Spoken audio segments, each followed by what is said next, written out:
On you, sir?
Isaac, ball.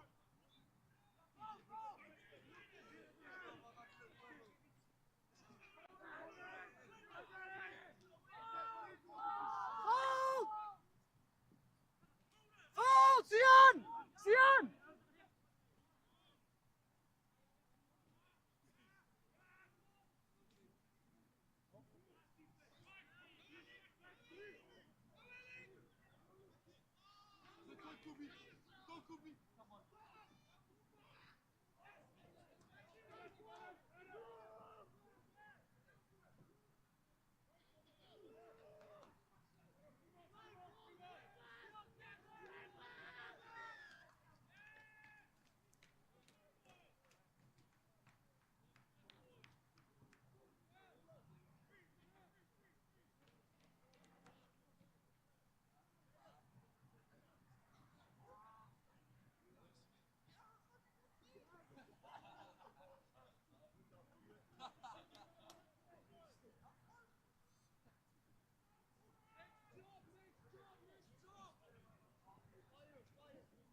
Good.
Leave the ball!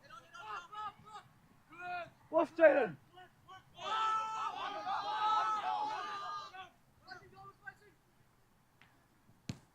Nice, Son. Connect, here, Son. Pull back, fill in. Move up, fill in.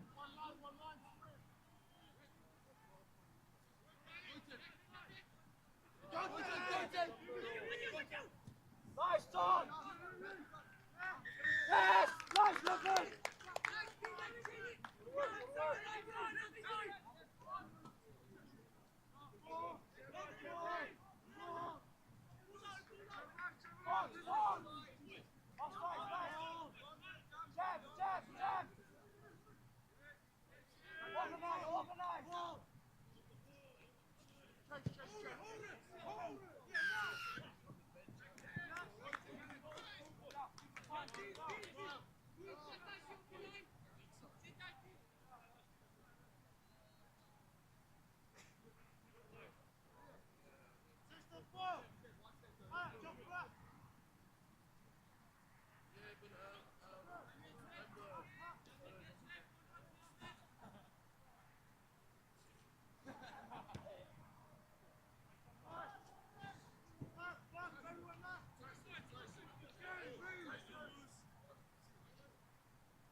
Come on, Jerry.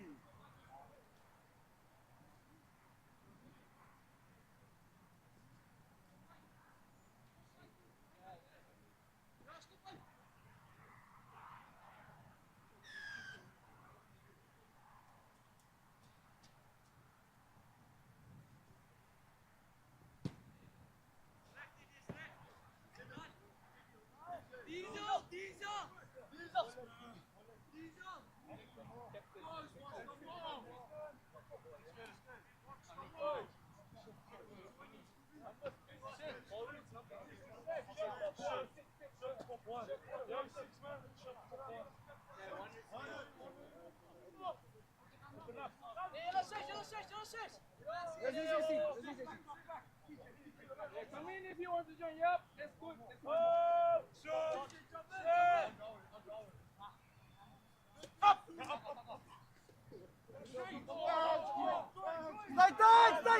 Stay tight, let me down.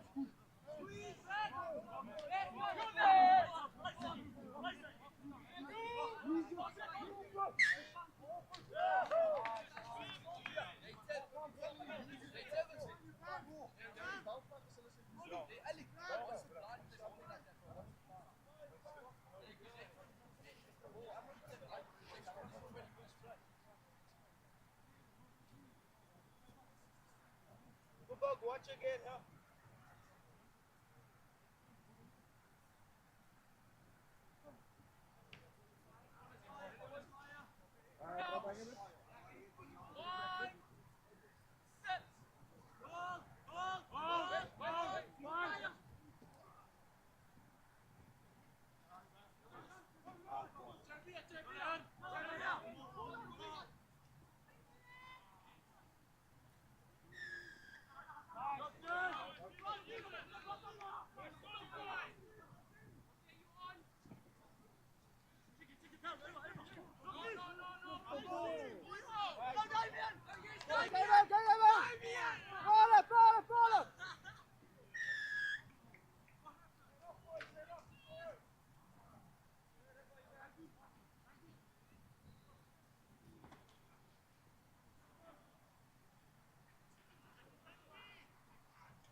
was.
Good morning and welcome back to the final day here at the Abu Dhabi World Schools Festival, where we have a match here now on pitch one between EG Jensen from South Africa, and the first time we've seen them on pitch one, Llandovery College from Wales, the current Welsh champions.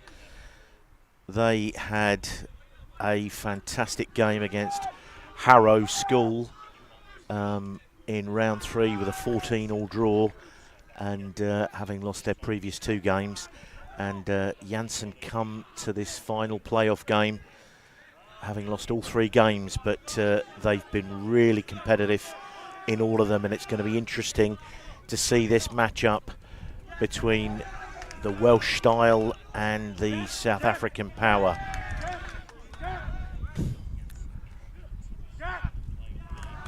So a good first up tackle there from Llandovery College. Sees them force the knock on, but the referee was already playing an advantage. So they've gone all the way back, and it looks like it's going to be a scrummage with EG Jensen with the feed. Now I'm going to make a big apology in advance to the people from Llandovery, because the numbers on the shirts are next to impossible to read on the screen here. But number 21 there at halfback for them, Lewis Cooper, is son of Wales and British Lions scrum half Gareth Cooper. Could just about make that out on the shirts. So they are now coming for a scrummage. Jensen trying to move the ball from right to left, but just dropping it on the inside there and behind the player. So this gives young Cooper a chance as we get this tight shot here of the scrummage. Many of these Llandovery boys, and Jensen penalised for an early push at the scrummage there. So the referee brings it back. Tapped quickly, but not from behind the mark. So a huge number of this Llandovery College side are playing regional age grade rugby for the likes of Scarlets, Ospreys, Cardiff and Dragons. And that's the attempt at the spiral bomb, but it is well taken there by Logan Last. And EG Jensen trying to work this ball out of their own quarter here. Some tight work there, just bringing it back into the forwards. High hanging box kick there from Joe Diesel. And Llandovery get the first opportunity with ball in hand. So move this ball into the centres. Got some big fellas lining up in midfield here. But just a little bit of lack of fluency there. Knock on.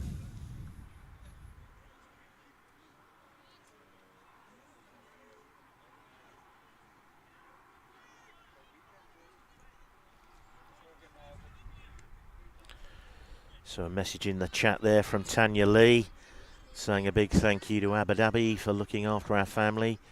Appreciate you all so much. It's been an absolute pleasure to have everybody here this festival. Over 700 athletes here from 16 different countries across rugby, 15, sevens, netball, cricket and hockey. It has been fantastic showing. Oh, and EG Jensen, number 25, absolutely powering his way to the line, but a really good tackle in defence there. And Jensen now move this out to the right edge, trying to find a weak edge out there, and they've gone over for the first score. And they've gone over in that right-hand corner, a massive bust and line break down the left edge by number 25, who I sadly don't have a name for.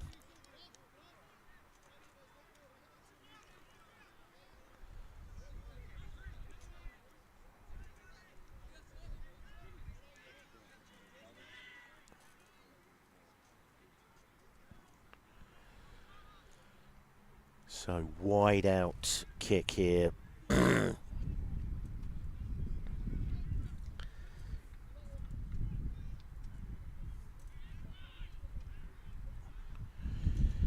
So finals rugby today, so there's no concern about bonus points finishing within 7. It's the win or nothing.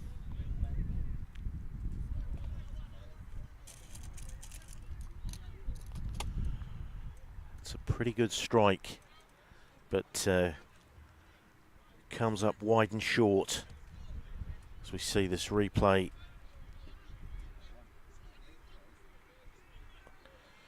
Looks like we've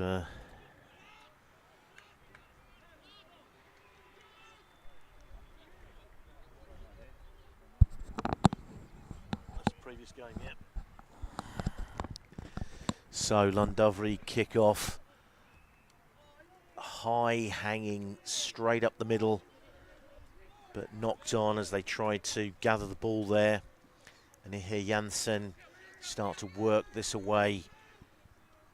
Big number 18 there, Dumini.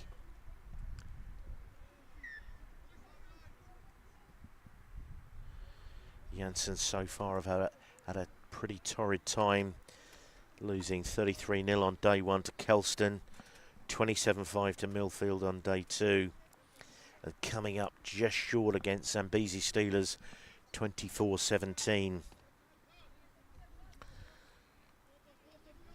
Llandovery have maybe been a little bit more competitive, 36-15 against Roos, 21-5 against Westlake, and that 14-all agonising draw against Harrow. Joe Diesel feeds that ball but gets wrapped up in a pretty strong Welsh scrummage there. So far this week, this Jensen side, although they've yet to record a win, have been pretty powerful in the scrummage. So interesting to see them pushed off that ball there.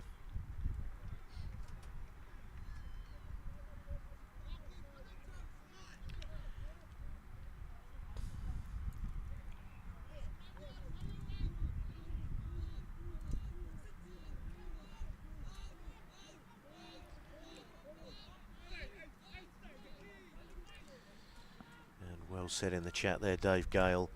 This is a fantastic opportunity for all of these kids here as Llandovery force their way into the Jensen 22 but get bundled over the touchline there.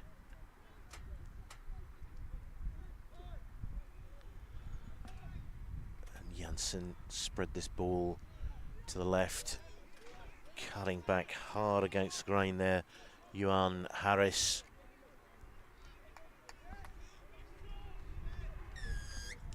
And just getting a little bit too involved there.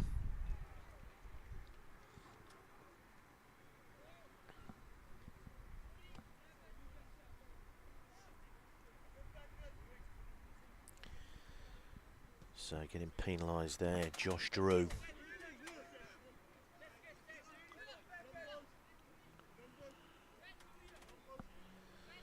Llandovery College, the warden there, Dominic Finlay, sending his charges here under the coachship of Nathan Thomas, former Wales international and also a winner of the European Cup, the Heineken Cup with Bath. So driving away there, Sam Corsi. As Llandovery look to move this ball, making really good progress into the 22 here. Again, just a little bit too tight to that touchline and gets bundled in.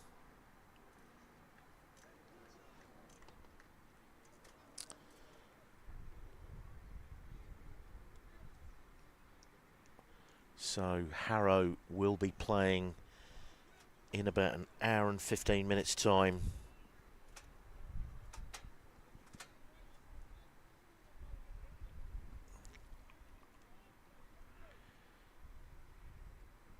So Diesel with this feed to this scrummage here. About 10 metres out from his own line here. EG Jensen under a little bit of pressure.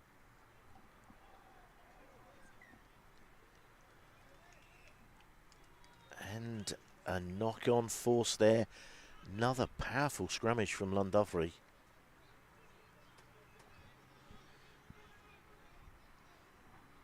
Kai Kinsey in the 15 jersey there, running at first receiver. Part of the Dragons Academy.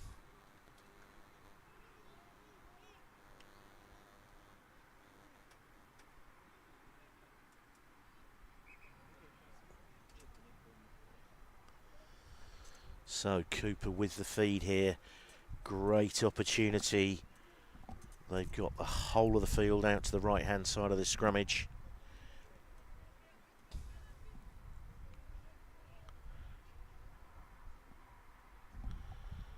Blindside winger is hanging in behind Kinsey.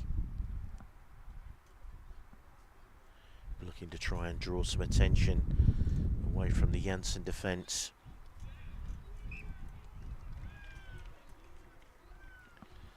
So finally Cooper gets to feed this scrummage. Another good solid ball as Cooper comes away with it, plays it into the front line. Good solid drive there from Hopkins. As the forwards come round the corner and they're fighting hard here. And they keep flooding around the corner. But that's some fairly solid defence there from Jensen. They now go back the other way. This characteristic solid defence from the South Africans. Ball back on the inside to Gavin Bissell, and the ball just spilt forward. Some real mongrel in defence there from EG Jensen.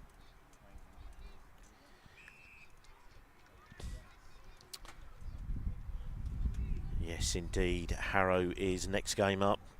Got 18 minutes to go in this half time. 30 minutes, and then we will have Harrow versus Zambezi Steelers.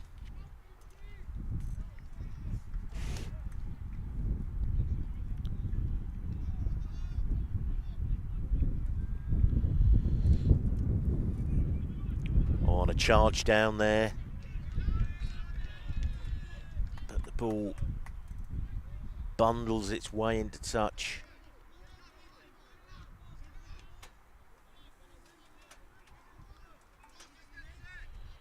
Good to see Simon Craggs in the chat, one of our superb officials here today. Simon sending his love to Tanya and DJ as Llandovery move this ball into the centre. Great short ball there, powering on, and Jensen failing to roll away there. Great powerful run there. So Kai Kinsey now gets the opportunity. Llandovery playing with a stiffish breeze at their backs, so they'll want to make sure that they take full advantage of that.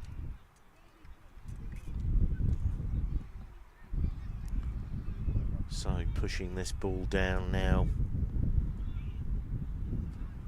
Looks like the referee's coming back here. I think maybe the ball went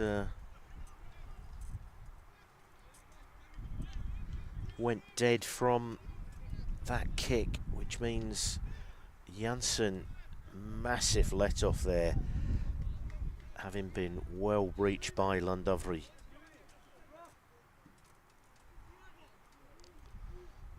So Diesel with the feed to the scrummage. Jensen holding firm there. Good tackle from Cooper. And they swoop on this ball and they now bring it out to this right edge. Cooper inside. Not the greatest of passes, but well fielded there. Good ball up to Kinsey. Oh, stayed really strong in the tackle there. And they've got the ball out to the winger on the left edge. And Jensen come over the top. So Cooper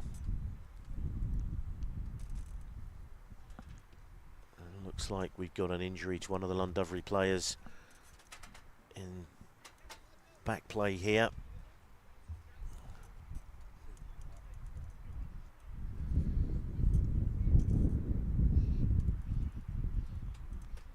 So one of the EG Jensen coaches there on with the water, taking the opportunity to just redirect some of the effort.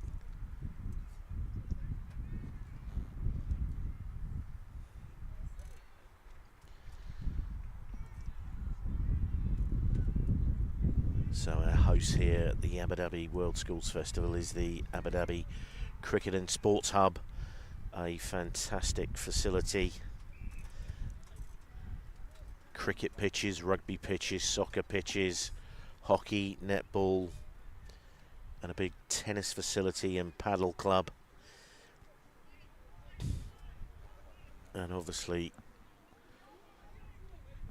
a good 6 or 7 fantastic cricket ovals. So Llandovery, since going 5-0 down to an early try, have certainly exerted the territorial pressure on Jensen, but Jensen's goal line defence has been absolutely resolute so far.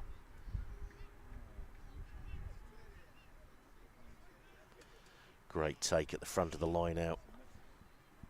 And Roos tries to get amongst it, and the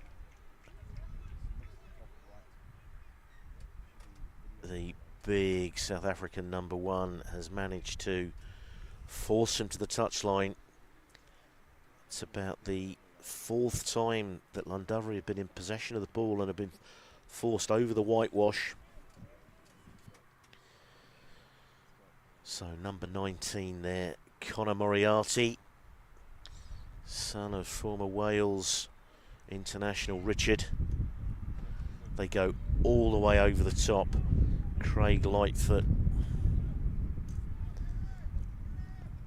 the red headgear carries that away,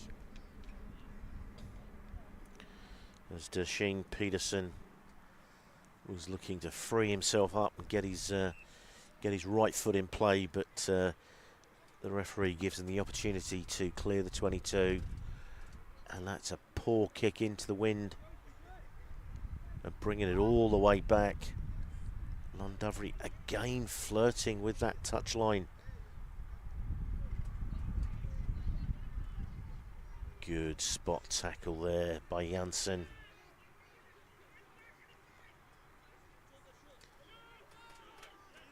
Strong in the contact there, Llandovery carrying it forward. Oh, some good hands out of the contact there. Again, just stepping through. They really need to keep this ball in field. Good ball inside from Cooper and a good step. Llandovery getting themselves forward, but this is a great counter ruck, slowing this ball up. One of the Llandovery players injured on that blind side as they're really pressing the Jensen line here.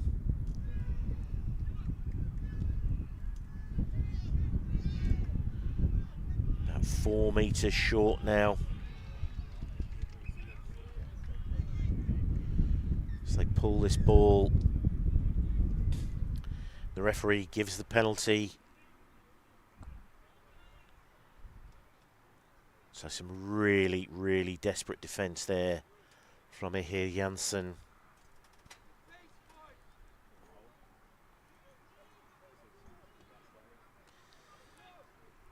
So Hudson Nevin over the ball but steps away. Cooper comes, Nevin gets the ball back.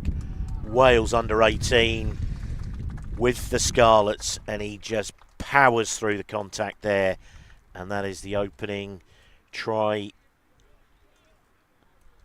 for Llandovery College in this game, equalising the scores back to 5 points apiece with the kick to come.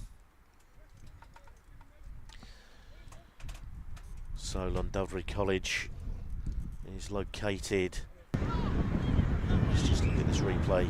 So they just double the way here, and Cooper up to Nevin in the black headgear. And as I said, Wales under-18 international, just dropped his shoulder and powered through low, made it next to impossible for the defence to get underneath him. And the flags go up, and so Llandovery College get themselves into a 7-5 lead.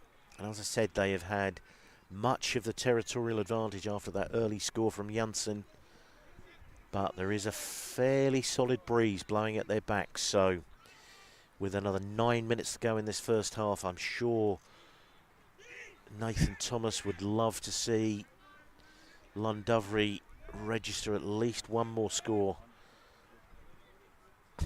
So some fast feet here, bringing the ball back into the middle of the field, setting up a good target for his forwards there. And as they try and play that one away, Jensen turned the ball over, swept onto this. The ball's gone backwards there, big Ruan Rousseau.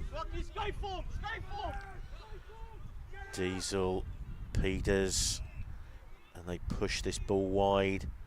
The early try scorer, Otto Lotlang.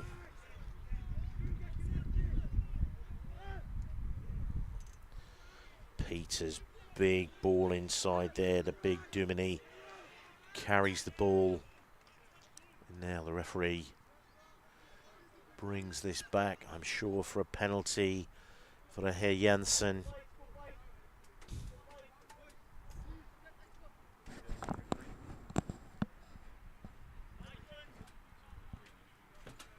Grant. It's EG Jensen on the score. Jensen with an A, not Jensen. I don't know if you can change it, but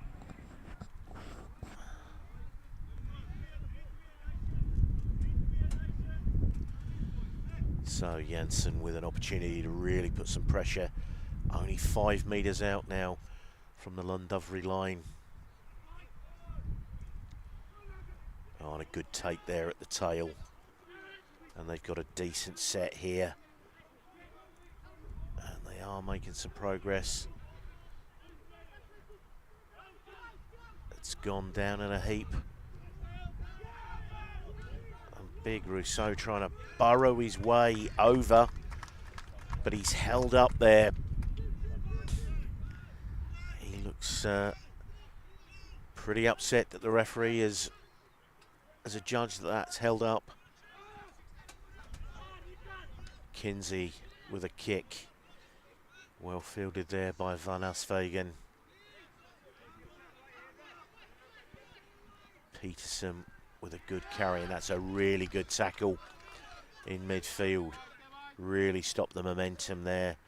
Van Asvegen, steps through the first tackle, drops it to the inside. And a knock on in the contact there. So 6 minutes to go, 7-5 Llandovery.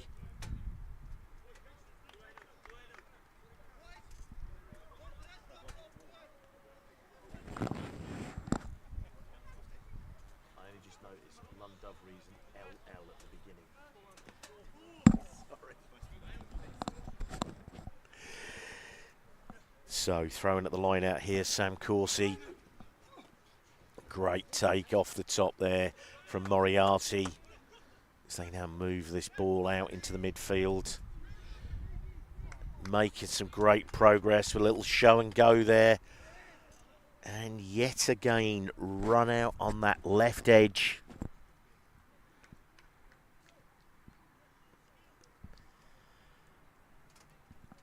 But some really good ground made there, some 20-25 metres as they move the ball really crisply across the field from right to left.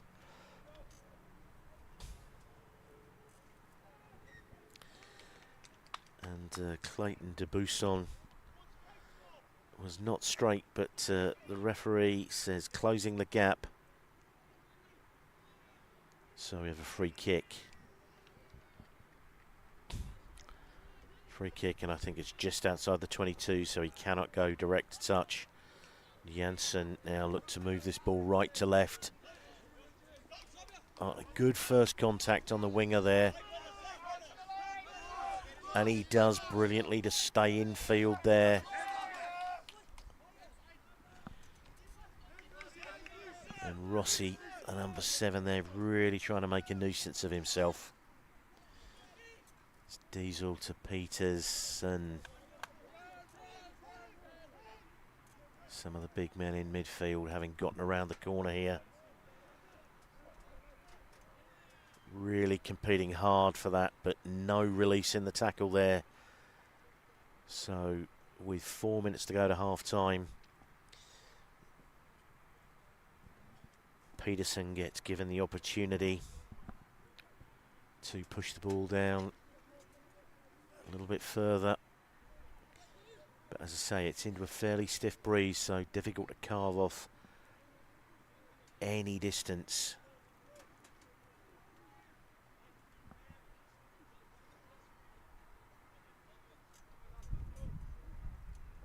Oh, Rousseau at the front of the line out, gets the ball back to his hooker.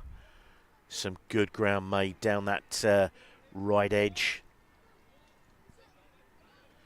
Duminy with another strong carry, but Llandovery have got over that ball, and that is a really good steal. So Cooper pops the ball to his half-back partner, Kinsey. So Cooper with the Ospreys Academy, Kinsey with the Dragons. I was actually down at Parky Scarlets some 3-4 weeks ago with Dwayne Peel and the coaching team. I was guest of Mr. Lee Jones. They have a fantastic setup there and a really fairly tight linkage with Llandovery College and the Llandovery Club. Number of the players are in the Scarlets Academy. By far the biggest number in this as Cooper brings this ball out into the midfield. And a really, really good tackle there from Juan Harris as they go back with the big fellas on the left edge here.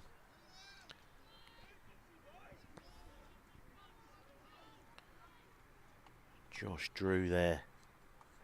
A big carry through the centre, about 7-8 metres out now. Pulling it out the back. Low, hard run here. A little bit isolated, but Llandovery picked the ball up. Moriarty, those big rangy legs striding towards the line. They're inside 5 metres here. And another good score from Llandovery. The man in the headgear, I'm not sure if that's young Nevin again. And that is a crucial try on minute 29. I'm sure Nathan Thomas will be overjoyed that they have nudged that score just ahead of the half-time break.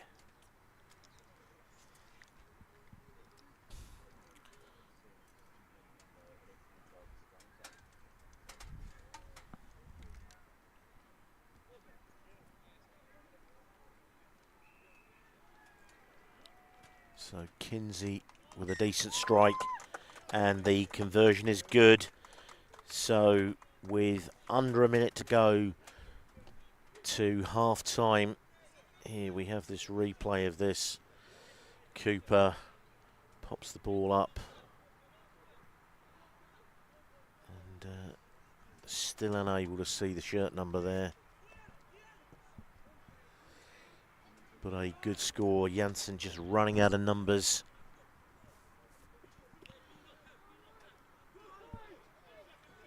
Right winger there making some good progress.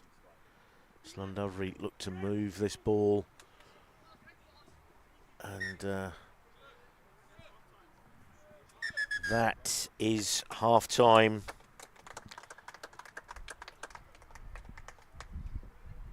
So 14 points to 5 at half-time.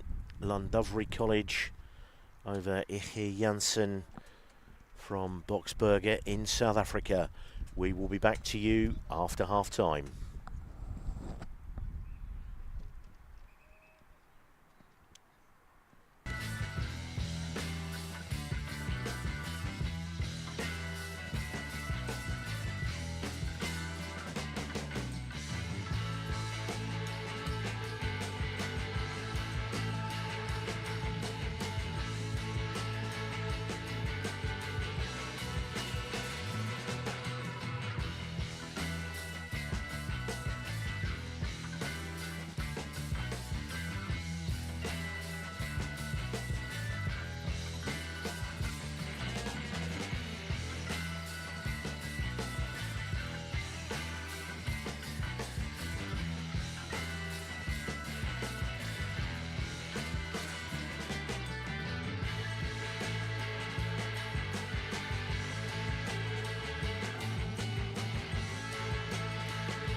So here we are inside the Llandovery huddle. Coach Nathan Thomas having a word, and there's some smiles there from the boys. I think they're thoroughly enjoying their time here in Abu Dhabi. I'm pretty certain from my time down at Llanelli a few weeks ago that the weather is much better here.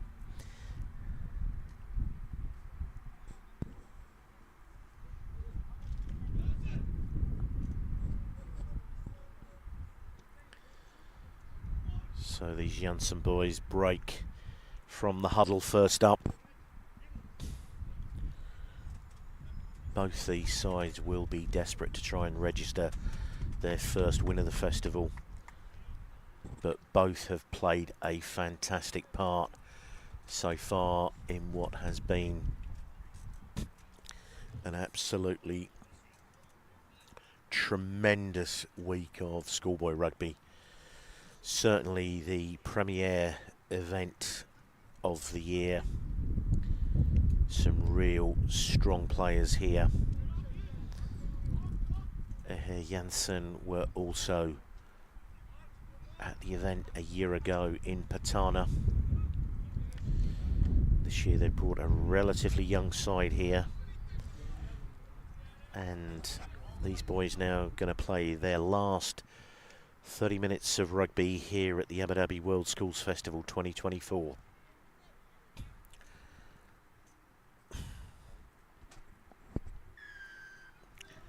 So Kinsey, high and relatively central kick. Ventura trying to get after that ball.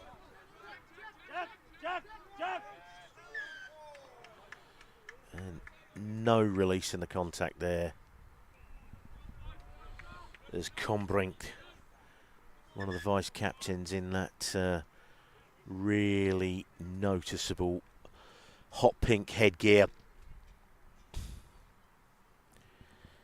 And Rossi just picked up a bit of an injury there as he went after that ball before he got penalised. Rossi, part of the Ospreys age grade academy.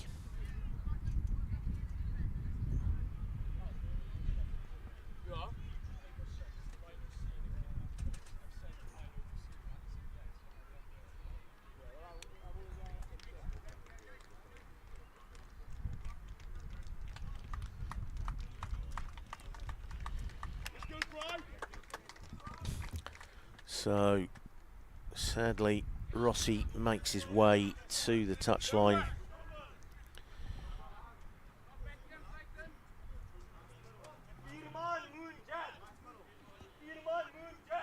So, last with the throw here. Moriarty goes up, tries to make a mess of that. And Llandovery field that, but just putting his feet on the whitewash there.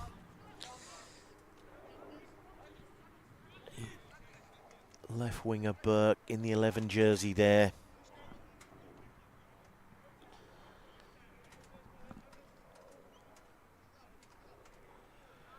And Jensen have rung some changes here in this second half. Combrink on in the centre and JP Eust in the 9 jersey, about to feed this scrummage. Good scrummage from Jensen. Peterson, slight double grab at that ball as Llandovery get after the ball. Van Asvegan, oh, good tackle in the wide channel there from Llandovery. Big carry there from Slade Mowbray. But that is a great turnover by Llandovery as they try and free this ball away. Eventually, they get their hands on the scraps there. Oh, and out the back door. But putting his teammates under a huge amount of pressure. And a fantastic ruck there. And Nathan Delport was part of the ruck, and he's driven through and got after his own counter ruck there. So that is a dream start for EG Jensen in this second half, immediately cutting the deficit to 14 points to 10.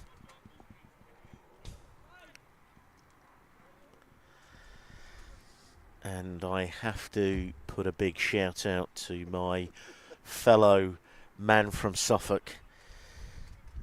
About 120 seconds ago, I put out a call for a coffee and a Gatorade, and here he is. Perfect. Thank you very much, Simon. And I'm hoping that Simon will be along to help with co-commentary later in the day. Makes the job all that much easier. So Van Asvegan misses the conversion, but that deficit now cut 14 points to 10. Would not be the way that Llandovery would have wanted to have started the second half.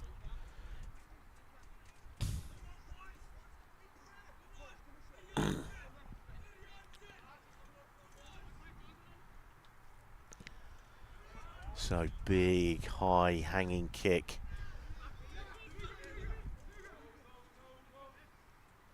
And some good footwork there, getting themselves to the outside.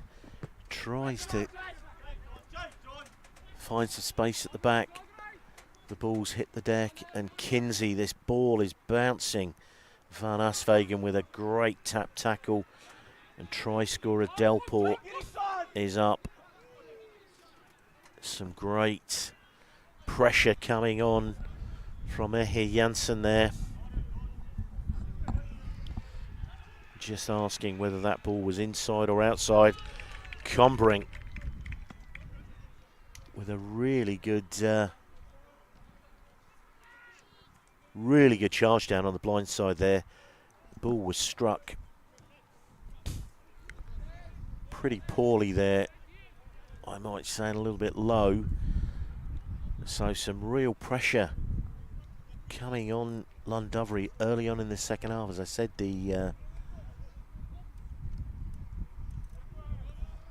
so the ball knocked backwards on the Llandovery side by Moriarty, and again setting up a much better box kick this time,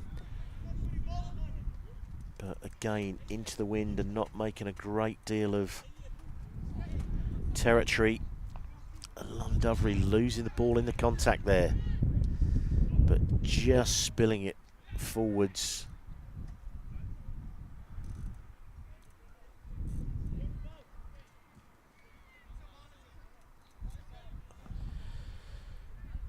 So Alfie Luger, Scarlet's Academy on at 9 now, and I am reliably informed that he is related to broadcaster, podcaster Tom Shanklin.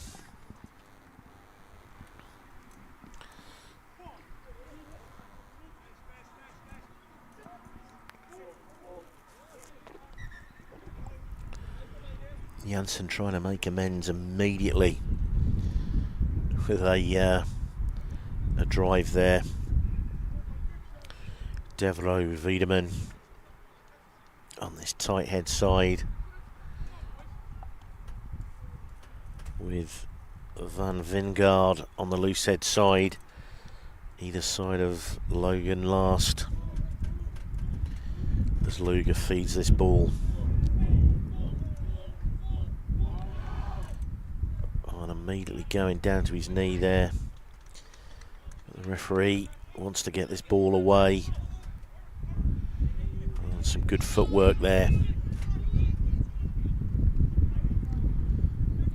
Luger as they pull this ball out the back. Kinsey, slight juggle there, but brings the ball back in.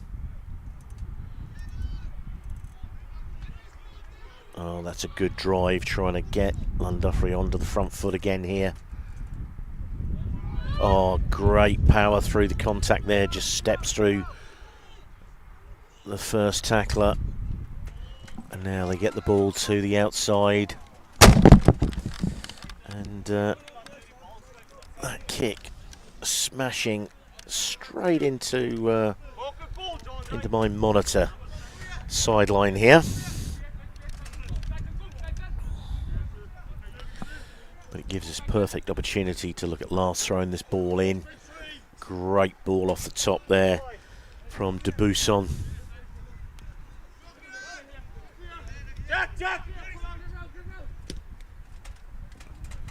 A little chip over the top there.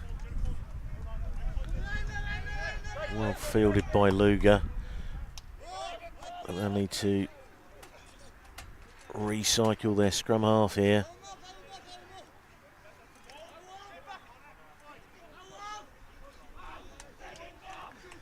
And Llandovery have been held up here. I can't see there's any way they're going to get this ball free from here. Moriarty did really well.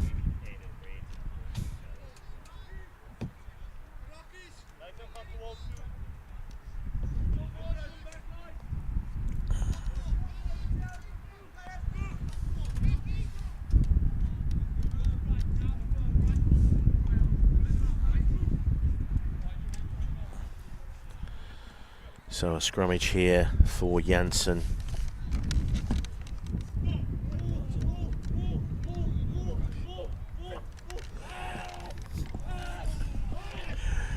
Oh, fantastic scrummage there from Jensen.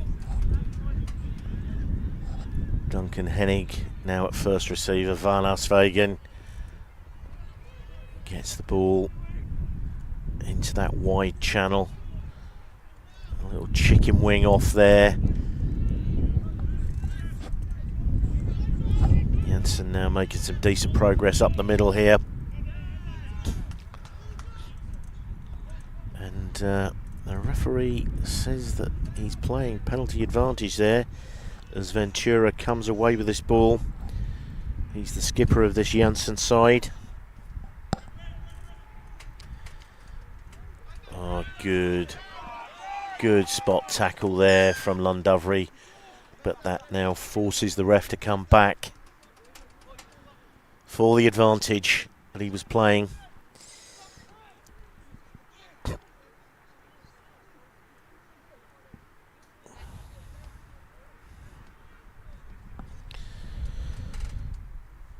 Kind words, Mr. Dave Gale, thank you. We're certainly doing our best here.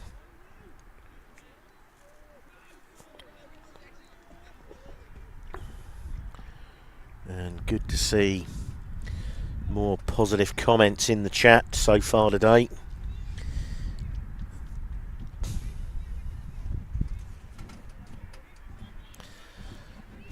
So Jensen really turning the screw here now. About 5 metres out. Oh, and a big take from Debuisson. This tall, rangy man. And they come away with it, but they just knock that on as Llandovery play pat a cake with it in the in-goal area there.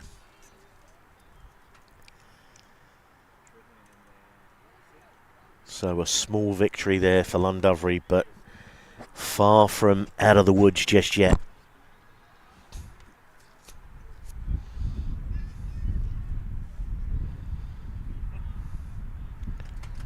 So it'll be Luger with the feed.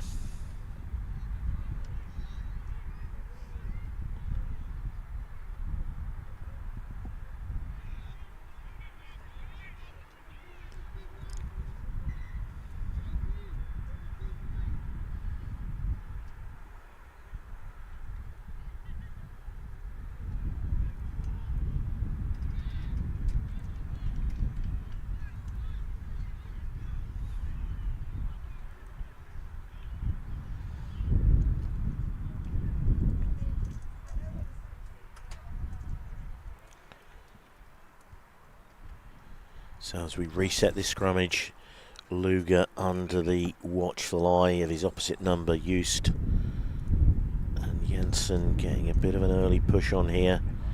Llandovery will really need to dig in here.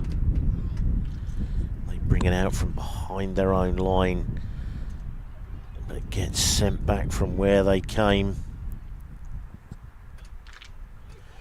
Trying to move this ball deep in their own in goal. And eventually getting forced out over the dead ball line. So the referee, a little bit of remonstrating there.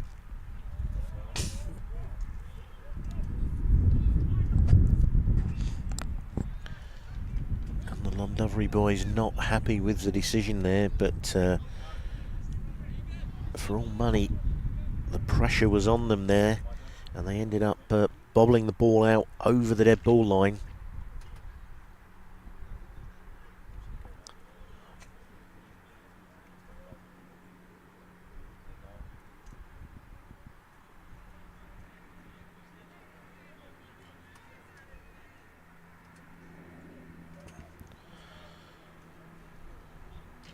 So big scrummage here for Llandovery. Good solid work there. Delport try score early on this second half, making a good run. And he's put to ground, but he immediately releases the ball and gets back to his feet. So only about 2 or 3 metres out. Joel Harris having a crack. And they're lining up on the outside there, and the try is given. So 15 points to 14.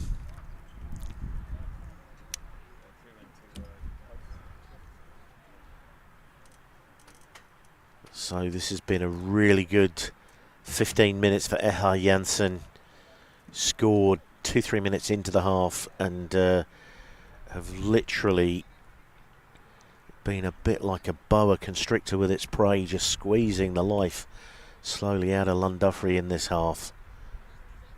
So good drive there by Johan Harris, but then used decent long pass and gets it into the wide outside there. A really good finish. So 15 points to 14. Kick to come.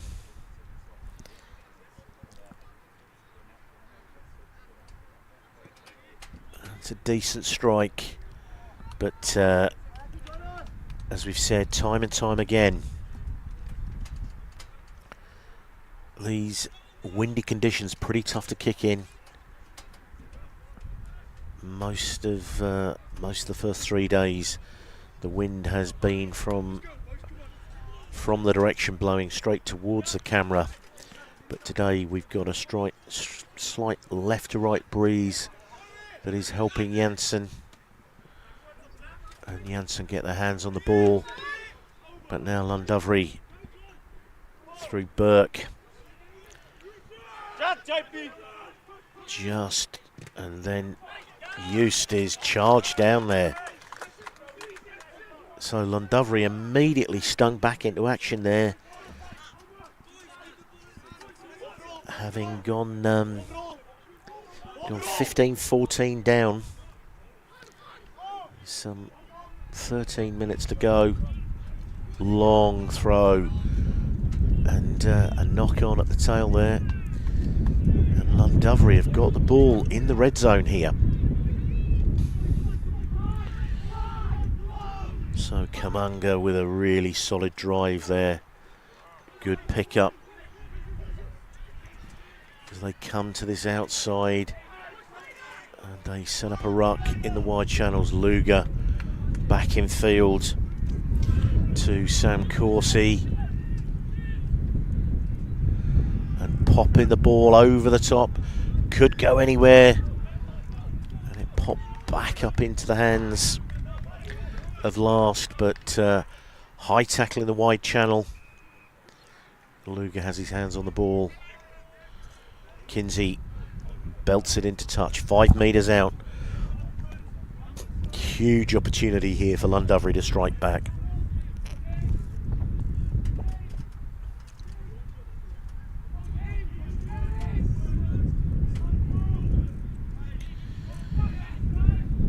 So good take at the front. They get it well set up, and Chimanga comes away with the ball, bustling away here.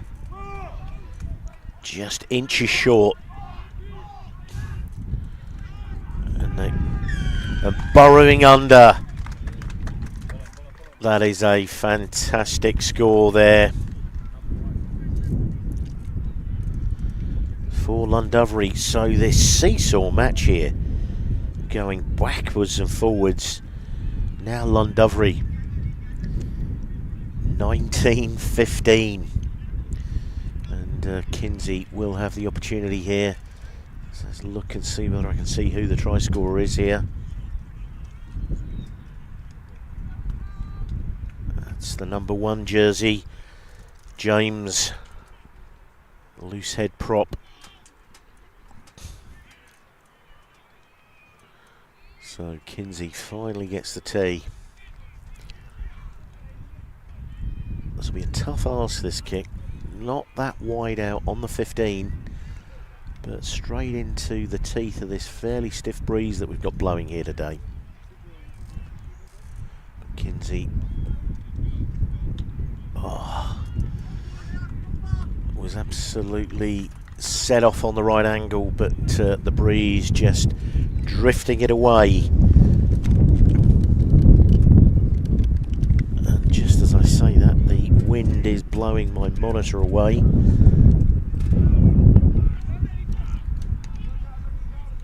So coming forward onto that, Gavin Bissell, just a knock on off his shoulder there as he tried to take that ball from the kickoff. So 10 minutes to go in this final game for these two sides, Llandovery versus EG Jensen from Boksburg, South Africa.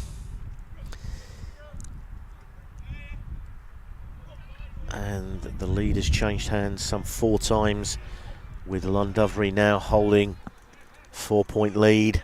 Oh, and they get the ball into the hands of Otlu Tuleng, and he immediately makes it a 5th change of lead with just a simple 9-10 down the blind side and sprung him away. Just simple catch, draw, pass, and Otlu Tuleng scores the try.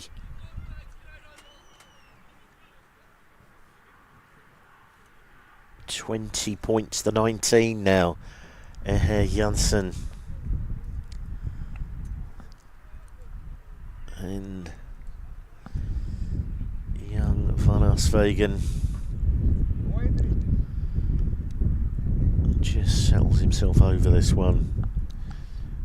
Again, going to be a tough kick in this wind, but it's a very, very good strike, and it is over the black dot, so 22-19.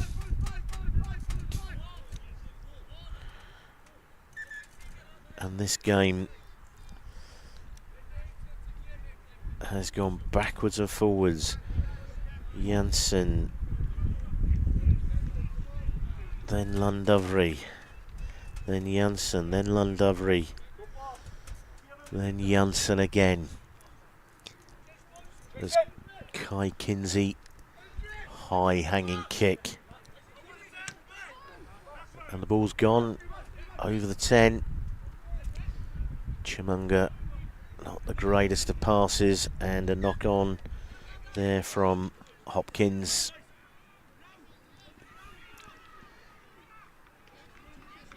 Wasn't the greatest of passes from Chimunga, or Kamunga.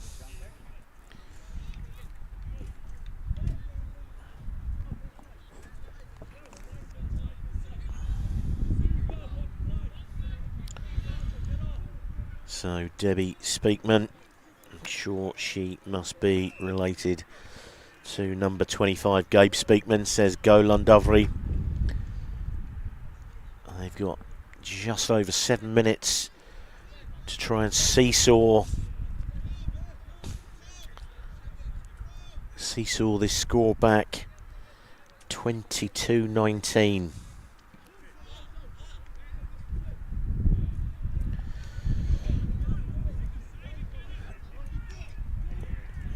So Used with the feed to this scrummage. Another solid scrummage by Jensen as they bounce out to the left, and Used takes on his opposite number in the back row there. Jensen just pick and go, but Llandovery have come up with this ball and they go down this blind side.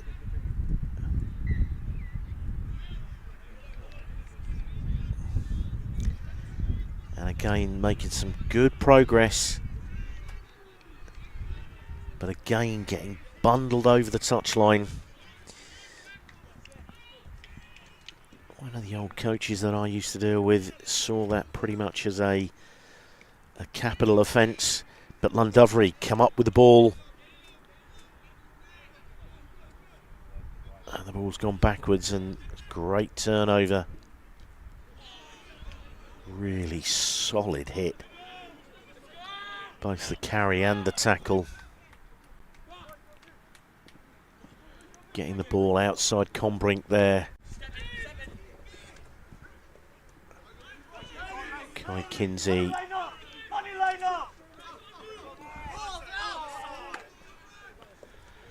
Young Elfie Luger.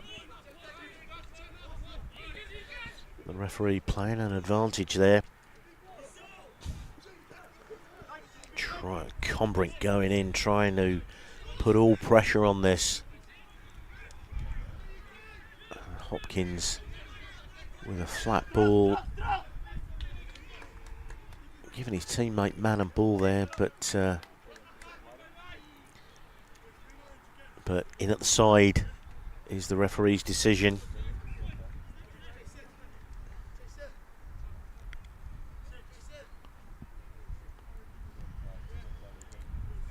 So Kinsey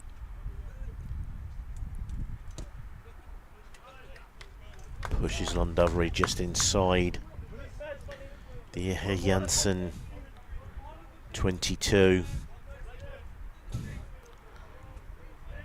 So far the return in this second half has been pretty good when they've come down to this part of the field. But they really will want to get something out of this. Oh, and a good disruptive line-out take there from Jensen. And a really good touch finder there. Fantastic intervention there. The front of the line-out for EG Jensen. And a really good clearance from a tight angle.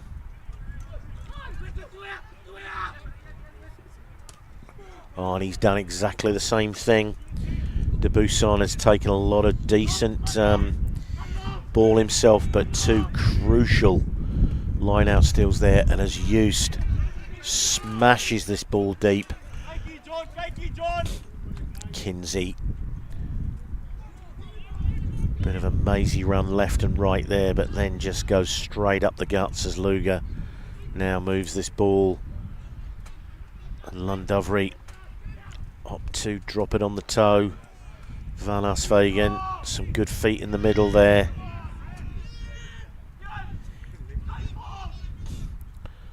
And used another good carry there from Lightfoot. And hands in the cookie jar there and getting penalised. Big Cameron Stewart from the Dragons. So 2.5 minutes to go. Reinders pushes this ball into the corner. And still leaves his team with about 20 metres to go.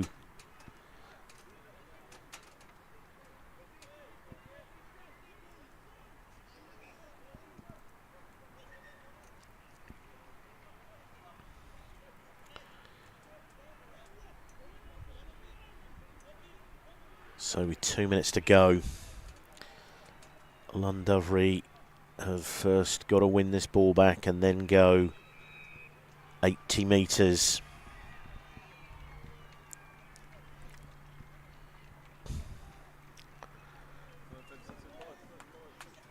They've come up with the first part of it. Kamunga gets his hands free. And now inside and then out, and then a real crunching tackle there from the South African number 8, Slade Mowbray. Caught Burke unawares there, and he spilled the ball forward in the contact.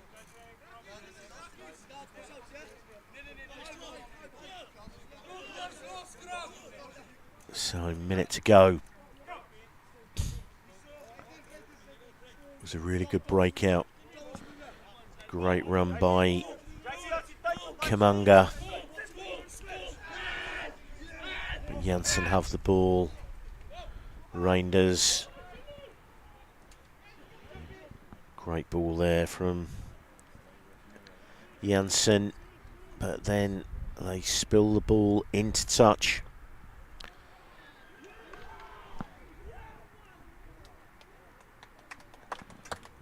And what a fantastic game of rugby.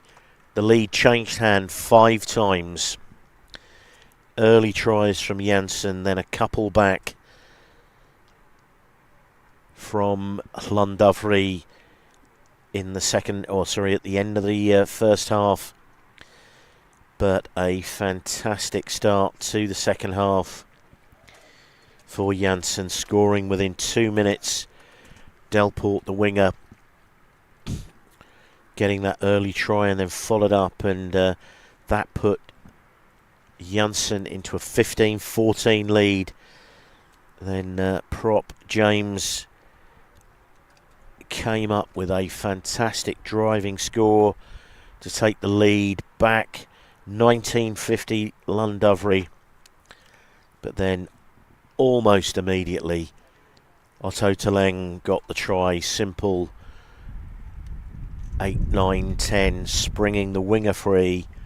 Simple catch, draw and pass, and a fantastic conversion from Van Aswegen from wide out.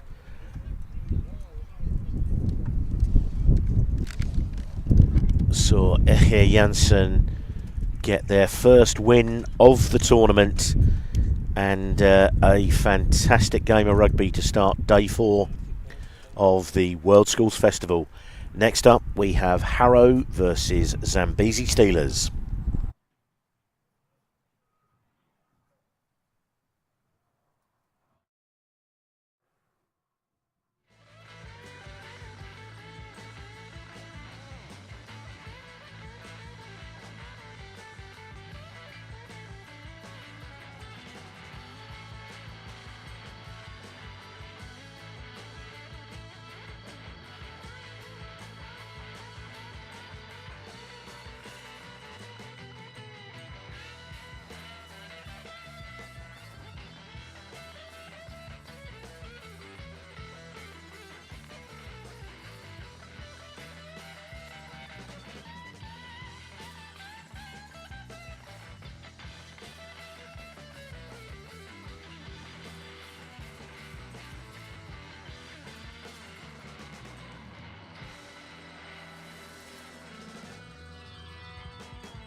So next up we have another intriguing challenge. The Zambezi Steelers taking on Harrow School from England and their skipper Henry Dargan.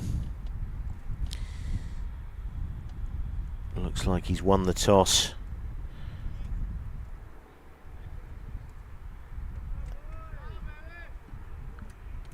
And his opposition skipper there, Kamwendo from the Kingswood College, South Africa, where he was head boy this year. So the Zambezi Steelers side, founded in 2012 as a Zimbabwean touring team. They've won a few tournaments such as the Under-18 Sevens in Florida 2018, and they took part in the inaugural World Schools Festival. Team made up mainly of Zimbabwean schoolboys.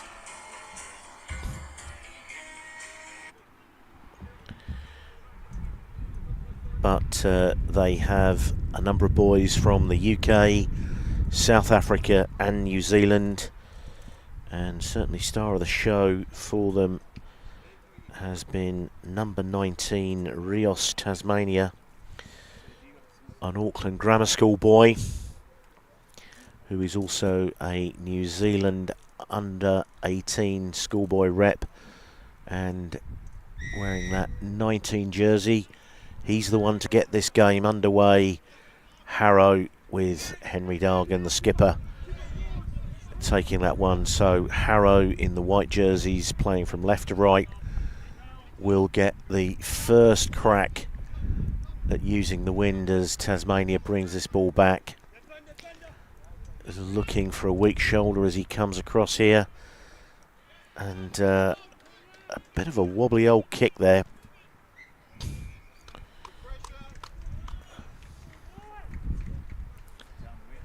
And the big man in the number 1 jersey, he's the youngest player on tour here with Harrow, part of the Saracens Academy, and he's having to carry the tour mascot, being the youngest. That's Tom Dargan, younger brother of skipper Henry.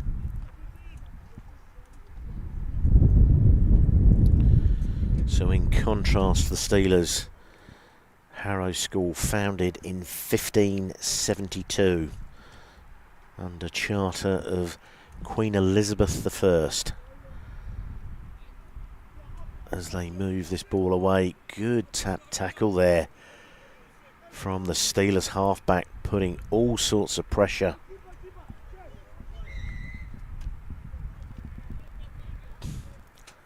But the referee judges that they have come offside at that scrummage, and it looks like Patrick Keaveney will get an opportunity to carve off some metres, and he pushes Zambezi deep inside their own 22. So Harrow setting up camp about 10 metres out. Talamai to Dargan. It's been familiar. Tom Dargan at the back there as Talamai looks to smuggle this ball to the back. Harrow counting down the metres, but they're getting close to that left touch line. And Talamai staying well hidden here.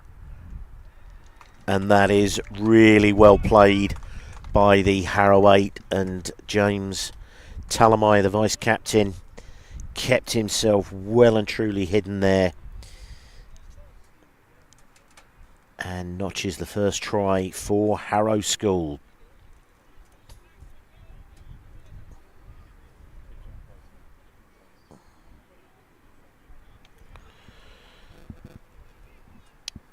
So Keaveney, one of the vice captains.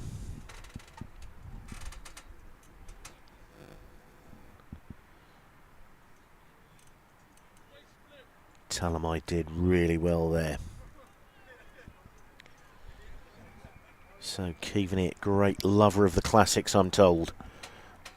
Good strike. And that is 7 points to 0 as Keaveney adds the extras.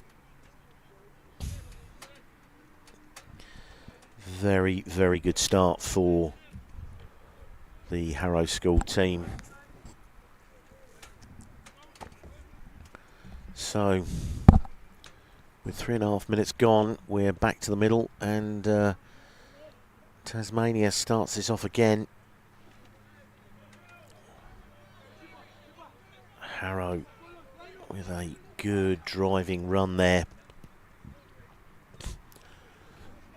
Keaveney picks out Tasmania again, who sets off on a mazy run. Gets the ball out to Kamwendo, the skipper, who's off, showing good feet and good pace, keeping himself alive there. But Keaveney hacks the ball forward. It's eventually picked up by Chavanduka. And now Zambezi making some really good progress deep into the 22 of Harrow.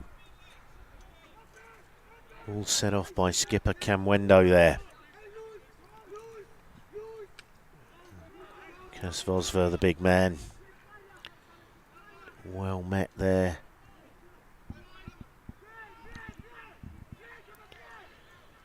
So Tasmania steps around the first man. Kamwendo gets the ball out to Kariza.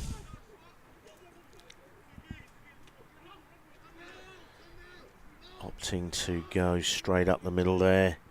And Choto, the halfback, gets the ball to Tasmania again. He's really taking the Harrow defence on as skipper Dargan tries to get amongst it, and he does really well. Stays on his feet.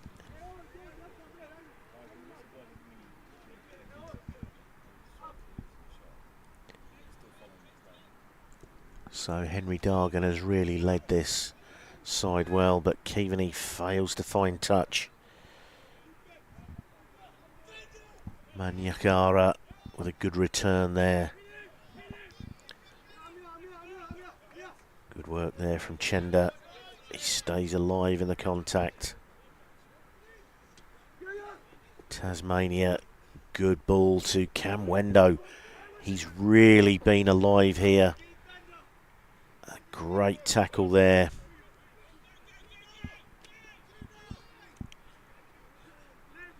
Zambezi putting some phases together now and really starting to stretch Harrow here.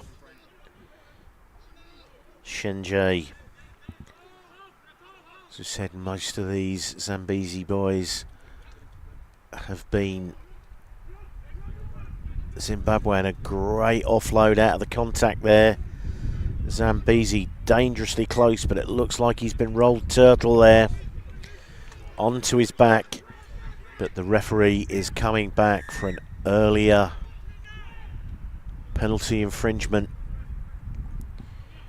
Charlie Wallace, again another New Zealand schools representative. Big man, and he brings the scores to 7 points to 5.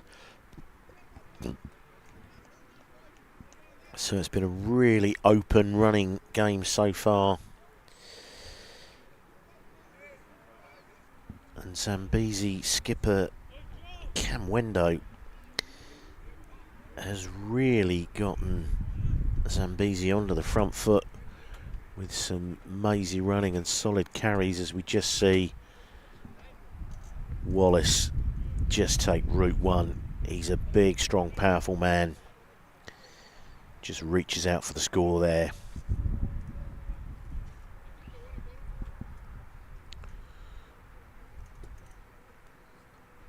So Chinyanza was a good strike, but into the wind, and it just drifts to the left of the posts. So 7 points to 5.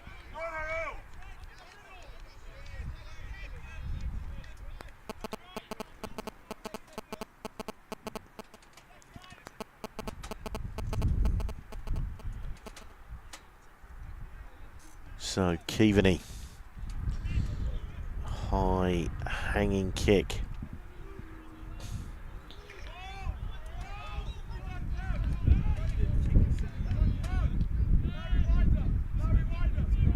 Oh, and a fantastic steal on the ground there. Getting to the outside. Talamai, this front rower, staying alive. Some great work here. Really stealing some metres. Young Dargan there. Keaveney. Gets the ball into the hands of Codrington. And that is going to be a yellow card for Tasmania for a high tackle. So 8 minutes in the bin as Keaveney pushed the ball into the corner. We're only playing 30-minute halves here at the Abu Dhabi World Schools Festival. So subsequently the yellow card period cut from 10 minutes. So Talamai gets the ball up there to Ilinčić. And the ball's gone into touch, and Talamai will get another opportunity here. This is where they scored from a few minutes ago, and Henry Dargan is well sacked there. As they play it into the front line there. And a great steal on the ground there by Zambezi. But the referee judges that that was illegally. So young Tom Dargan, this huge great man, just doubles away. And Chukwuemeka, I believe that is driving in.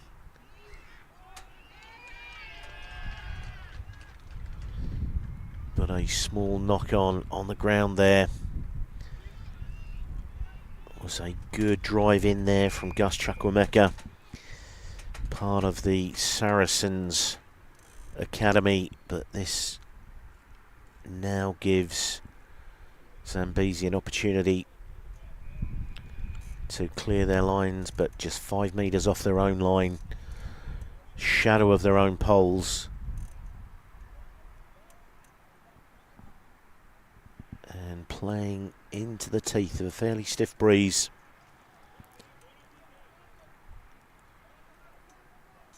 So a solid scrimmage from both sides there.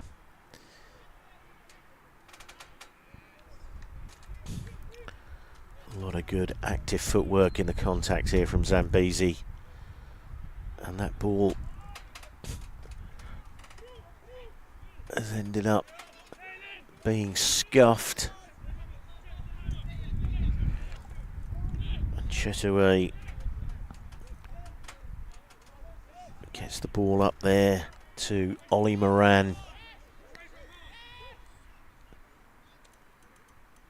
And the referee has given another penalty to Harrow School here. Keaveney just toe pokes that one into touch.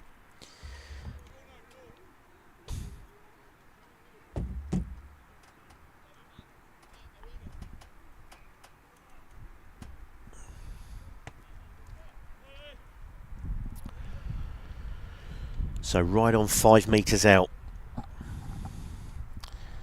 Vice captain James Talamai.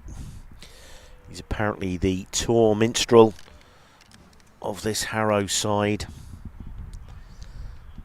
Henry Dargan rises at the front, and it looks like a switch drive hauled down by Sabanda. But they are literally just inches short. Henry Dargan dives in, and the score is given. Diving in there. So 12 points to 5, kick to come.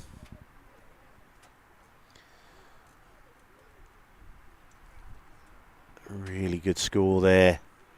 just again, very basic line-out skills. A really good switch drive there. Taking full advantage of the Steelers being down to only 14 men after the high tackle from Roos, Tasmania. As Keaveney lines this up. And just forced to the right of the uprights.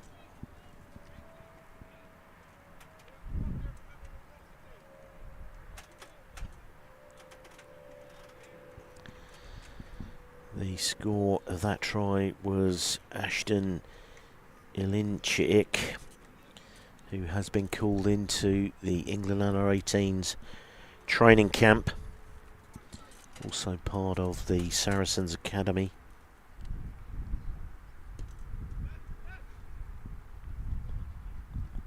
So 12 points to 5. About halfway through this first half. Initially a good carry there, but lost in contact.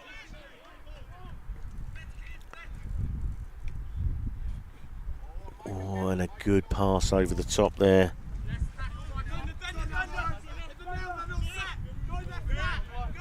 Choto waiting for his forward pod to set up. Running straight into young Dargan. Good work there again from skipper Camwendo. Zambezi looking confident with ball in hand.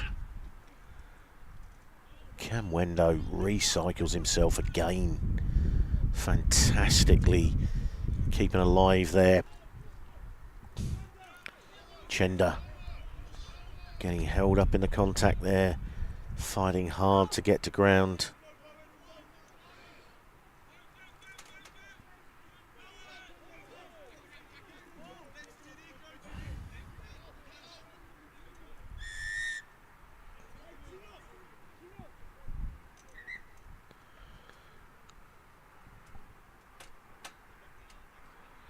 So the referee calling time off. Looks like young Tom Dargan making his way to the touchline for some running repairs.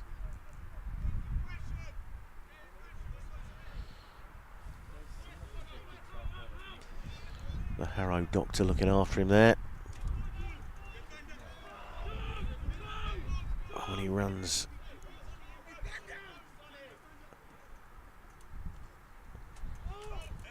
Kasvos for this Durban High School South African. He's done well to recover from a broken arm. He's done well all week. Charlie Wallace with another good solid carry after his try. Good hands there from number 8, Rafaro Shenje. But the ball turned over. And Harrow looking to come back. Keaveney. Oh, clean pair of heels here. And, oh, great. Great run there from Nsuli. Absolutely took control of that himself. Talal Nsuli, part of the Saracens Academy, and that's one of the great individual tries, running it in fully from 60 metres there.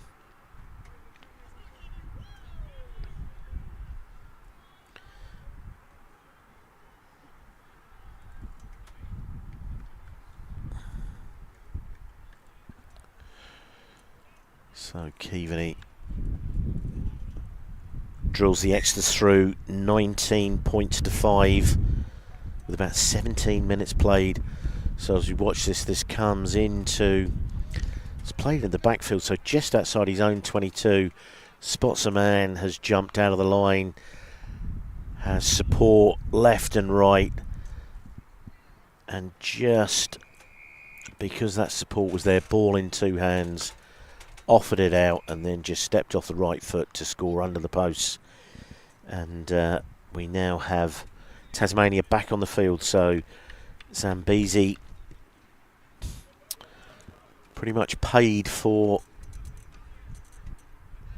going down to 14 men. So Gus Chekwemeka drives it in, was initially held up, but I think the referee has adjudged that it was already a maul, so all rights to hold on to that.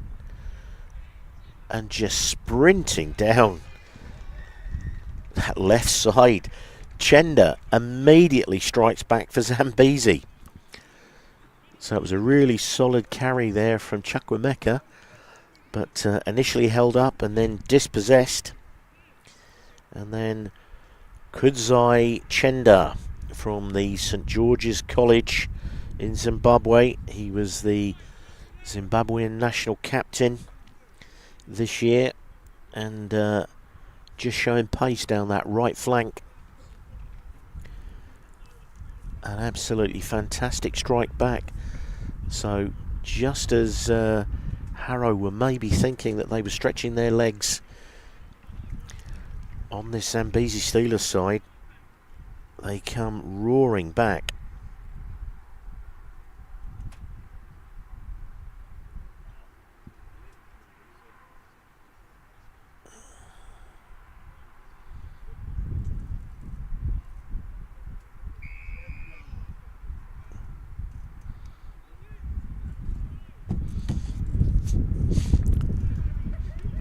So, tough kick into the breeze there for Chinyadza.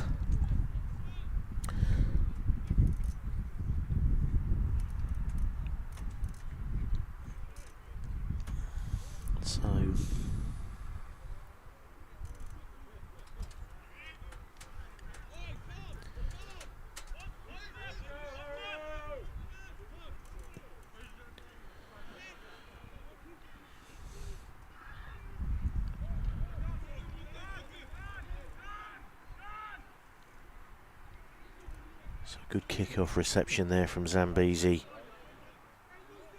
but some solid D.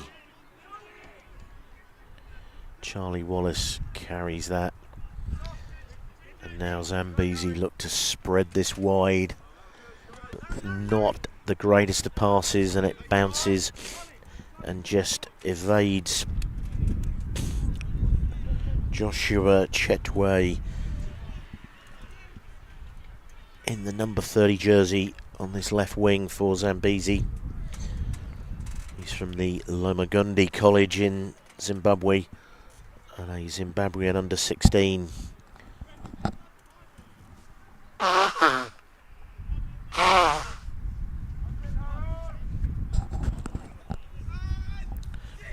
Talamai with very, very good darts again, sitting in the boot of this this maul. Charlie Wallace trying to get hands over the top and disrupt it.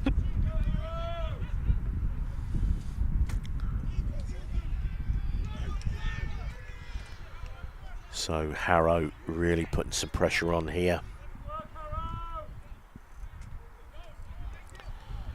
Oh, there he is, Cam Knight coming onto the field. He's been dangerous all week. Seb Bowen with a good drive there. O'Sullivan. Some sharp work there at half-back. Keaveney getting swamped.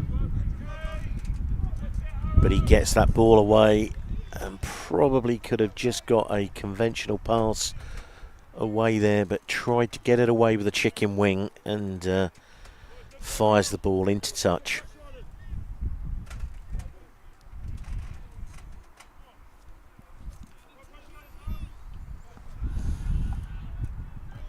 So Chiriza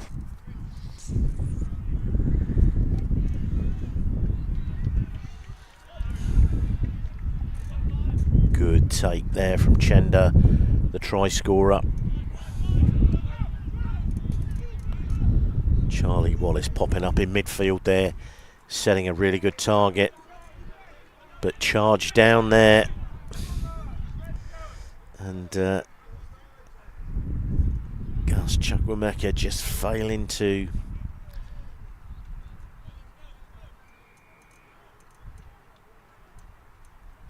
get that ball away. In fact, that was James Talamai.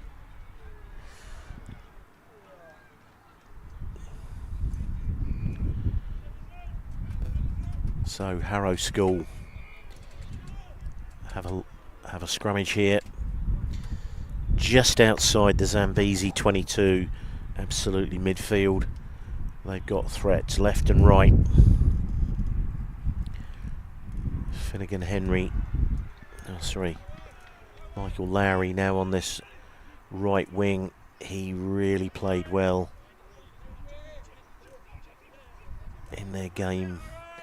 Previous game out, Keaveney just dinks this ball over the top, but the referee comes back for penalty infringement, so it's a penalty to Harrow School, and Keaveney kicks to this right flank.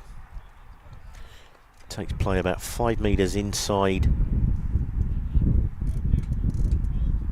the Zambezi red zone.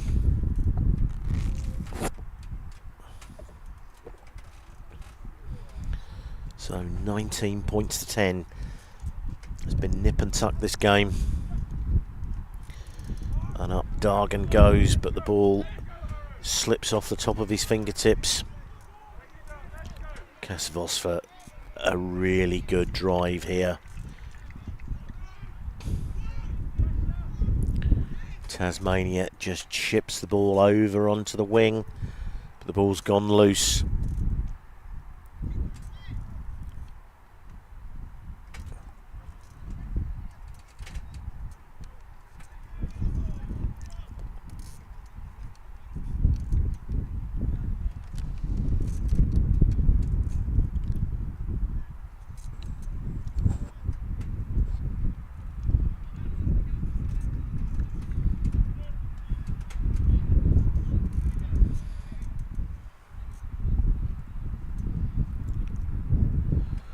So bringing it back over to spot it on the mark on 15. Must have been the knock-on from Dargan in the line-out. The ball just slipping over the top of his fingertips and drifting forward on the breeze.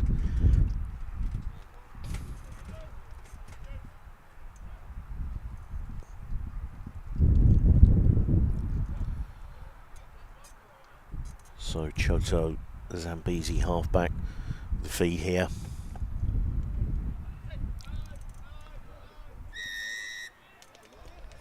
And an immediate penalty at that scrummage. Zambezi going down on the tight head side of the scrummage, according to the referee, and Keaveney will want to try and get this one a little bit closer. And about 7 metres out, gives Talamai the opportunity.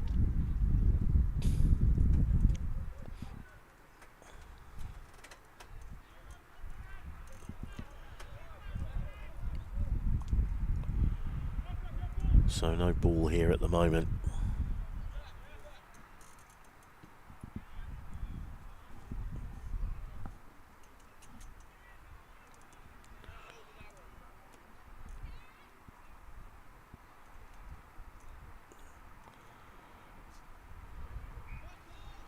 Dargan rises and they go with a shift drive again.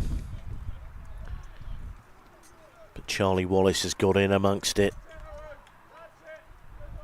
As they drive this forward, they have to come away with the ball though.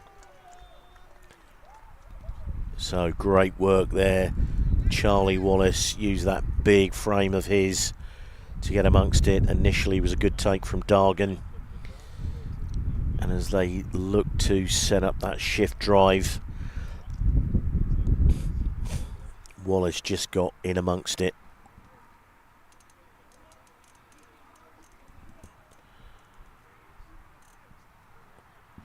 So making his way onto the field at 19, Matthew Finnegan Henry, as Choto feeds this ball.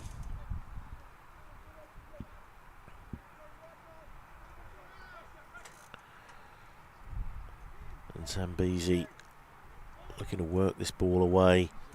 Now pulling it back.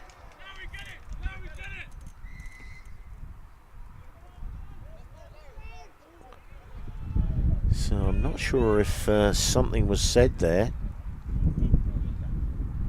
but the referee has got a few words to say to Charlie Wallace there.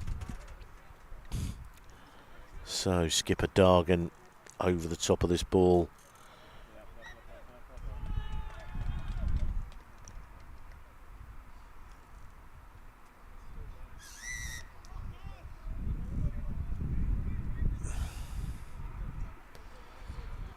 So the referee having no truck. Henry Dargan just saying something there. And immediately turns what would have been a scrummage to a penalty with just a few seconds to go to half time. Could be a costly mistake.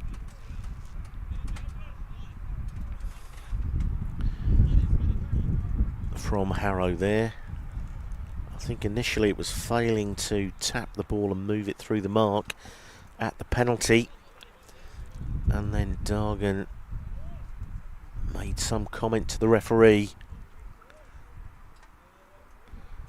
as we wait for a ball.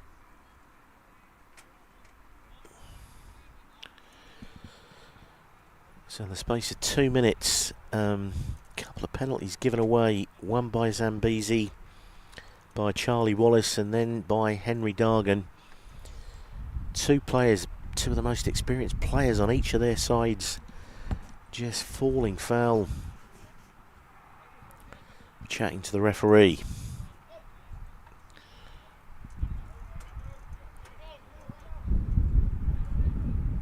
Bit of a mix-up of the line out there, but Zambezi come away with it. This will probably be the last play of the half. Tasmania again going aerial. Cam Knight gets the ball back.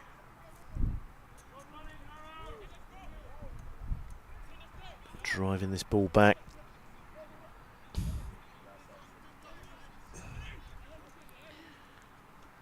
Keaveney.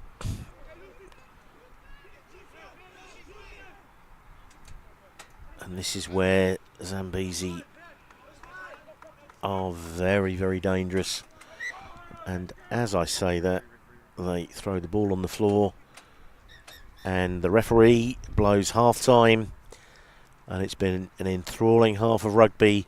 But Harrow School hold a 19 points to 10 lead over the Zambezi Steelers.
So we're coming back from half-time.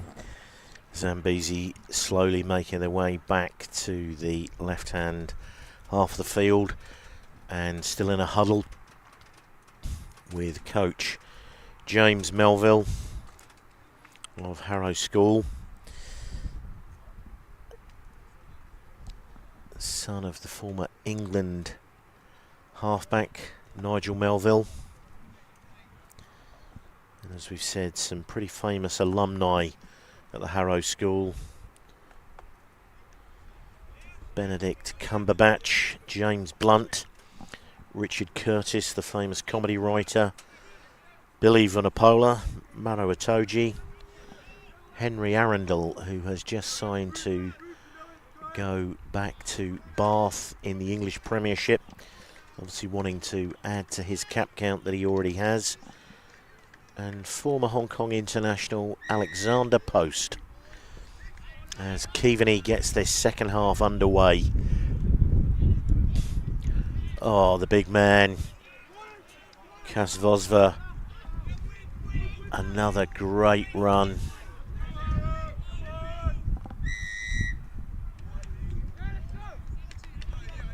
And a big run there from Oz Smith from Mount St Mary's College in the UK.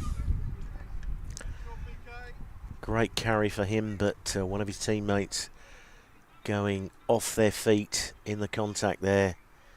And all of the good work that had been done by Oz Smith, the team clown of the Zambezi Steelers, was undone.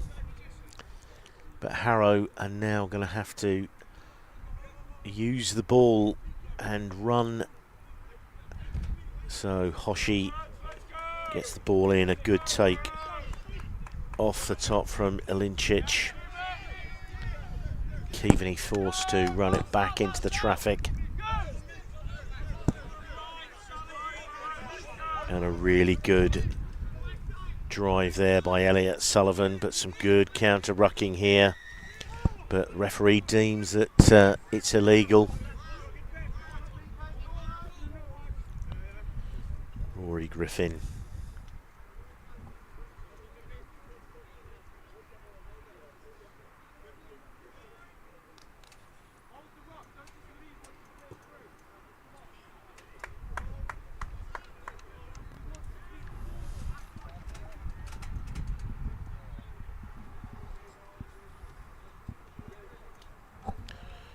So it's to Hoshi now on for vice-captain Talamai.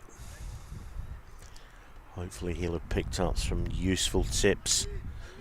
So tall timber at the front of this line-out, Noah Poyser.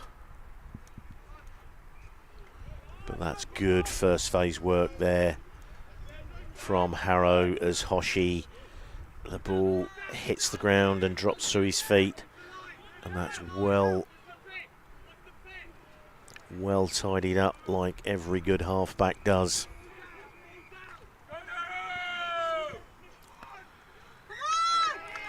And Tom Dargan eventually tries to pop the ball out.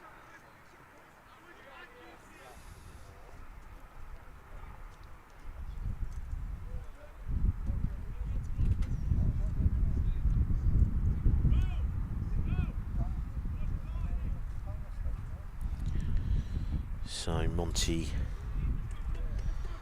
Morgan, Tom Dargan and Atetsu Hoshi now in the front row for Harrow School. Chotto with the feed. Good scrummage there from Zambezi as they now look to move this ball out. 15 metres out from their own line. Skipper Cam Wendo has been absolutely supreme. And LG Royal brings it back, fires the ball over to Akin Louis.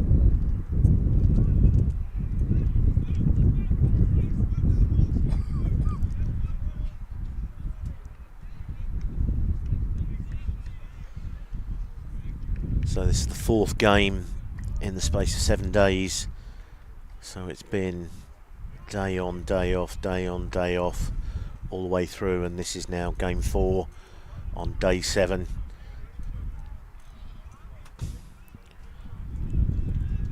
Has to be said, on day 3, 2 days ago, all 8 of the teams in the cup seemed a little bit flat. It was almost as if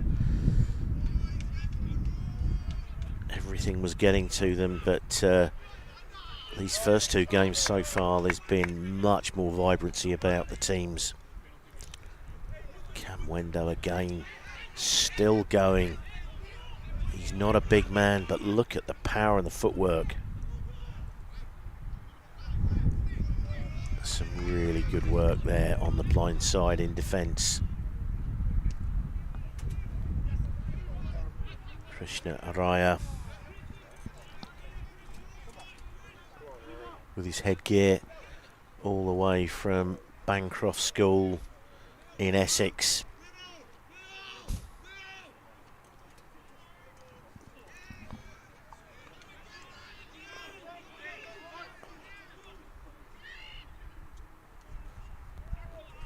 Oh, and the ball just lost there on the floor by Finnegan Henry. Looks like he's picked up a bit of a knee injury there.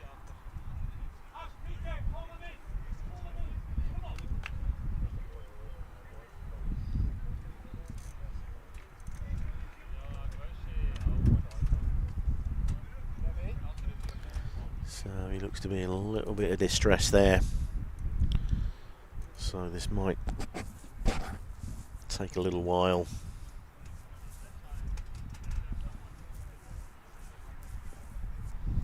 As I said, one of the standout players for the Zambezi Steelers has been their skipper. He really has led from the front. Kamwendo, Kingswood College in South Africa. He's an Eastern Province under-18 player this year, and also the head boy of his school.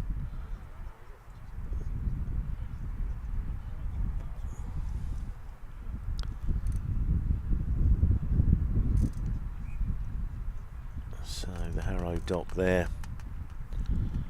Yeah, I think this is going to be the end of the day.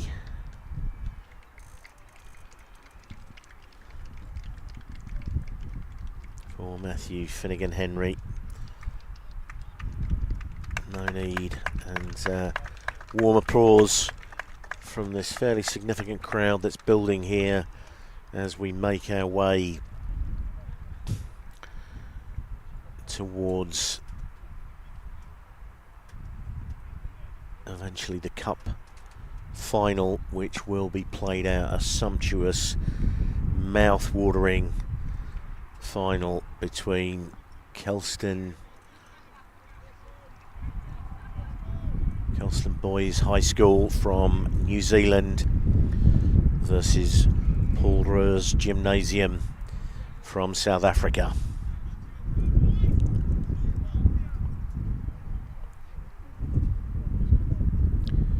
So Burbick with the feed here. Great scrummage here from Zambezi. Lincic comes away with the ball.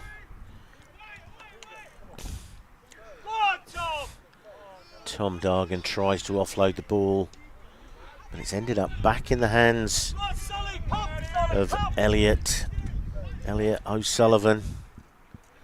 And here he goes, the big young man again, Dargan. Decent long present that time. Keaveney.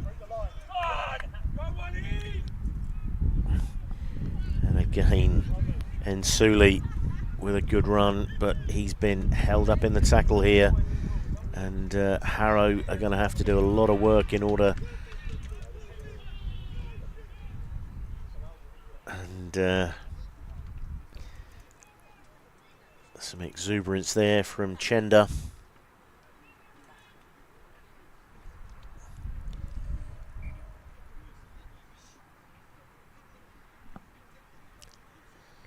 So it looks like a few changes coming in for Harrow School as there's another injury just on halfway. It's been a desperate a few minutes here for Harrow School. A couple of knee injuries, and looks like Patrick Keaveney is slowly making his way to the sideline.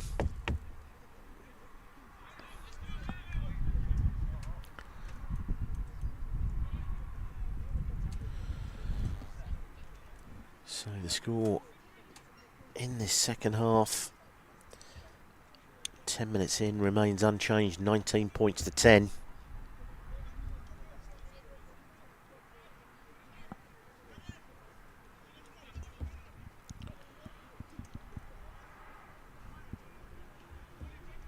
So Choto with the feed to this scrum. No Jordan Garland from Australia appears to be scrubbed from the team sheet for Zambezi. It was a real live wire in the game they played against Kelston.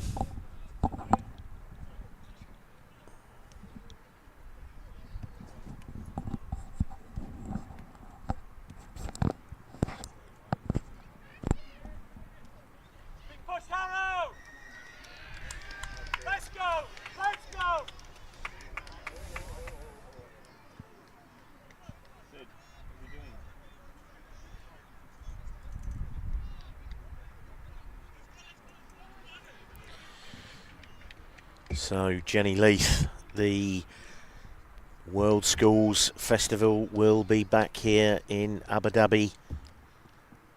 A long-term deal signed with the various departments. Oh, and it looks like a yellow card has been issued to one of the Steelers. Not quite sure what the infraction was there. Yeah, long-term deal signed between the World Schools Festival and the Abu Dhabi Sports Council and the Department of Culture and Tourism of Abu Dhabi.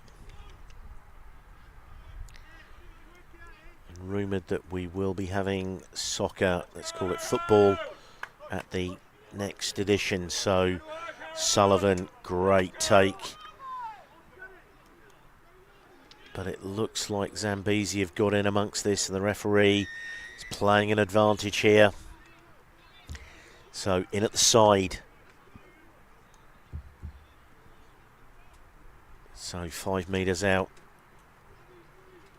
What will Harrow opt to do? Looks like they're going to run a short penalty. Oh, and the big man just drives straight forward. Oh, he's been held up. Some desperate work on the line there. And young Dargan held up. Some pretty impressive work to hold that man up. Let's go, tap it up.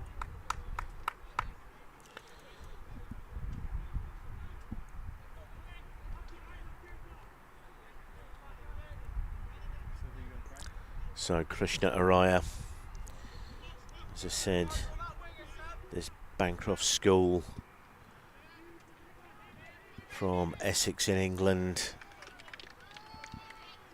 and he's fired the ball directly into touch from the dropout, so we will be back for a scrum 5.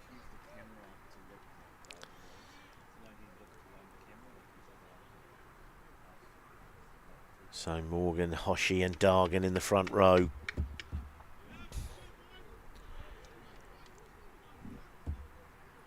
I believe that's Burbeck at half-back. Hard to tell with Harrow, 2 number 9s.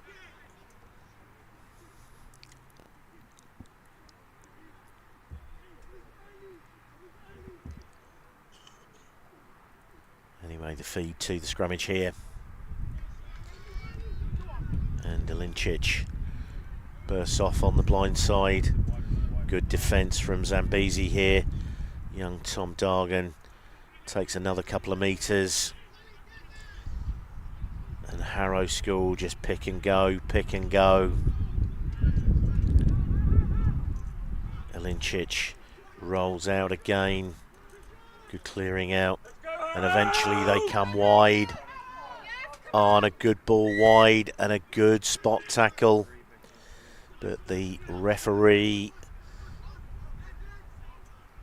looks like he was playing advantage because that ball drifted forwards. But it looks like Harrow have the put in. They've got a couple of options. There it is, the penalty is spotted. Again, they're going to tap and go.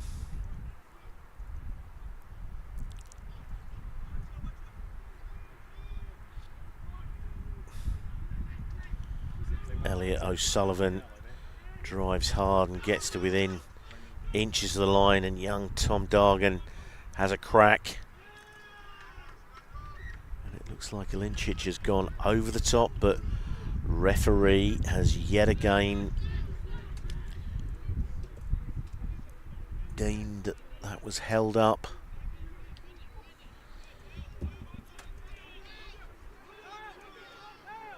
Alex Akinlui brings that ball in, and Harrow come back with this. Dargan drops that burly shoulder of his in. Now they look to move the ball wide. And again, the referee, double blow on the whistle there. A reminder that Zambezi already down to 14 men for the second time in the game, and Kamwendo is effectively being read the riot act by the referee. I think that will be a last and final warning. Not rolling away. And Fraser White taking over the duties for the injured Keaveney. He's the tall mischief maker. And as a reminder, Sam Winters, England under 18, is normally the captain of Harrow School, is out with a meniscus injury. He's part of the Bath Academy. He's hoping to be back in time for their semi-final against RGS Wickham in the National Cup that they won last year. So Henry Dargan, free kick, placed the ball on the floor, about 6 metres out.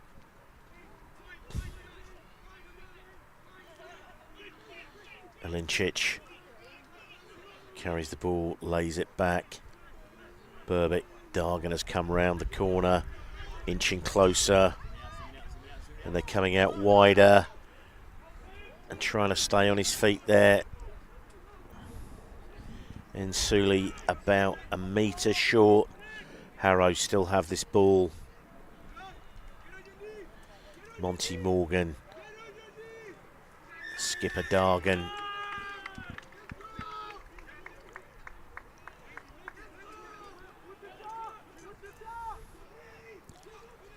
But Zambezi get the penalty. Kamwendo leading from the front comes away with the ball again.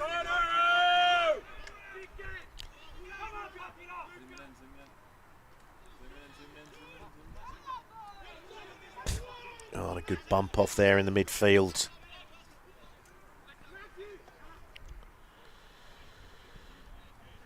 Krishna pushes the ball deep. Harrow look to sweep to this left edge. On the ball dropped, and it's into the hands, and some great footwork there. Chips it over the top. Manyakara. He eventually comes up with the ball, and the try is given. That is a fantastic individual try there from Manyakara. St John's College in Zimbabwe. Really great finish as he chipped ahead. Gathered his own kick and he's cut the deficit 19 points to 5.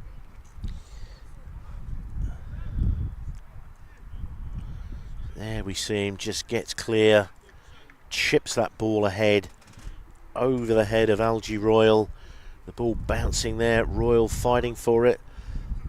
And there he is, clearly grounding that ball.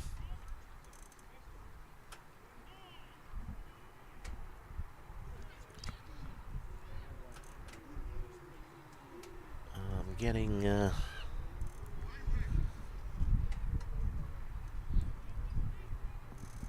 great finish there. As Cam Window steps up to try and narrow this to a 2-point game. Tough kicking in this wind.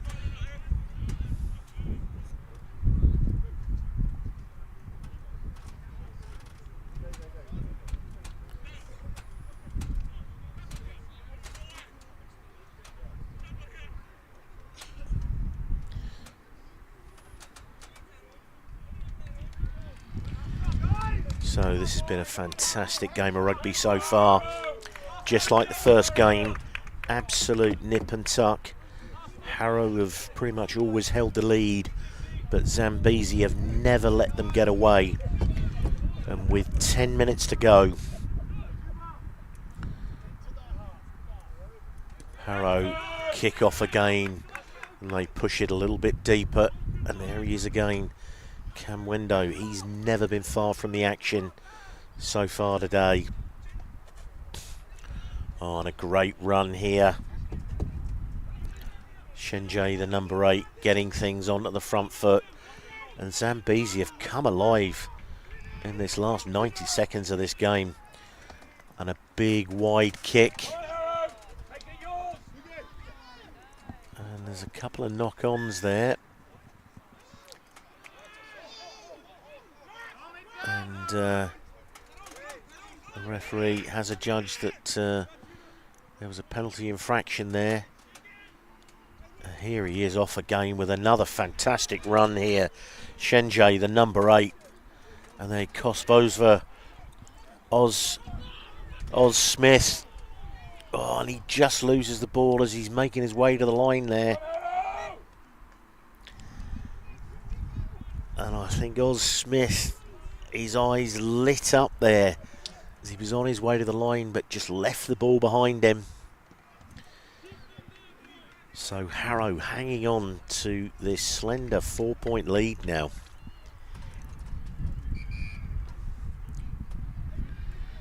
Another great run there from Rafaro Shenja. A couple of times he set them alight there.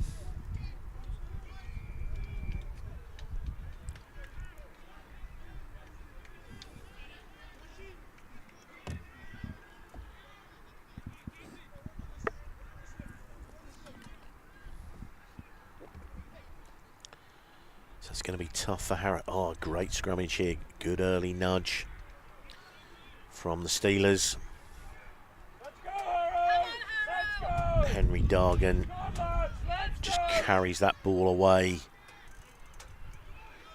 And Ashton Alincic carries it away. And some good work on the ground there from Harrow. Their two senior back rowers there, Dargan and Alincic, just carried that ball away. Both players at the Saracens Academy. We can see there that kick to touch, really tough to make any ground against this stiff breeze. As we see Talamai, starting hooker for Harrow, back on the field.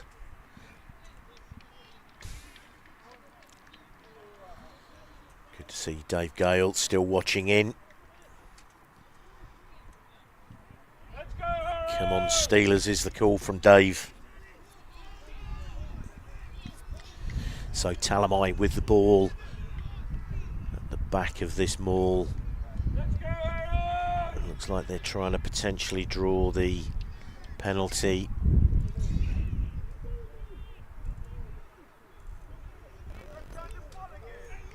And the Steelers have come away with that one. Harrow made a real mess of that, and so Cam Wendo again looking to try and take some space. Gombe now on at half-back. Oz Smith, good hands there. Gets the ball up into the hands of his number 8, Shenjay. Chinyadza with some fancy footwork there as Gombe now comes away with this ball.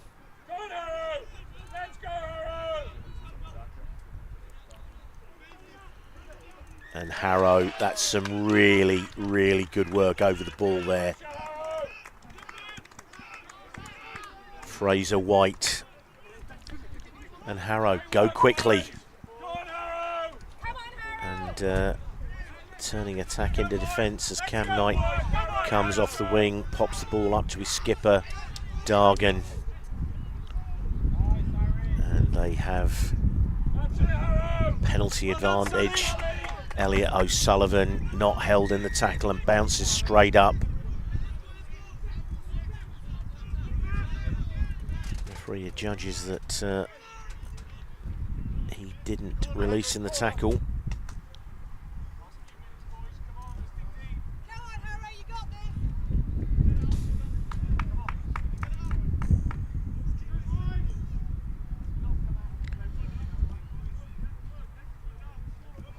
Big let's go Steelers from Gareth Smith. So deep kick from Codrington. Takes play about 7-8 metres.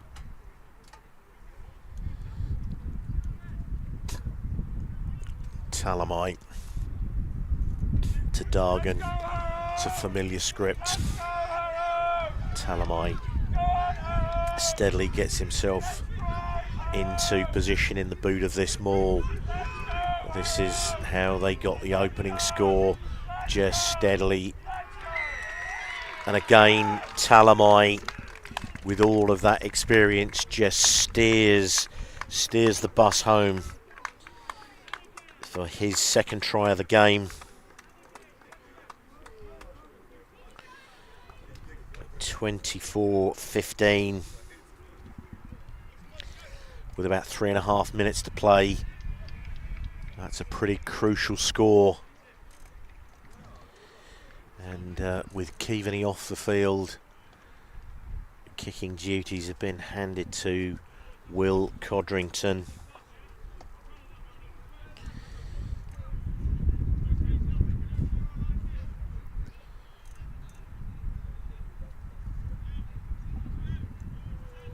So pretty tough kick.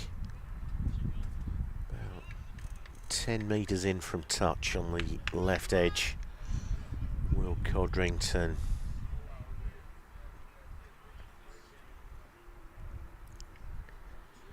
Just settles himself. Oh, that's a fantastic kick into the wind. 26-15. So an 11-point lead with about 2.5 minutes to go. Zambezi will need to go from deep here. And that's a big, deep, long kick on the wind. Well fielded.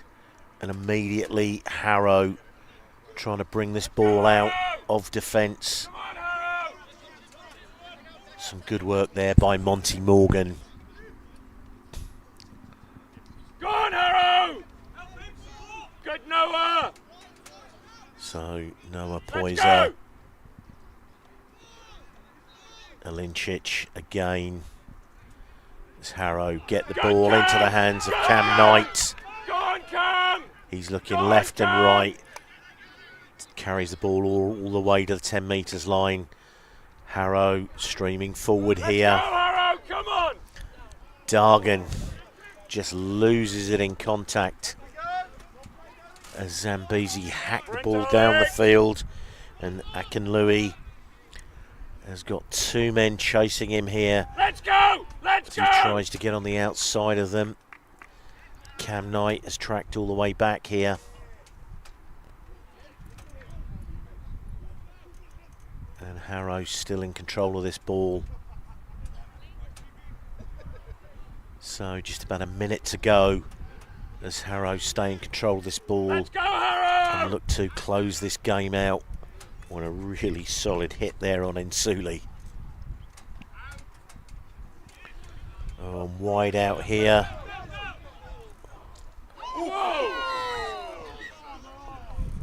And that was a pretty big shoulder there from number 3, Chavanduka. He could be in a whole heap of trouble here. Be very sad to see this right at the end of the game. There's only about 30 seconds to go.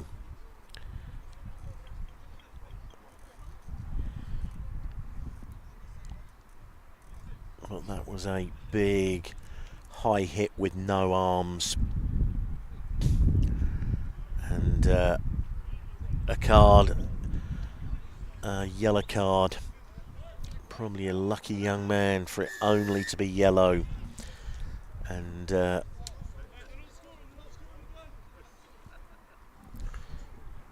so with an 11-point lead,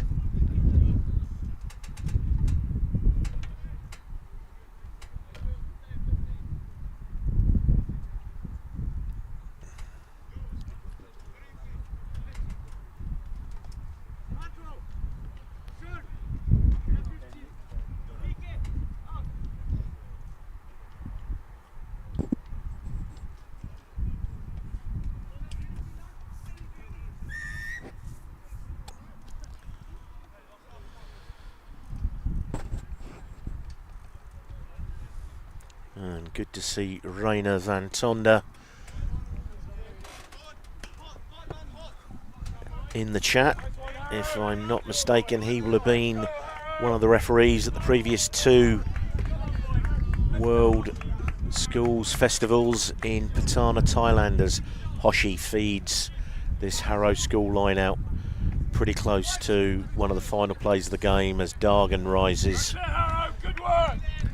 But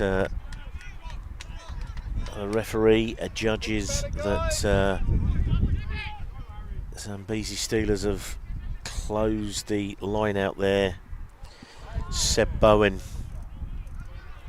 gets the ball wide. Come on, boys! Looks like Lowry out on that right wing as Harrow bustling forward into the 22, really looking to finish this game off, but they've knocked it on, and that is all she wrote. Harrow School run out the 26-15 winners over Zambezi Steelers. Fantastic effort from the Steelers, and they have really played their part in this game, and some fantastic work. Early score from Talamai. Great strike back for the Steelers through Wallace, the New Zealand schools representative. But then a great try from Ilincic. Then Nsuli. Good conversion from Kivani. And then a strike back from Chenda. Almost immediately down the right-hand touchline. Then Manyakara scored a try to bring it back to 19-15 before the nerve-settling try from Talamai, well converted by Codrington. 26 points to 15. Next up we will have Millfield versus Westlake in the fourth playoff. Both Millfield and Westlake played in really tight final games that could have seen them make their way to the playoff final, but from Field 1 we say goodbye for the moment, with Harrow School running out 26-15 winners over the Zambezi Steelers.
So welcome back here to the Abu Dhabi World Schools Festival, the penultimate game of the Cup Rugby tournament here at the 2024 edition of this fantastic event, the premier schools rugby event in the world. So we have a fantastic third place playoff between Millfield School from England and Westlake Boys High School from the North Shore of Auckland. Absolutely fantastic part that they have both played. They both won their first two games and then lost their third games. Millfield to the highly fancied Kelston Boys High School, going down 12 points to 5, having the opportunity to post the score late on in the game, but Kelston prevailed. Westlake Boys High, who are the reigning champions of this tournament, beat Harrow in the first round 22-5. They beat Llandovery College 21 points to 5 before finally going down to the much fancied Roos Gymnasium 11 points to 7, and they were pressing hard at the end of that game. So a lot of pride on the line as we now see, well, we're in the huddle here with the Millfield boys. Just some final words being said. Coach John Mallett has made a number of changes, making sure that everybody gets a run here.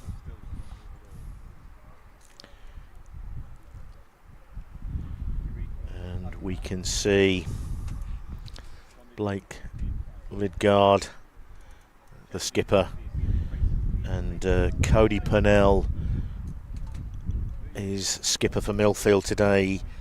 He's Bath Academy and Wales under-18s. He had a tremendous part of the game.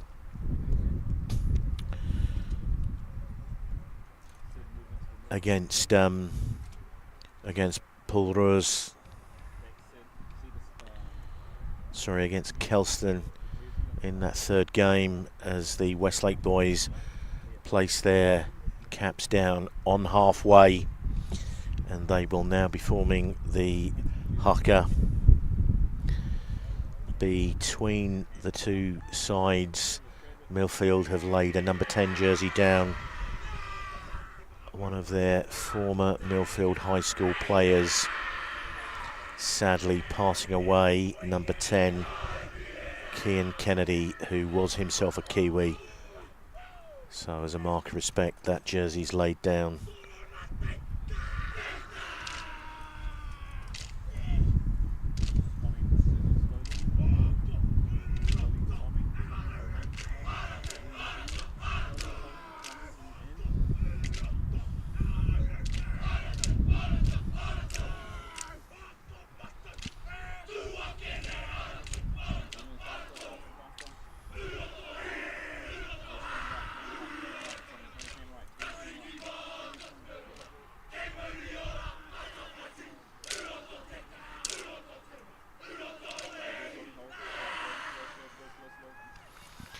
So fantastic rendition of their school haka.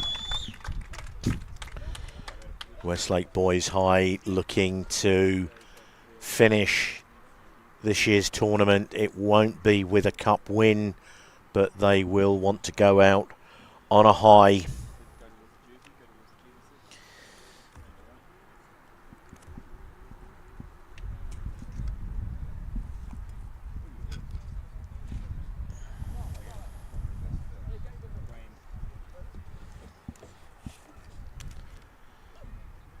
So last minute words, thoughts and prayers from some of the players out on the field.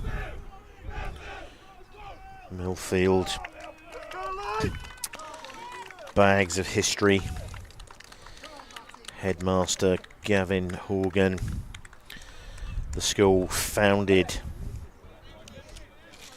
1935. Some very famous alumni, none more so than Gareth Edwards, who is the current president of rugby at Millfield School, and JPR Williams and former England captain Chris Robshaw also. High hanging kick, and that is a great take there by Yeebsley.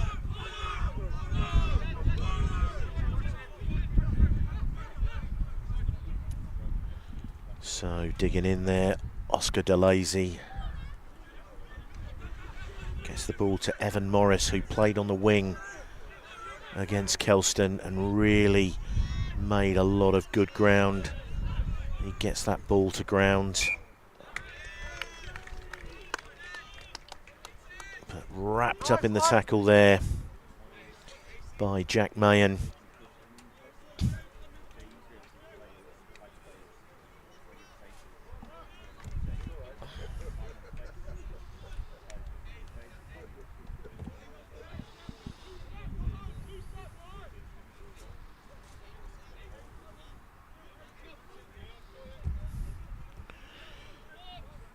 So barely a minute on the clock and we have the first scrummage. Gravenstein, this live wire half-back.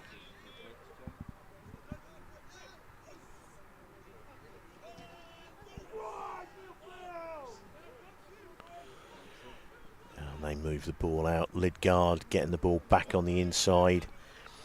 Some good footwork there from Van der Westhuizen. This fantastic New Zealand schools rep for Westlake.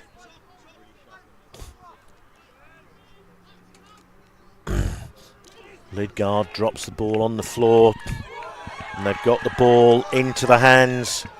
Great tackle back there. Evan Morris. Some great work. Donahue got through onto that ball. Young man that's gone all the way through from the prep school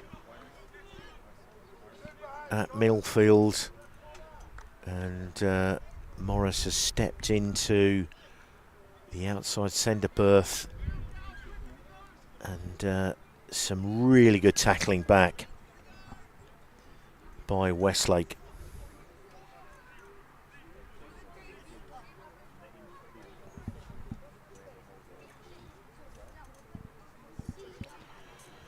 So another scrummage here for Westlake. As we've said, for those of you who haven't been watching, there's a fairly stiff breeze blowing at the backs of Westlake in this first half as they play from left to right, about 10 metres off their own line now. Decent scrummage here by Millfield. Lidgard with a pretty good exit out there.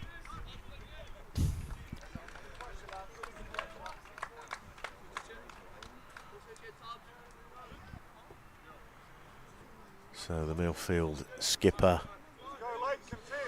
Cody Purnell, he's at the tail of this line out for Millfield.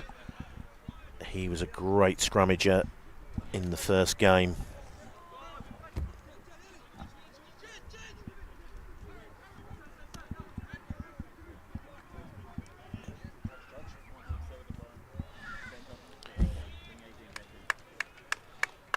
So the ball forced out on the edge there.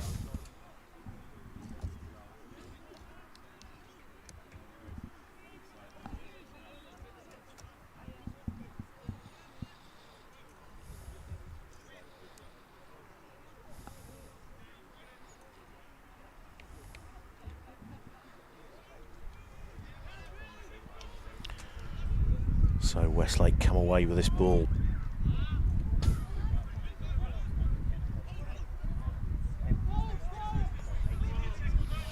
Still working hard here, Westlake. Gravenstein just pulls the ball back to Tuatupo, who's been outstanding all week here.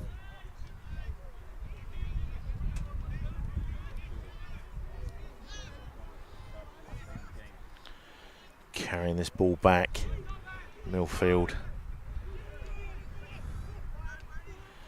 DeLacy. Ball hits the ground, but they're trying to get the ball into the wide channels here. Jonah Miller and the referee.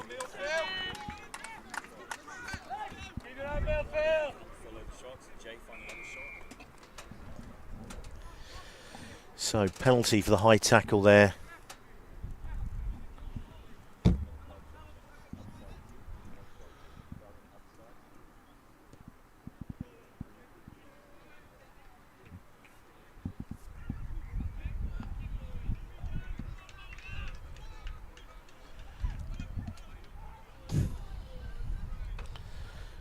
So plenty of parents from both the UK and New Zealand here on the ball.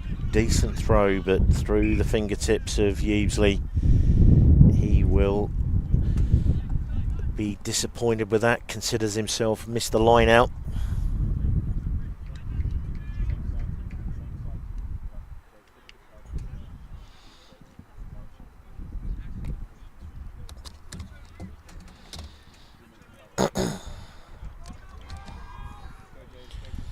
So scrum down, and Westlake will have the feed.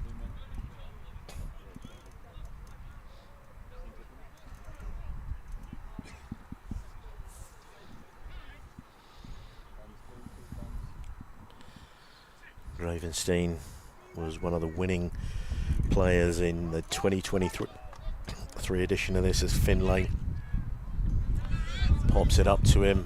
Brody Good at 15, looking to stay alive there. Lidgard back inside, and Finlay, who made a couple of tremendous runs on day one,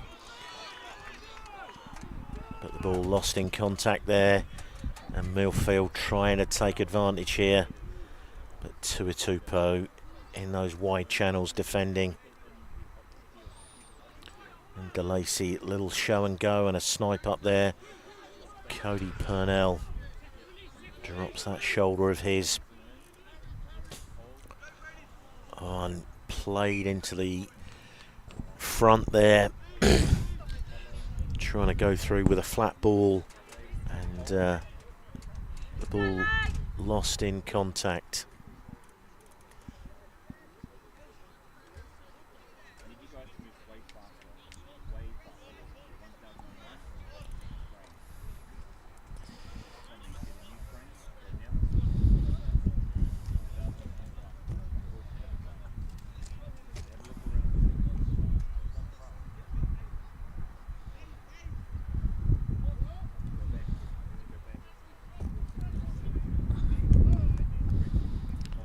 So more pressure from this Westlake outfit here.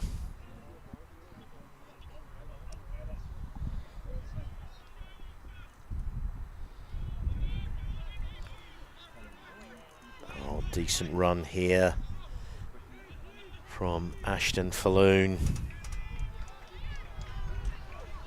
Oh, and a good tackle there. As I try to get that ball away, DeLacy drops it on the toe. Thomas Rawiri gets it to Lidgard. Steps one way, then the other. He's still going.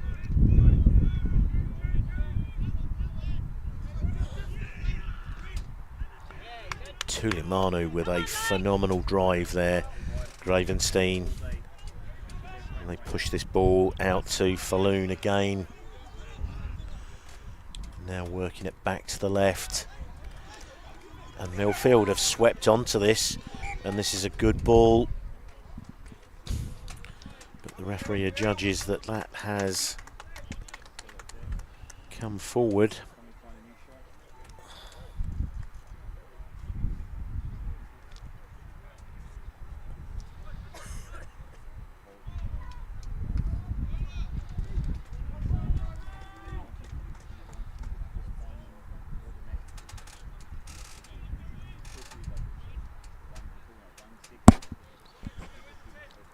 So DeLacy gets the feed to this scrummage.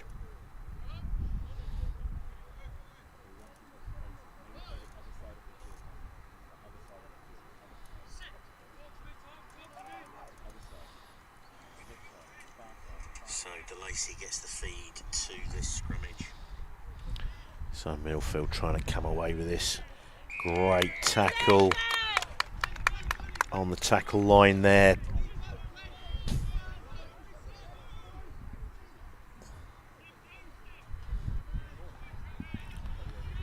On a good drive here, close to the line. Westlake getting the ball up to Peters. On a good drive, close to the line here. Jack May and the hooker. Goes tight. And turned onto his back there, but not 10. And so the referee brings us back.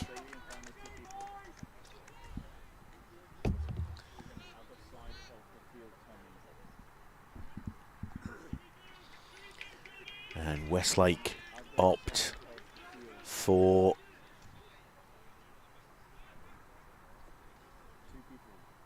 the scrummage.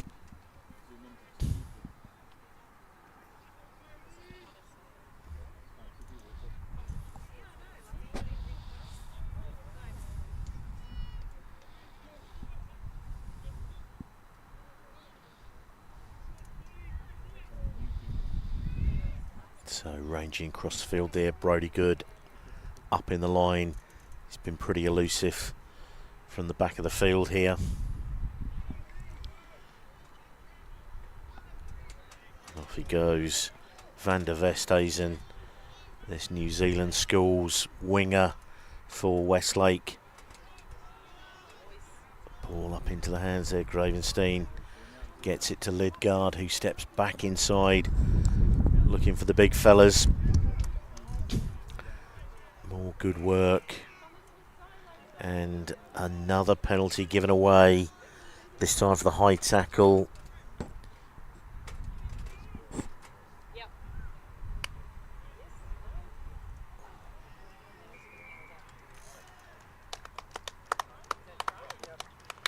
And the early try is given. And the big man, Alex Vai, comes up with the ball. So first blood to Westlake in this final. 5 points to nil, straight under the post. So pretty easy opportunity for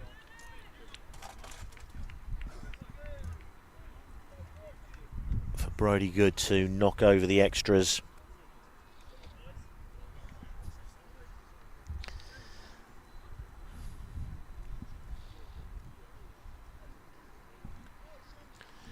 And he does make good on those extras, so 7 points to nil, 13 minutes gone. Brodie Good with the conversion. Early lead for Westlake Boys High.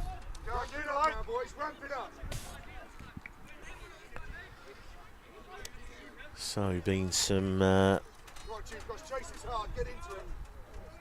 decent play here from Millfield so far. High hanging kick, and it's gone up. Evan Morris got himself up on that and has knocked the ball back, and a slight nudge forward there, and the referee gives the scrummage to Millfield.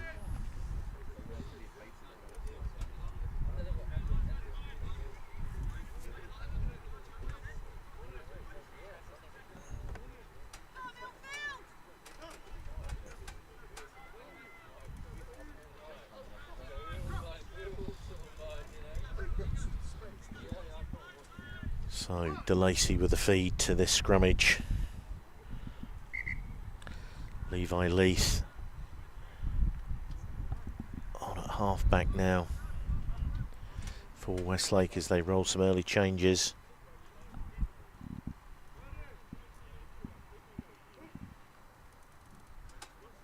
I'll need to access your Audible data to use the app. Is that okay? Okay, I won't.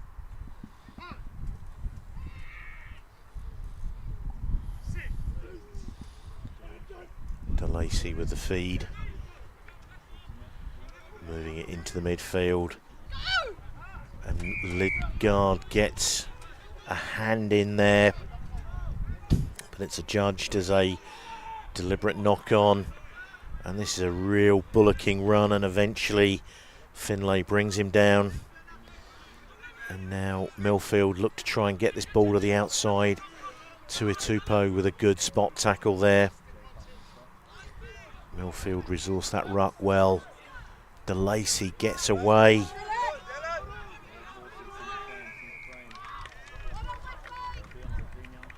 And in at the side from Millfield.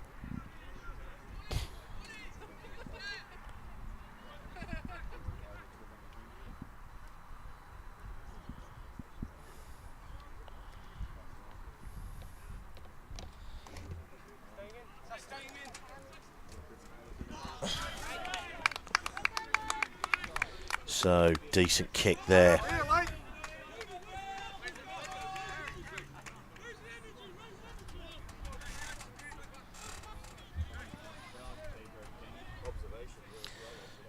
So the current temperature here, a couple of people asking in the chat. It's a beautiful 24 degrees, pretty hot in the sun, but I can tell you in the shade it is pretty chilly with this breeze blowing. De Lacey sharply in there as Millfield claim that ball at the back, but putting themselves under lots and lots of pressure. But the referee now bringing it back.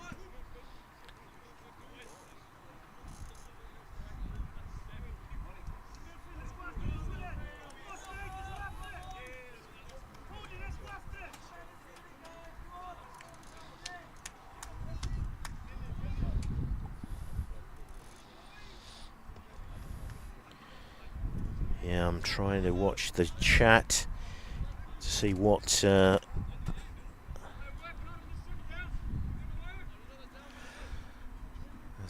have a big shout out for Nerp. Make sure you keep it respectful in this chat, please.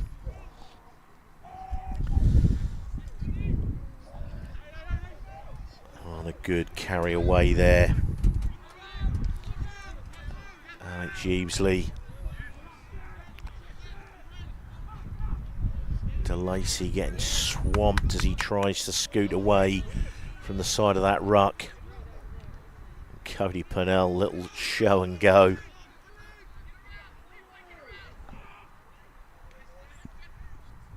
Oh, and a good ball out the back there.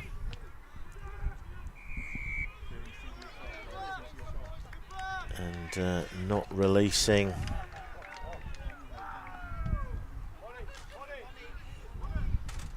And as they try to go quickly, I think Millfield are guilty of just knocking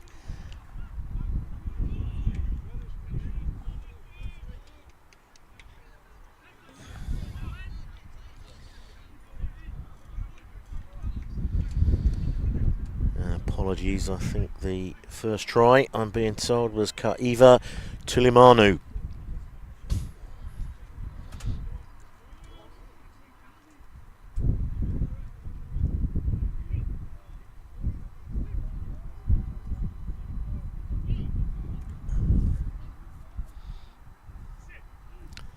So Westlake with the feed to this scrummage. Decent scrummage here. Cody Purnell has absolutely destroyed that, but illegally according to the referee.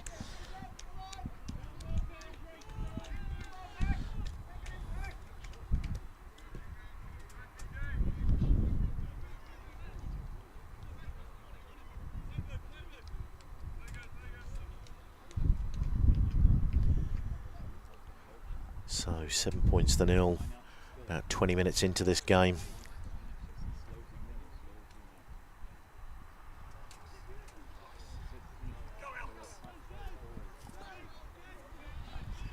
Westlake getting this rolling forward here. Good tackle by De Lacey. Tuitupo again as Leith digs into this. Van der Vesthuizen stays really strong in the contact there. Leith to Lidgard.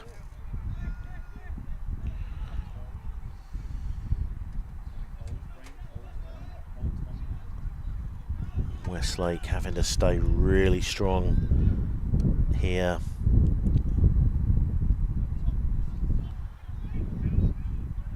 And again, Travis Finley going hard for the line, but just short. Leith brings it wide. Lidgard. All hands on deck here for Millfield as they get pressed wide.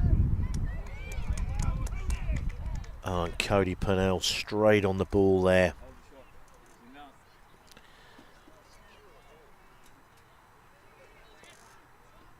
Multiple waves of attack here from Westlake, forcing Millfield to defend and defend and defend. Yeebsley's got underneath him there, but the referee comes back for a penalty. High tackle there as they were holding him up, just getting under the neck.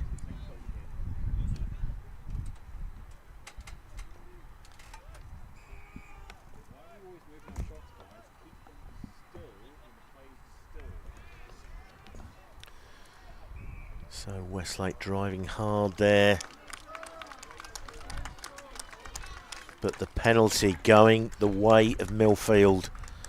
They've really shown some fight there.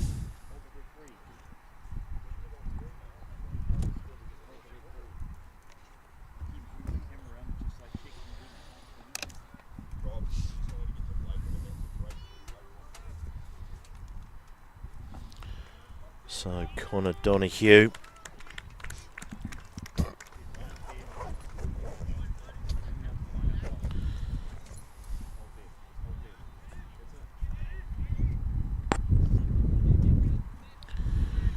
So Millfield having to work really hard into the wind here. Cannot stress how much of an advantage playing from left to right is. On a great take off the top there, and a really good set of feet there from Harry Bunting. He needed to help his forwards out there and carry that one forward. Run up, Blake! Now trying to go down the blind side here. Up, up, up! So a knock on in the contact there. Get the forwards! So Levi Leith digging in. Oh, and out to Brody Good, who gets it to the man on the outside. And the ball has just slipped forward there.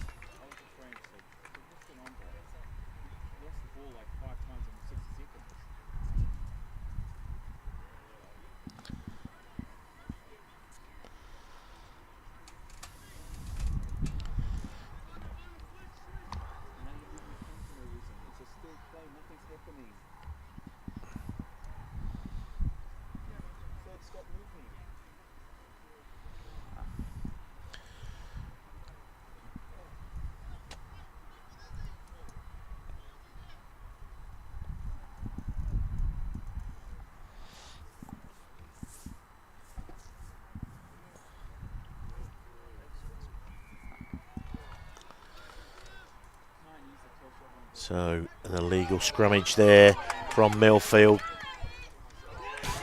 Oh, this is a fantastic breakout here. But a really good counter ruck there.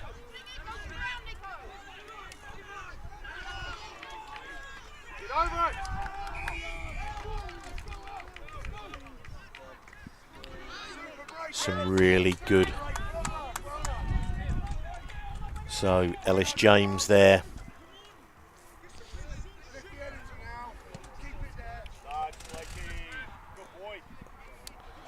So fantastic breakout there by Ellis James. 5 minutes to go to half time.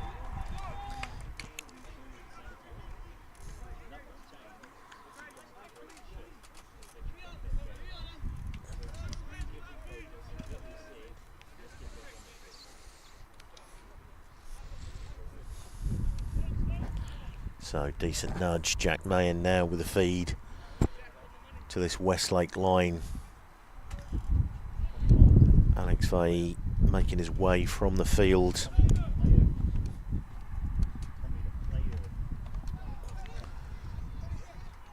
Millfield come away with it again. Really good run there from Charles Heffron.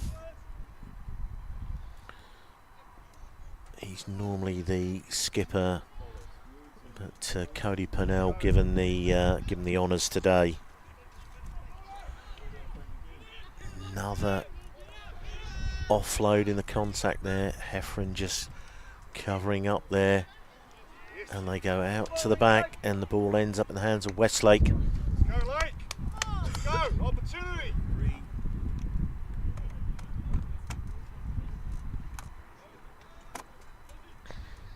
Lock the camera off. Give them a shake or something.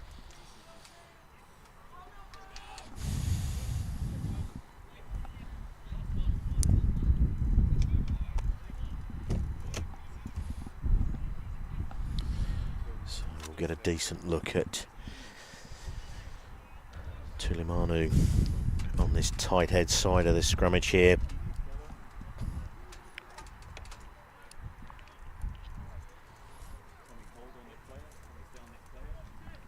Good scrum, Lake!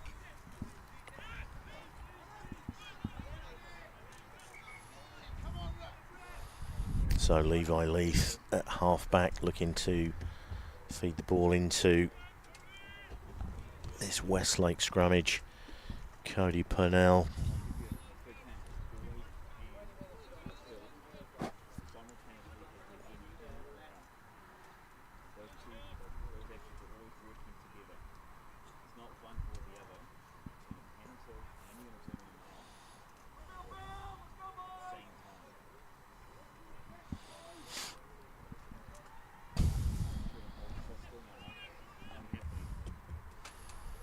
So with about 2.5 minutes to go, Westlake putting a lot of pressure on Millfield here, but Millfield showing a huge amount of dog in defence here.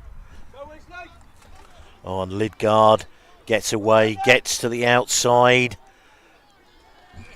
and that is a score for Werner van Staden. Exactly what Millfield didn't want just before half time there. 12 points to 0. Van Staden. Great break by Blake Lidgard. Drew the final, well, drew one of the last defenders. Got the ball out to Van Staden, who then stepped inside for a really good finish, which with about 2 minutes to go gives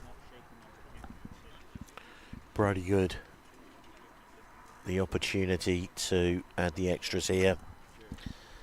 But this is a tough kick.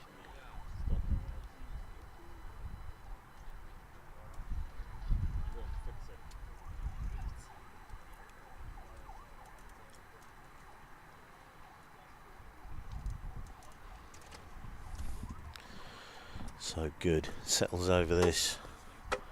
It's a pretty good strike. Tracking on the wind, and over she goes. So 14 points to 0.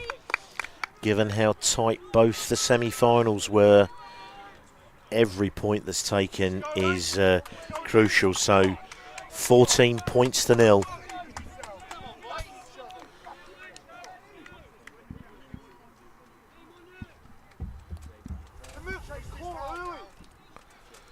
So Millfield see if they can get anything in the last 30 seconds of this half. It's a high hanging kick. It's knocked on. Matthew Bowler, known very much as being a TikTok gym influencer. Apparently his TikTok reel in the gym is fantastic.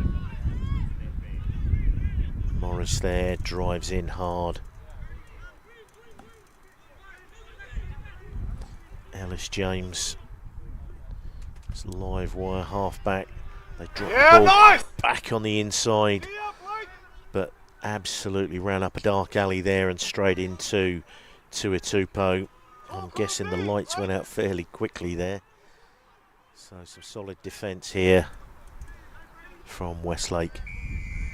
But a penalty here, and James does what he did all day. All day against Paul Roos, he kept taking the ball quickly.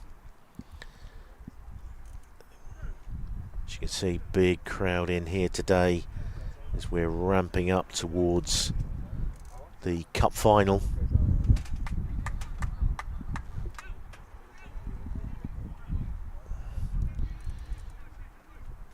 So Millfield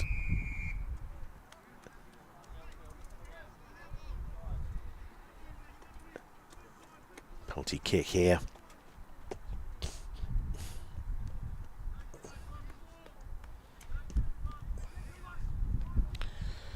Bit of a scruffy old kick into touch there, but it makes it.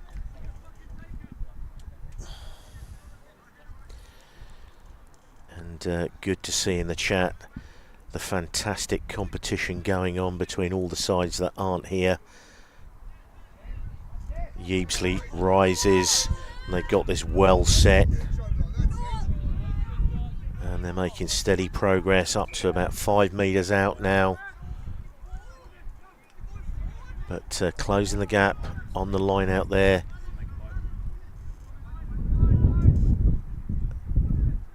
And free kick, short arm penalty. Purnell here.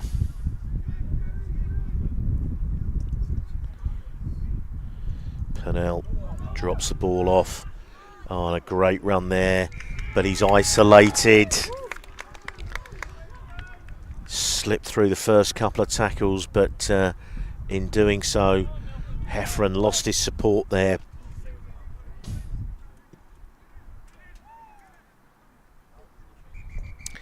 And that is half time. So Westlake, with a workmanlike performance in that first half, have managed to score 2 tries and hold a 14 points to 0 lead over Millfield School from England.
So the crowd there, everybody watching in.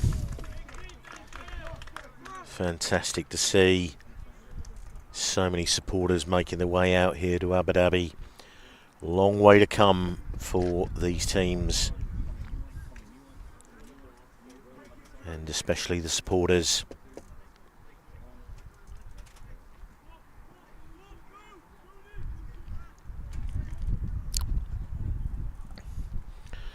So 14 points to nil. Westlake Boys High School leading over Millfield School from England. Both teams with some impressive alumni. The one I love most from Westlake Boys is cricket umpire Billy Bowden, famously with that crooked right index finger. And that is a scruffy old kick towards the touchline, but it makes touch. But also famous All Blacks at Westlake, Nick Evans, Luke McAllister, who is part of the coaching team here, Wayne Pivac, Frano Botica, and even England international Chandler Cunning himself. So Arlo Leith.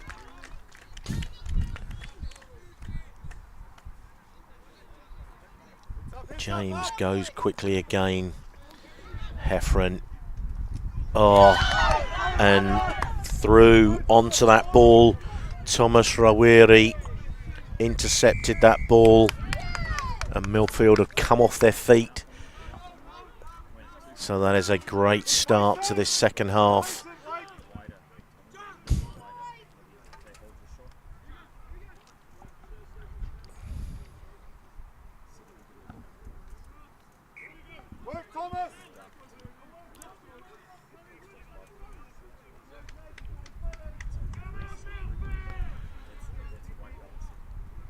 So in an effort to try and get the ball moving, Millfield threw a wide pass there that Westlake came swooping through onto there. Thomas Rawiri, and it needed some real scrambling D from Millfield, and they've given the penalty away. And Nico Jalis comes in on the scrummage.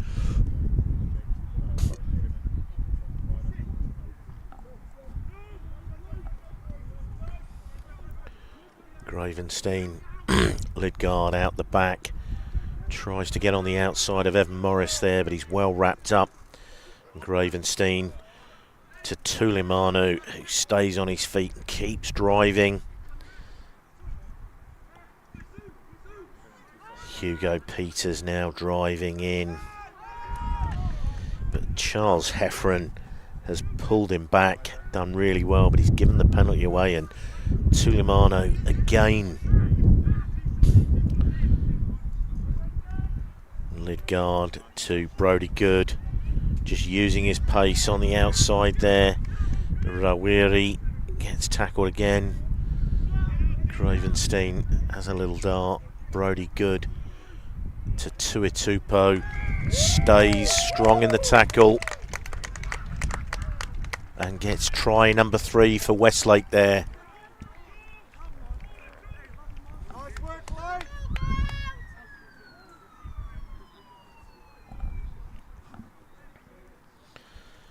So absolute the start that Westlake wanted. The last thing they would have needed would be Millfield getting an early score and getting a sniff of it. So 19 points to nil, just 3.5 minutes into this second half.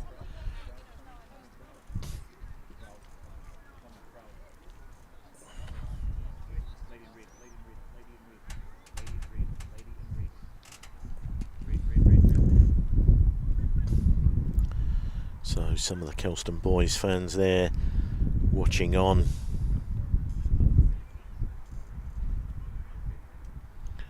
So Brody Good 2 from 2 so far. Tougher kick into the wind, but he struck that really well. Lovely ball. And he's now 3 from 3, 21 points to 0. Westlake early in the second half.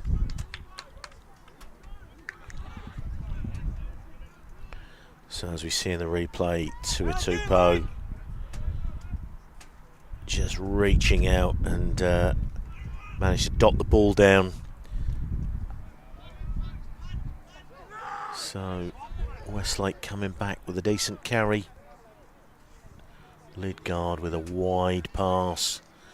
Jealous out to Brody Good. Rawiri met with a really good tackle there from Sanjil. Tulimanu is covering lots of ground. Jealous out to Tuitupo. Rawiri on this wing, Lidgard.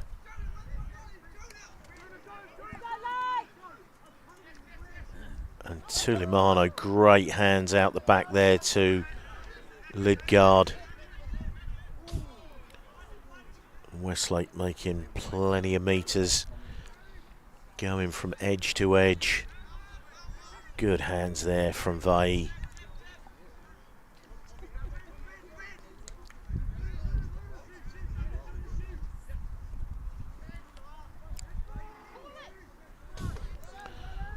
Vai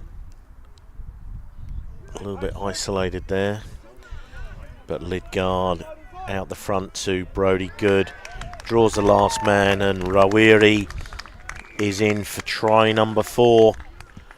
This has been a fantastic first 6 minutes of this second half for the Westlake boys.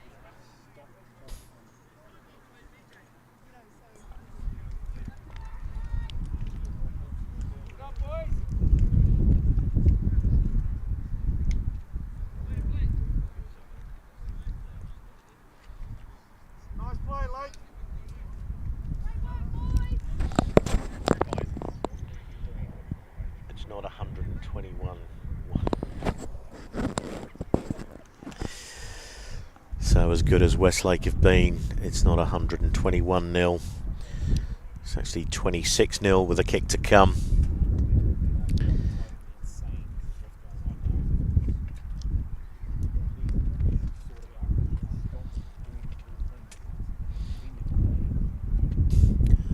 So Brody Good from close to the touchline. It's a really good strike, but drifted away on the wind and breaks his 100% record there. But 26 points to 0.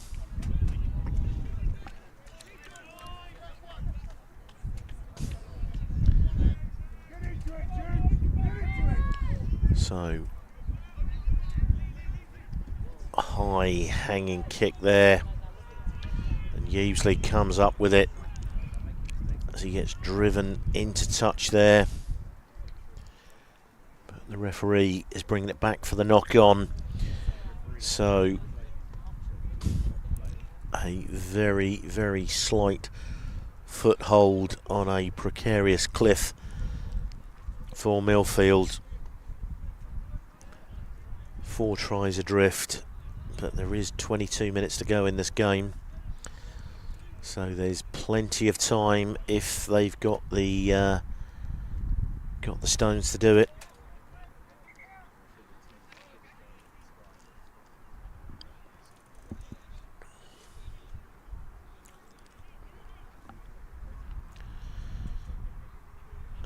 And there's some of the Kelston boys, fans no doubt getting ready for the big final where they take on Roos.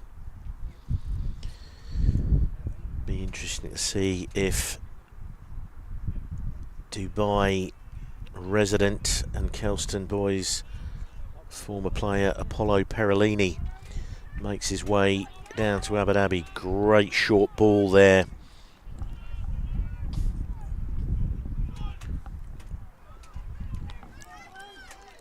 Millfield getting well met in the wide channels here. Heffron, decent drive there. And again, getting the ball in the wide outside there, fit and white.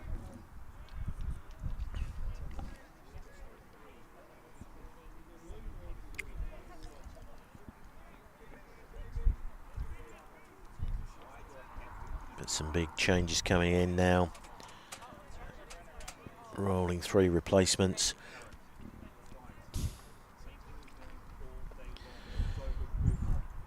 Squads of 28 and rolling substitutes, given that it's 4 games in 7 days.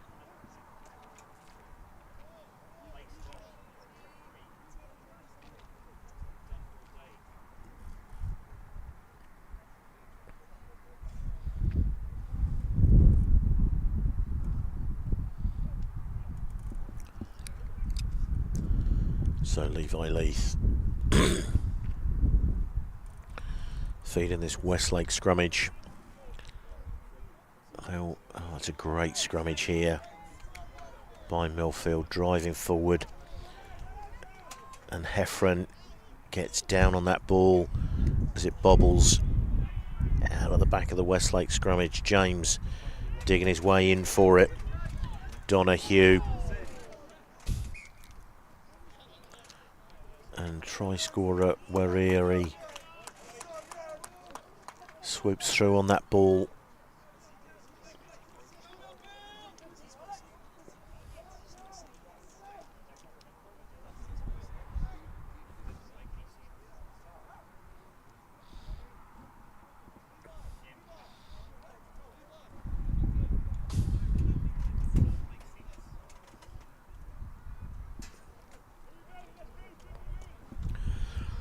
So on at hooker now for Millfield. Sid Moore,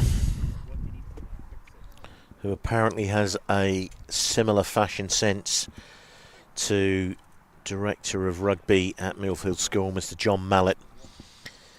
And I can assure you, I do not believe that is any kind of compliment to Sid. Oh, great show and go there. And the ball just forward in the offload and spilt in the contact.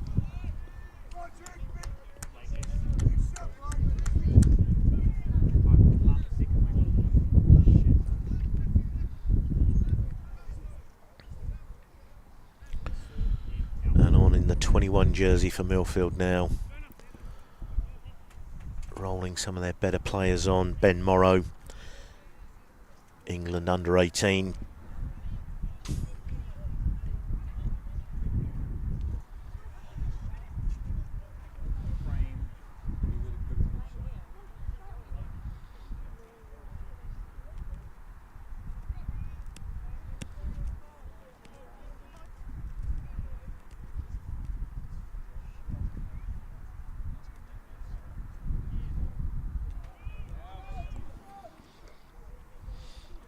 So Lidgard comes away with it, chips it ahead before he leaves the 22. Just making sure that he takes play away from the danger zone.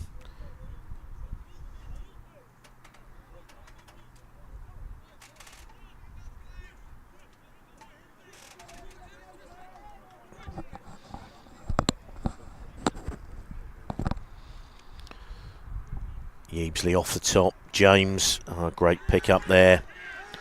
Heffron with a really solid carry. James goes back against the grain. Cody Purnell. Ben Morrow.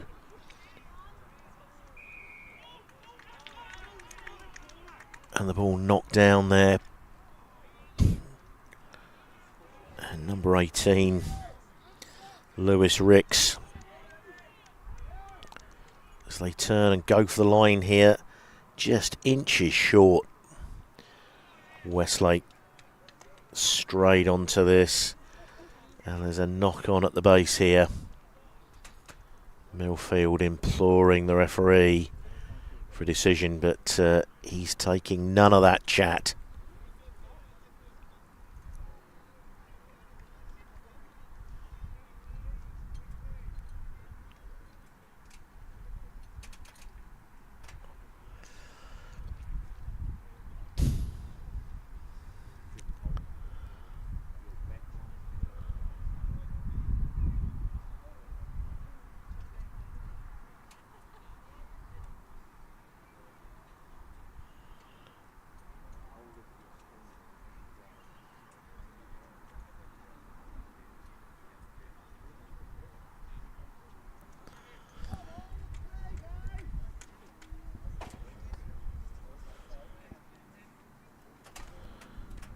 So making way, Cody Purnell.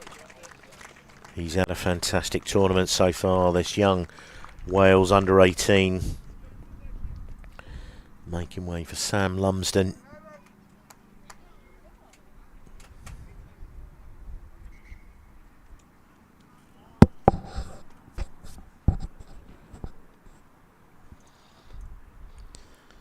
So we're into the final quarter of this game.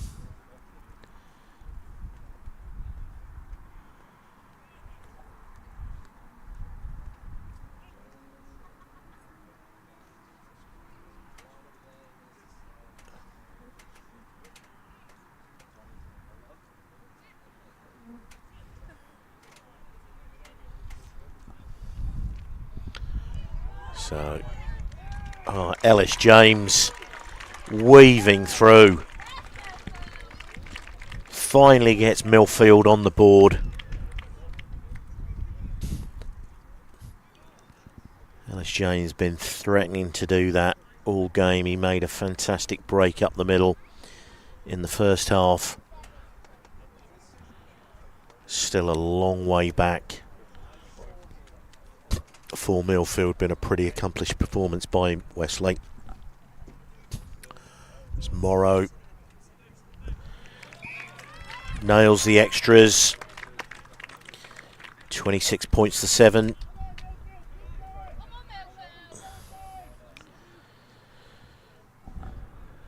Millfield need at least another couple of those in quick succession if they're going to make any part towards the end of this game and start to put Westlake under pressure.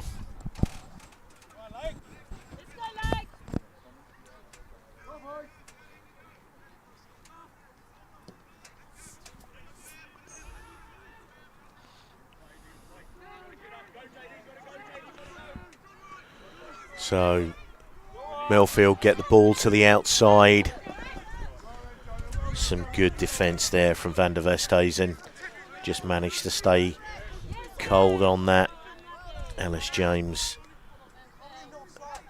Ball in the hands of Morrow now as he tries to get to the outside. Spots the prop forward on the outside. Evan Morris just tries to feed the ball to the inside there.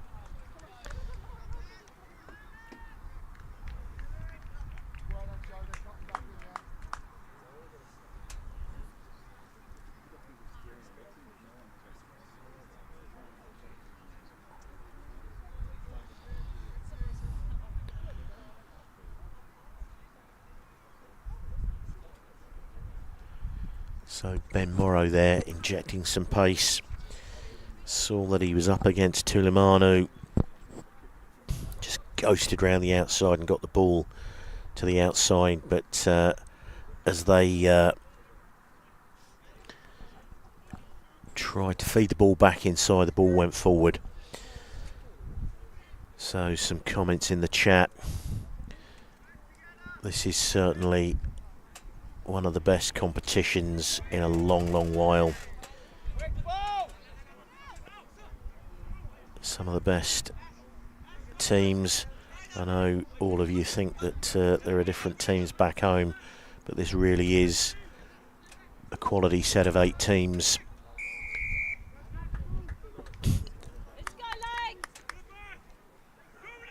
Everything's open to conjecture. There's always going to be the thought of better teams back home, but there has been some absolutely fantastic rugby played here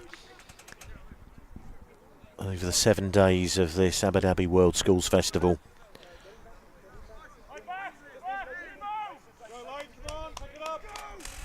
In the previous versions of this event, plenty of players who played in this year's Junior World Championships in South Africa, some 15 former alumni from this tournament, which shows the testament of the quality of these players. So Jack Mayan looking to throw the ball into this line out. Coming back onto the field, Travis Finley, who ripped Harrow apart on day 1 of this competition. over the top. Swooping through onto that, Lewis Ricks. And some good feet there. Millfield might be down, but they're not out. They're giving this a real go. Hands to Ben Morrow, who takes another 5 or 10 metres, beating 3 or 4 guys. Heffron and Alex Vai, and there's a big scream from the touchline of yellow card, and Alex Vai, Blues and Harbour Academy player, has to go and sit down for some 7 or 8 minutes. Oh, and the ball just chipped over the head of that early try scorer, Werner van Staden. Scored try number 2 for Westlake. So the ball makes its way into touch, and Jack Mahan has the feed here.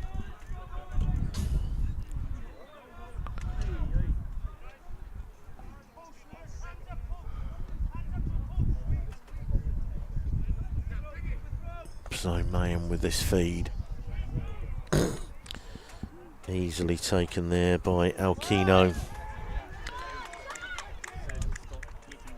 And a hard hit on Travis Finley there.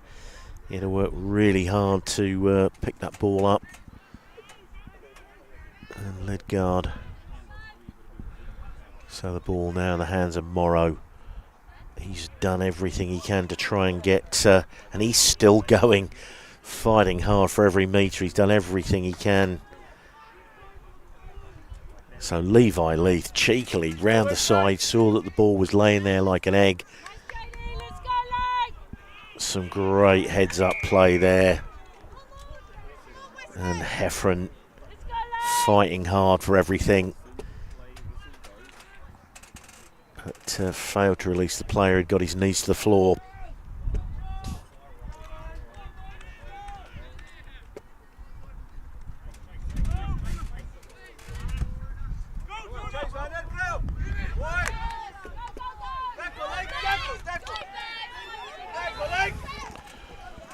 Ben Morrow there, well tackled by Travis Finley.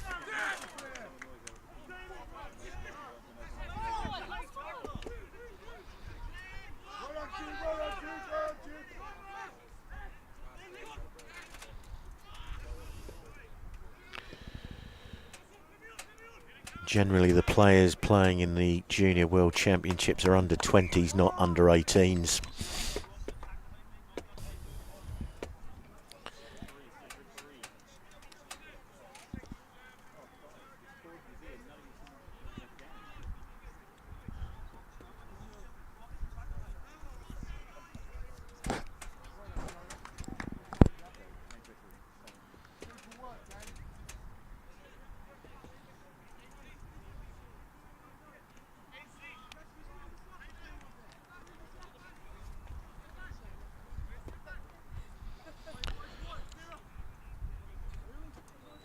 So about 6.5 minutes to go now. Teams ringing their final changes. Just re-spotting the mark.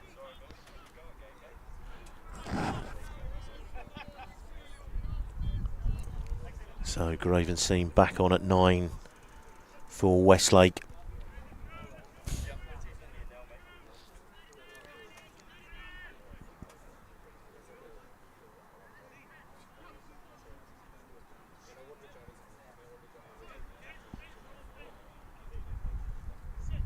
So holding this 26-7 lead.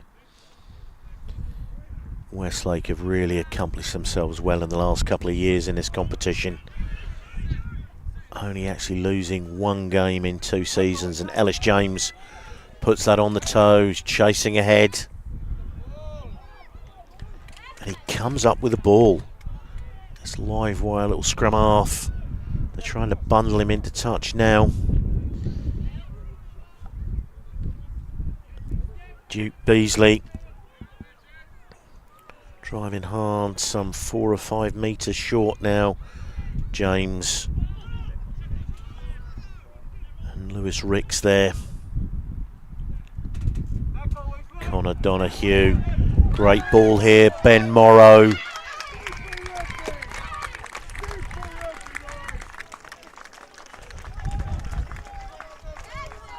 And a great finish there. Jonah Miller with the score. Still a very long way back. 26 points to 12, but Millfield shown a really good account of themselves here as Ben Morrow lines this up. 4.5 minutes to go. Drills it low. He's more interested in trying to get back.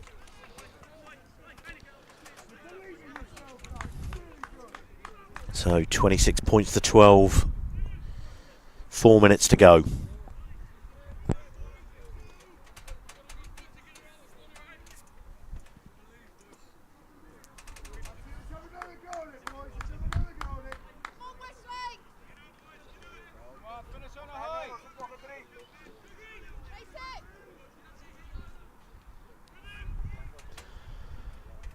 So Millfield looking to come away with this. Keeping the ball in hand here. Ben Morrow steps inside and draws 2 or 3. And Millfield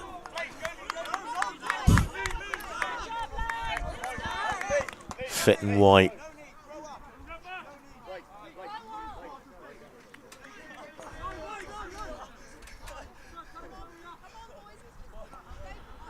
Fit and white scragged to the ground there and jumped up.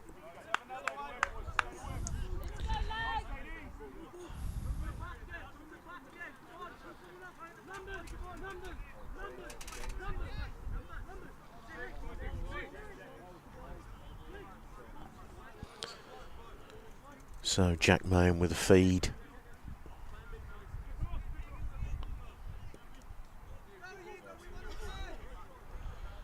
Heavesley at the front for Millfield. And straight through the hands of Harry Cornelius.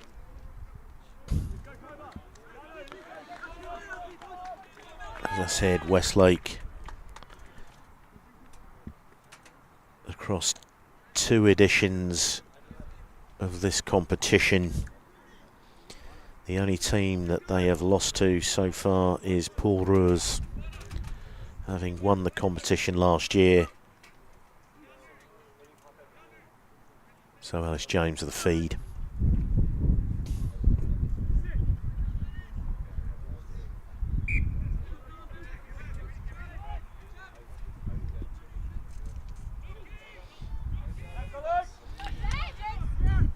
Oh, some great work there. Jed fit and white. Ellis James does well as they left the ball behind them there. Lewis Ricks. And Millfield really playing with some ambition and trying to keep the ball alive. But this Westlake defence is keeping them honest right to the end.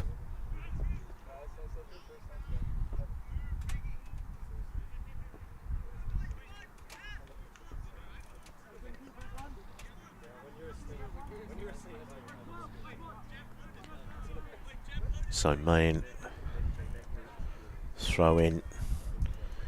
Good take there by Arlo Leith. Lidgard doubling around. Good tackle there.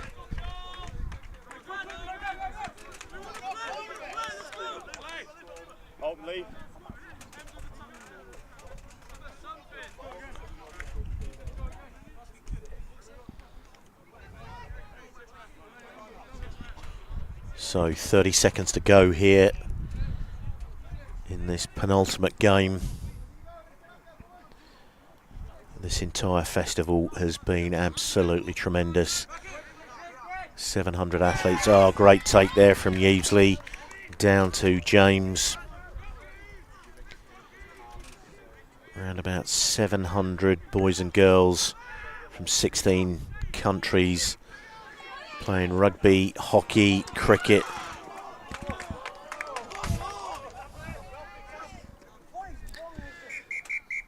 And that is it.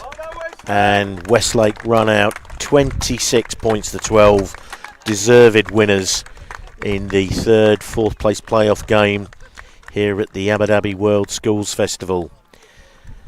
So the final game that we have coming up on pitch 1 here in a few moments' time will be Kelston Boys High School from New Zealand taking on Paul Roos Gymnasium from South Africa in the all-important World Schools Festival Cup final.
So good afternoon and welcome. This is it, the final game, the final of the Abu Dhabi World Schools Festival 2024. And here we have Kelston Boys High School starting the game, being led onto the field by skipper Jarell Tua Imalu Vainga, New Zealand Secondary Schools under-18 player, and they are taking on Paul Roos Gymnasium from Stellenbosch in South Africa. So the huddle there, Kelston Boys will be starting their haka.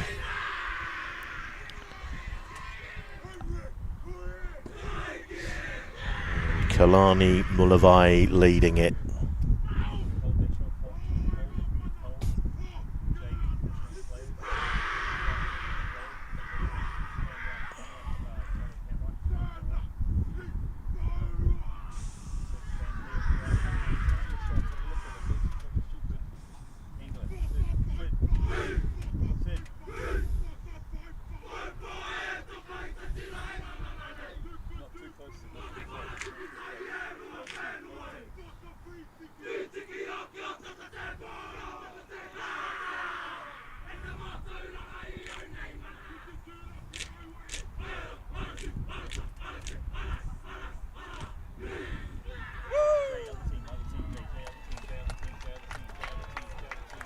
So Kelston Boys confidently taking it to Paul Roos, but Roos standing their ground. And this should be a fantastic game. Paul Roos coming through to this final, 36-15 over Llandovery, a tight game, 15-12 over Harrow, and then 11-7 over Westlake in the final game. In comparison, Kelston had a slightly easier run to the final, 33-0 over EG Jensen, 52-5 over Zambezi Steelers and 12-5 over Millfield. And I'm joined in co-commentary by Simon Sinclair. Welcome, Simon. Afternoon, Cookie. We're in for a cracker here today. Yeah, and so Roos playing from right to left with a kick-off, fielded by A.O. Keith, and Kelston kicked the ball deep, and Keenan Stoffels immediately. This young man has been at the heart of everything good so far for Paul Roos. And JJ Nell opts to take this. And some good work here.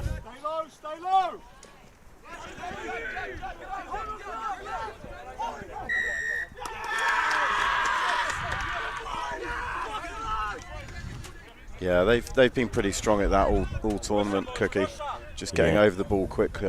If Paul Roos have done their homework, they should have recognised that. And again, yeah, they just keep coming up with the ball again.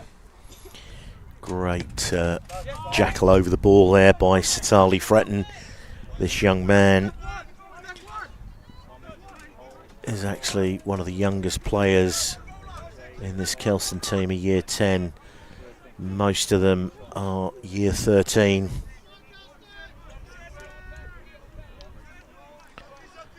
So Stowers with an early opportunity here.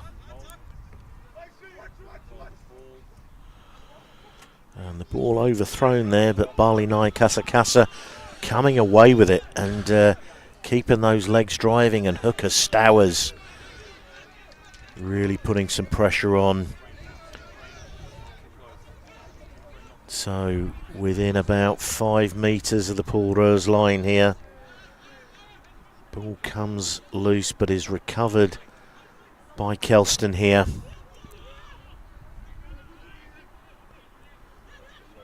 So Kelston patiently trying to build this about 5 metres out. Getting around the corner really quickly here. Driving really close to the line here.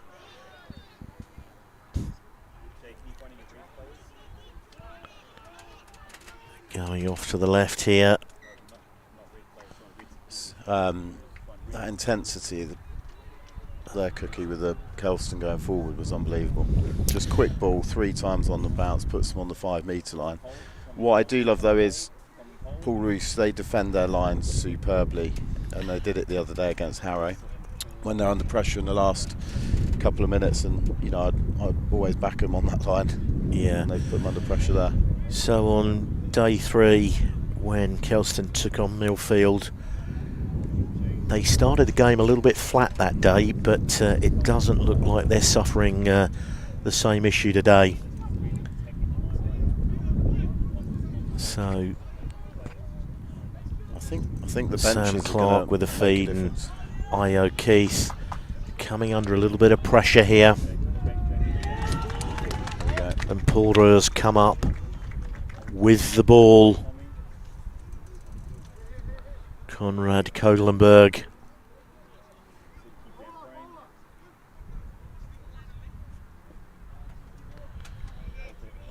That's a reasonable kick against the breeze there.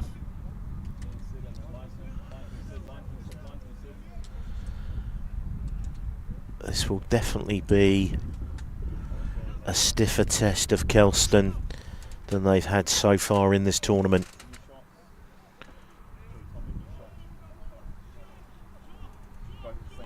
Great line out. Rugby, great line out, but I think the ball's just drifted down their side on this breeze.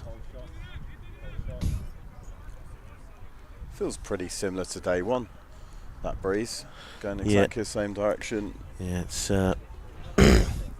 obviously well in favour of Kelston, and interestingly, after only 1 scrummage, Kelston opting to take the line out and stay away from the scrummage. That's not straight either. Io Keith rising high there. Kelston peel round the front there.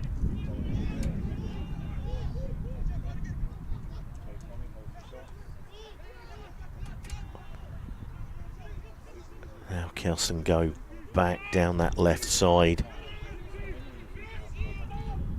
Tiano Litoa. Io Keith penetrating there. Kelston. Yeah, I think that was for a tackle without the ball. So young crowd in here.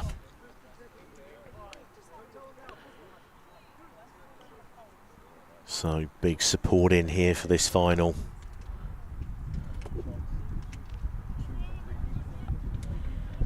So Tyson Parsons pushes the ball into the 22. So early on, Kelston have had certainly the territorial advantage of these first 5 minutes. Some of the boys from RTA and Io Keith, great take there. Clark gets the ball up to IE and he gets sent backwards there. Dominant tackle from Roos as they now get the ball to Stowers.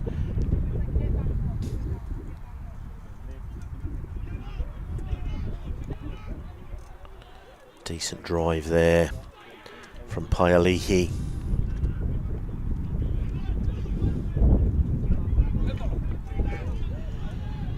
Oh, good drive again there from Baula Loa. Oi! And the ball into the hands.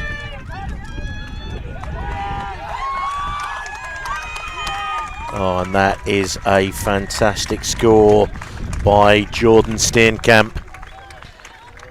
That's his 3rd or 4th try of the tournament so far. What about that? He went down the line against Millfield for that great score, Simon, and That was length of the field stuff. For me, the key there, that reaction, the intercept, and then to give it to someone on your shoulder with a split second was unbelievable, and his pace to finish across the field to keep the Kelston boys away was just outstanding. So, yeah, long walk back for the Kelston boys to the try line. That is the first time that Kelston have been behind on the scoreboard all tournament.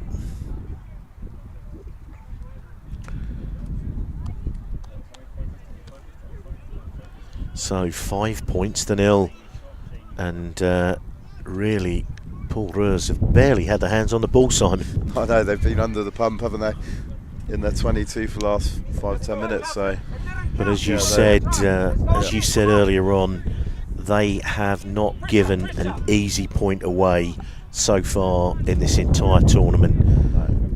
Let's see how they react to that. So Parsons with the kick-off here.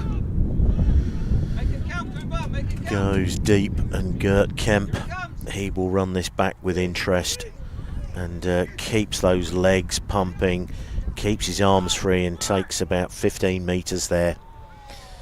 Paul Roos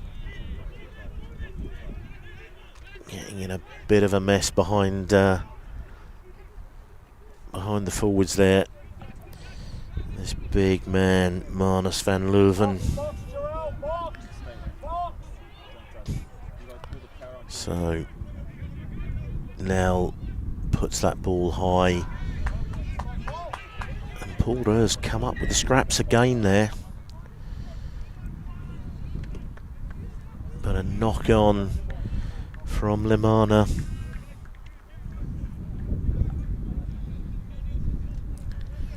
So I've got to say, I would imagine that Paul Roos would be pretty happy with this, 10 minutes in, and 5 points to 0 up, barely having touched the ball. Yeah, they showed what they can do there, though. The power of some of the boys, leg driving the contact, staying on their feet. Let's go, Kelston. Yeah, it's just going to be interesting to see how Kelston handle that.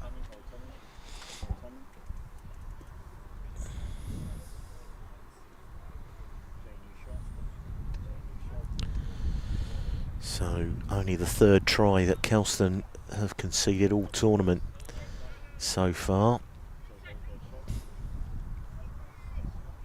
It's a great scrummage. Now puts the ball in. Here we go. And young Stoffels pushes the ball ahead, and he's seen some green grass behind.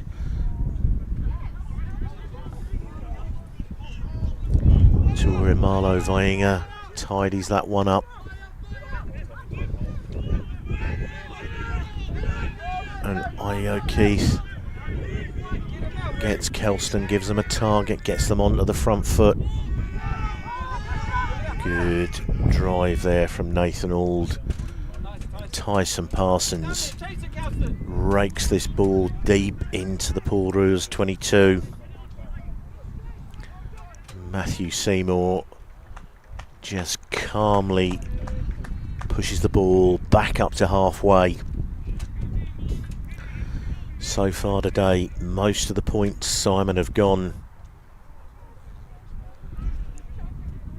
the way of the breeze.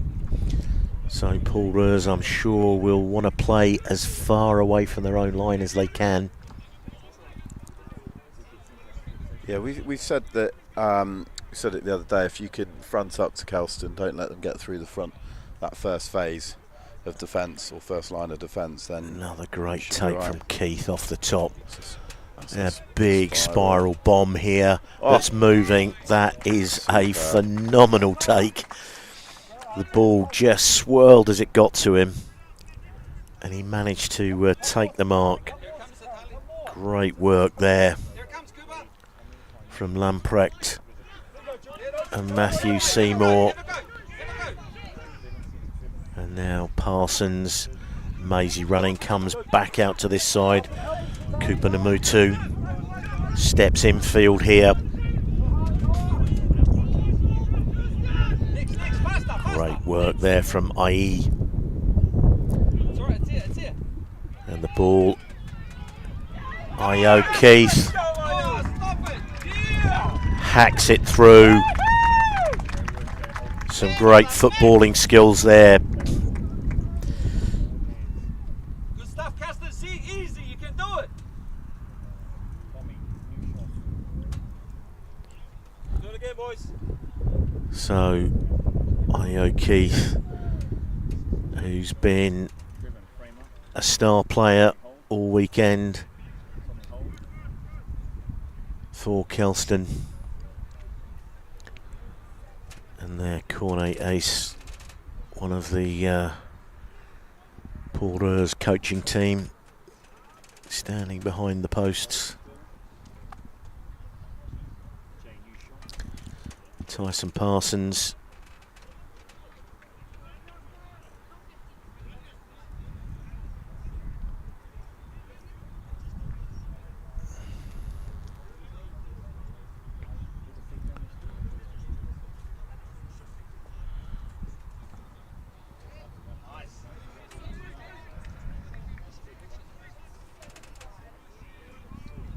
Parsons, that was a great strike, but just sliding past the right hand upright.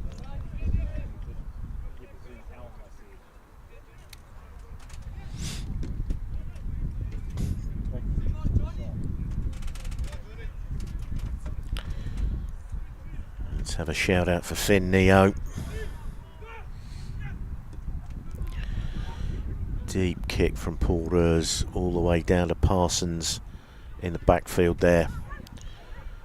Dribbles the ball along the ground and Seymour picks it up, and Gert Kemp, this back rower, keeps driving through the contact there. And Seymour just takes it straight in to a big pack of Kelston boys there. Kemp sheds off the first tackler. Porters getting their hands free, but Stowers in with the steal there. That's great work in defence from Kelston, Simon. Yeah, just again, same old story, isn't it? They getting their hands on the ball. Jackals, brilliant.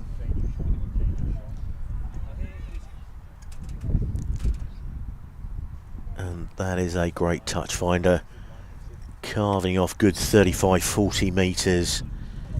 Kelston forwards will be very happy with that.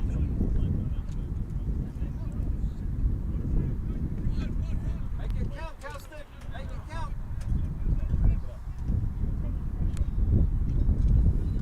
Make it count. Parsons gets the ball to Alihi. He's well tackled. Oh, and that's a great run there. Getting the ball up to Namutu. That was a fantastic score by Kelston there.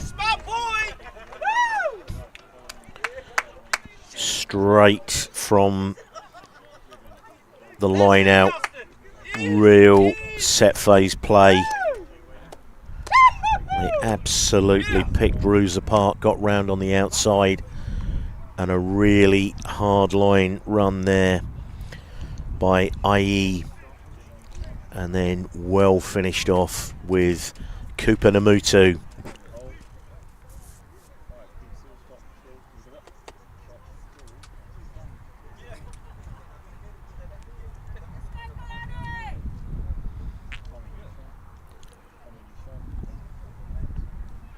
So Parsons, it's wide out just on the 5 metres here. This is a tough kick in this breeze. That's slightly easier for a left footer. Great strike. Oh, and just off to the right, the breeze forcing it there. So 10-5. 10-5 to Kelston.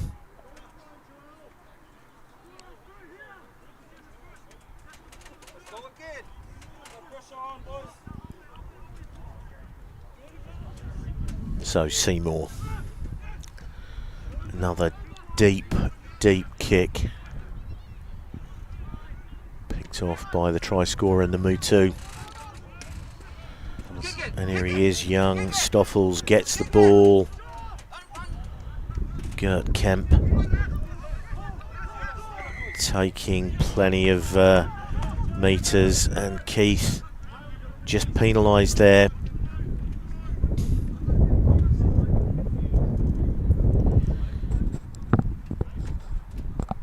Without doubt, Simon Kelston have had much of the play for the first 17-18 minutes of this game. The only points on the board for Roos, an 80-metre intercept line break so far for Paul Roos.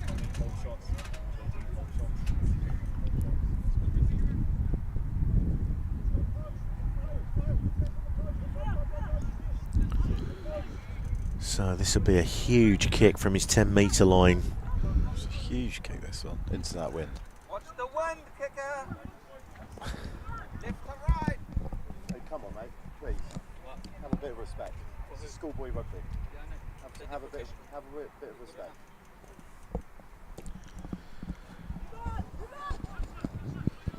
It's a deep kick.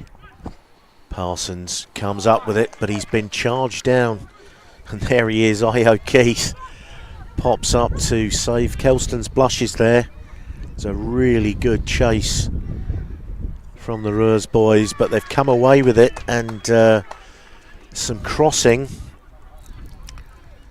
Be interesting to see whether they take the kick at goal.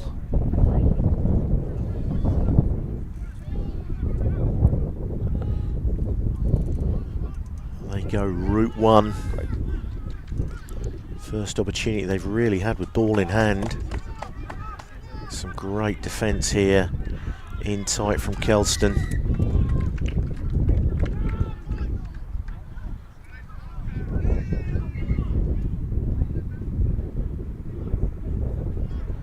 The referee appears to have awarded a try. Oh. So there was not much celebration from Paul Roos there, and I couldn't see who scored it. If we get a replay, That's where they're strong. Their pick and go. Composure. and Seymour adds the extras, and he's having a word with Jorel Tu Imalo Vainga, the Kelston captain there. But so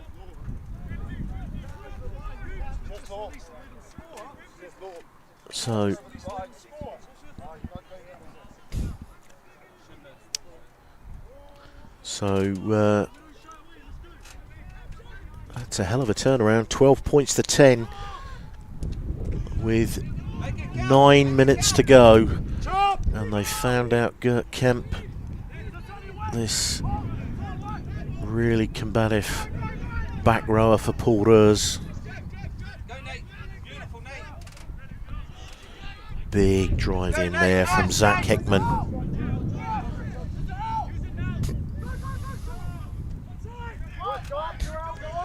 It's a high hanging kick.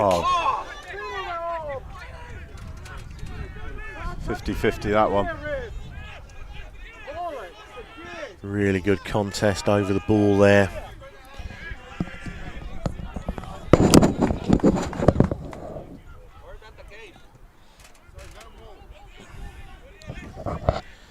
So Tyson Parsons picks the ball up in the backfield, slips it, but a forward pass.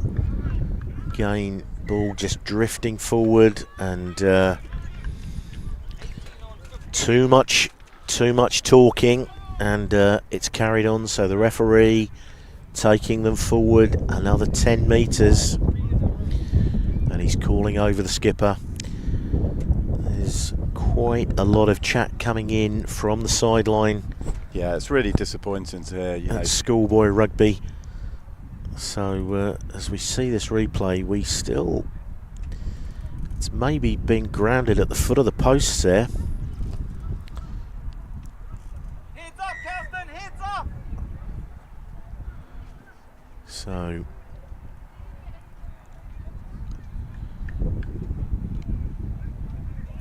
So Paul Roos have really stayed in the game here.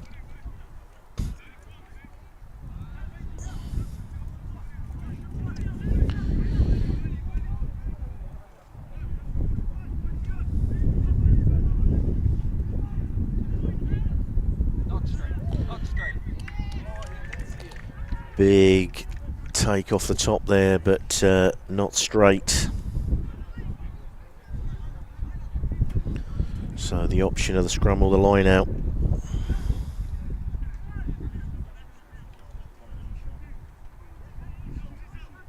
It's an interesting decision. Probably gone for the scrum with this wind. So Stowers with the throw to this line out. It's a great line out. Going Keith off the top. So quick off that line out. Tuimalo Vainga drills this ball straight down the middle of the field. And Lamprecht runs this ball out. And he's done really well.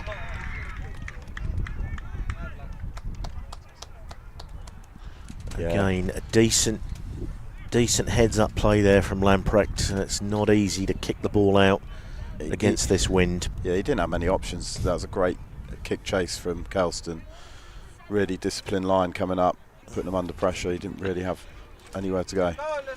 As we said, it was good heads-up play from the Kelston skipper to just hammer that straight down the middle.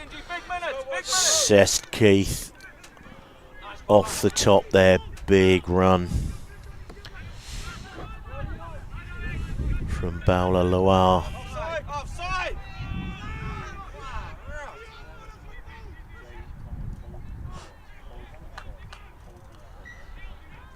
So Kelston under pressure from Paul Roos there.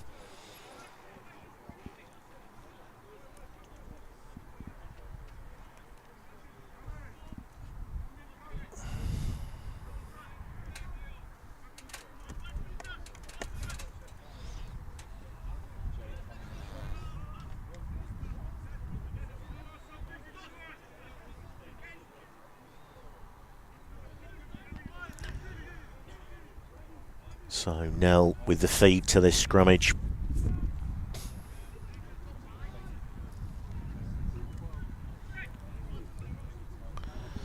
Stoffels offering himself at fullback into the line here. And here he is. Yeah, forward pass. So a massive size difference between Keenan Stoffels and Cooper Namutu there. But Stoffels has been certainly one of the best players in the tournament to date, Simon.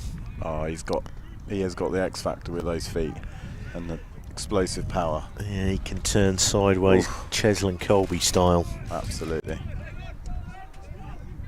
Hey, Benji, big minutes! Big scrum, Isle, big scrum!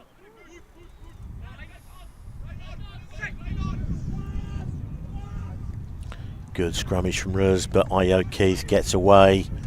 And Toko, good tackle on Cooper Namutu there. And Io Keith regenerates himself. Gets Kelston boys onto the front foot again.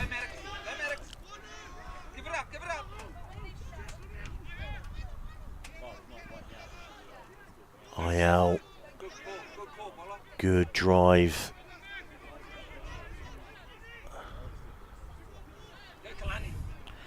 And Mulivai. Get deep. Get deep.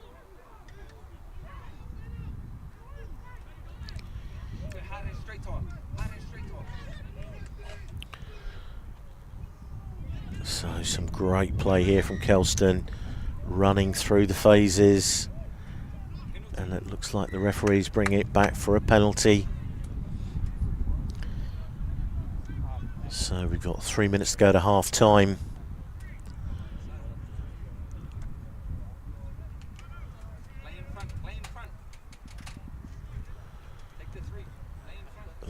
of discussion here, but Parsons takes the ball. And the Paulers Gymnasium captain Altas Rabe just having a quiet word with the referee.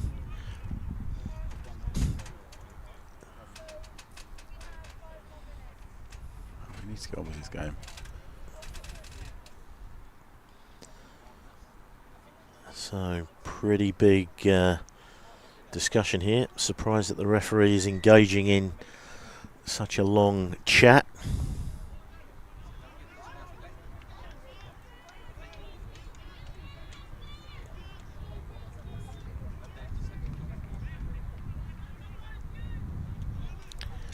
So decent kick into the corner, 5 metres out. Kelston will want to execute this. Io Keith has been their go-to man in the line-out. He moves quickly across the ground and gets up quickly. And there he goes again. So the referee judging that obstruction in front of the catcher. Great line out forward, Io Keith, Simon. Yeah, his speed off the floor is really impressive, and the timing. So Seymour, there's about a minute to go to half time. He's done well to get that far, actually.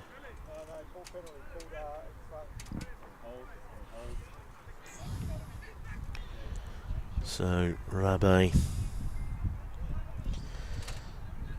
Western Province player at Craven Week this year.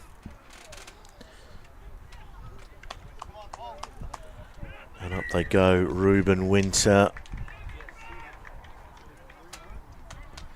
But penalty there, and Io Keith is off and running.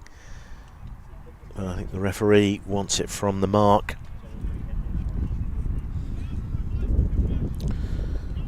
So interestingly and consistently calls the same penalty obstruction, and Kelston opt for the scrummage. It'll be interesting to see whether Io Keith bursts off this and tries to set a platform in midfield for Kelston here.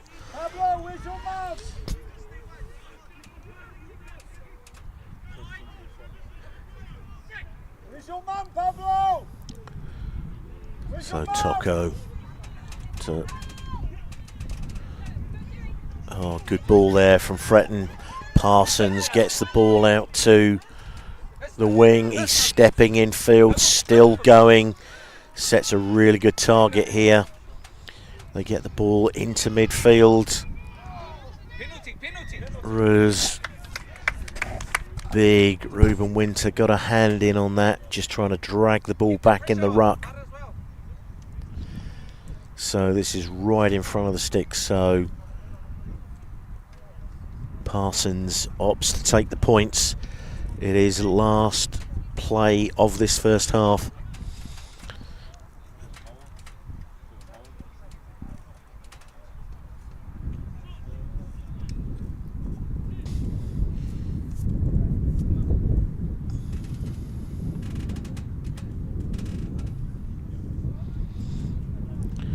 Was a really good run from Satali Fretton, this young winger.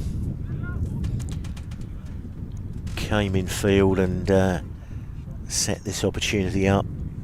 So Parsons with his left foot.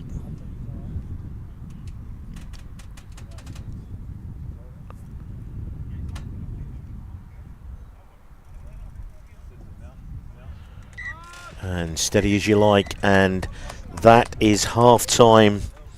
This game has gone backwards and forwards, Simon. Yeah, it's pretty even out there now, isn't it? Kelston's came out of the blocks firing. Paul Roos come back into the game. The pick and drive, composure at to get that score, and then Kelston, their backs, you know, their strike moves, backs are lethal, and that's got to be their strength at the moment. I'm sure they're going to use that again in the second half, going into this wind. Yeah, it it was very much against the run of play that Paul Roos opened up with that intercept try that went the length of the field. Steenkamp, who's been absolutely electric all week, went the length and scored 5-0, very much against the run, and then some good attacking play. But that first score for Kelston was a little bit of a how can I put it? It was a fortunate play. Keith, the ball was not a good pass to him, but he hacked the ball forward and then just had the presence of mind to get through, use his athleticism to score what was a decent finish, and then a really good try from Cooper Namutu that was worked fantastically well off a line out, and then almost immediately Paul Roos came storming back and scored a try at the base of the post, which was converted, took them out to 12-10, and then right on half time, Tyson Parsons, after some really good play by Kelston, particularly from Fretton coming off his wing to set the score up in the middle there. So 13-12 to Kelston with the second half to come.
Coming back from half time, we've had a fantastic first half here in the cup final of the Abu Dhabi World Schools Festival.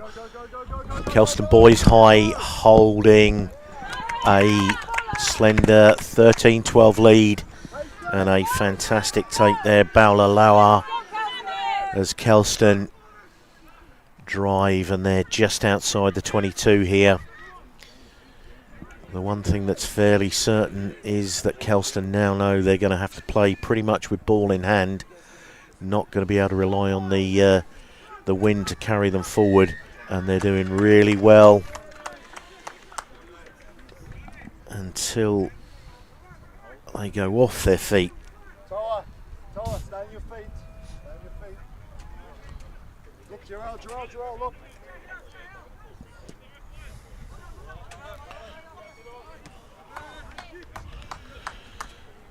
So decent kick there from Seymour.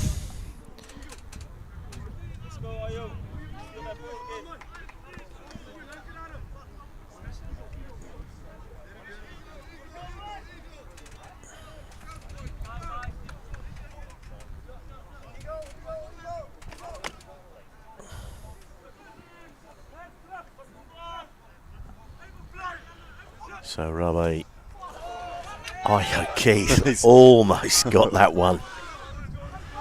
He's been absolutely fantastic in the line out all week. Just that speed off the line, off the floor is brilliant.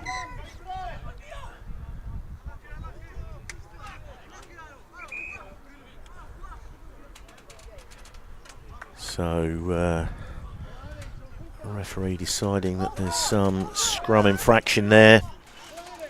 Paul Roos with the feed.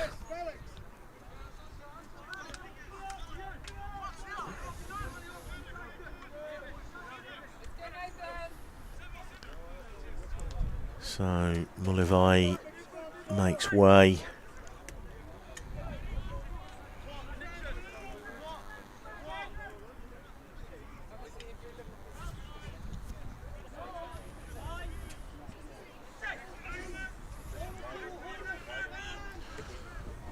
Great scrummage there from Paul Roos.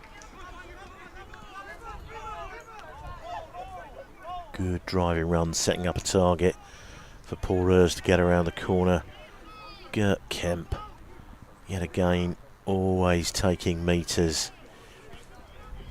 Stoffels, that little hitch kick, gets absolutely sent back from where he came, but high tackle.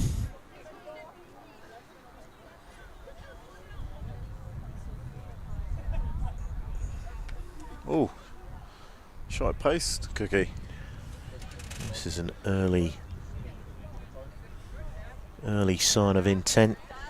As we said, this is cup rugby.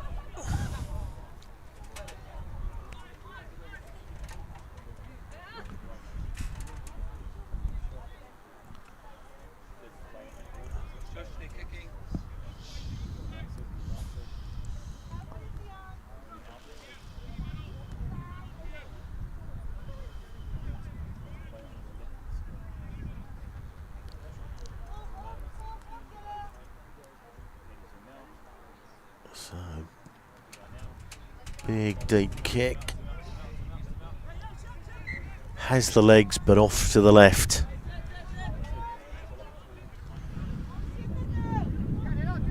So,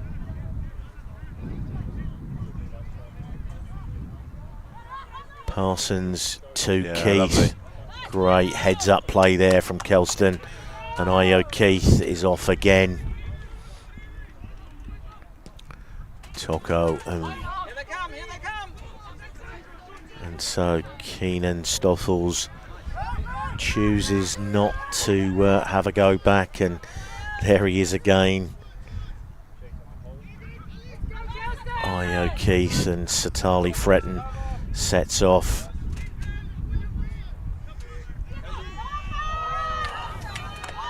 Stowers hit hard in defence there.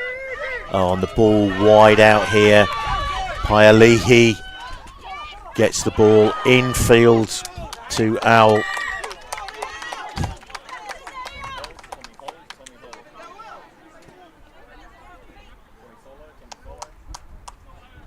And adjudged for taking the man in the air there.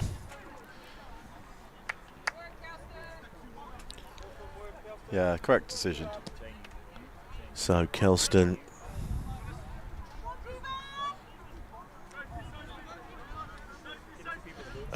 It's a good job we've got Lots of other referees in the in the stands as well, Cookie. Plenty of them. There's a lot of it going on in the chat. You would love it all. Oh, flipping it. Oh, Barlinai Kasa for not the first time this week has stolen that ball at the tail and then just romped and taken many a metre.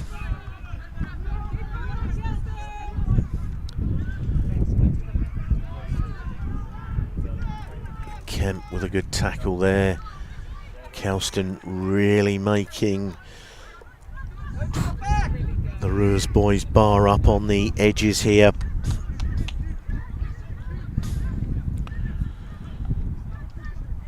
And coming offside, Kelston have an opportunity to push the ball into the corner. And Tyson Parsons. So they're about 5 or 6 metres out from the line here.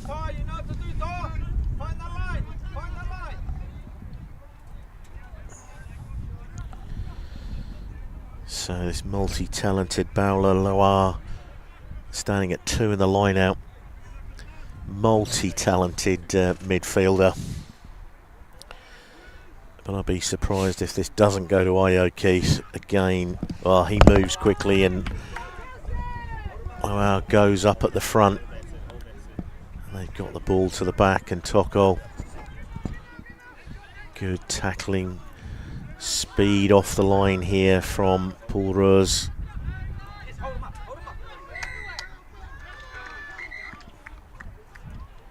It's a few now.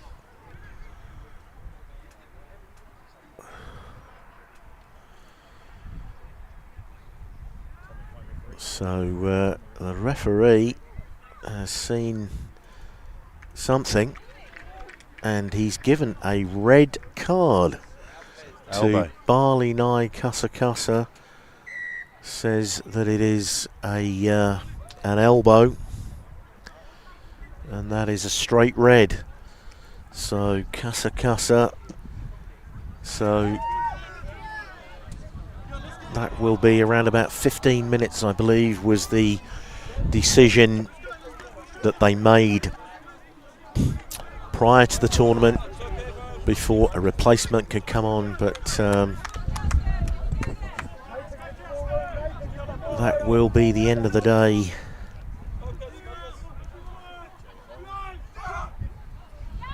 Oh, that's a good line out. Big jump there from Kemp, keeping the ball at the front. Some good heads up play there. Travis Pfeiffer on now.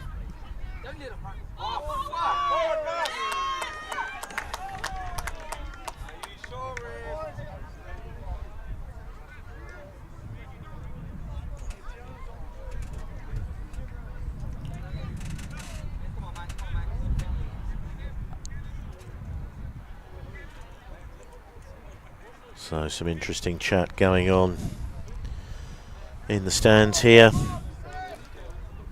There's a fairly tense crowd here as Kelston hold this 13-12 lead.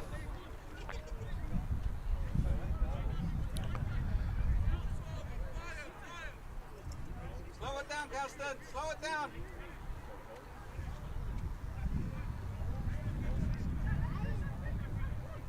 So Kelston down to 14 men for about the next 13 minutes.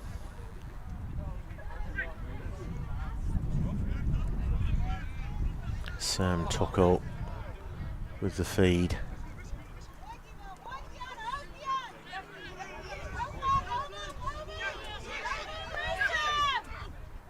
Done well, Toko, yeah. And the ball is charged down.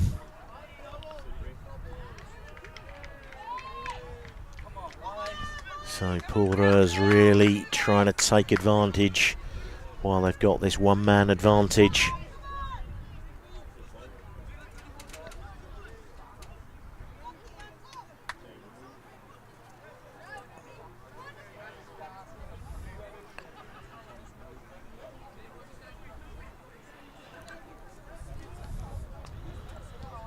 Papakura on at the tight head side.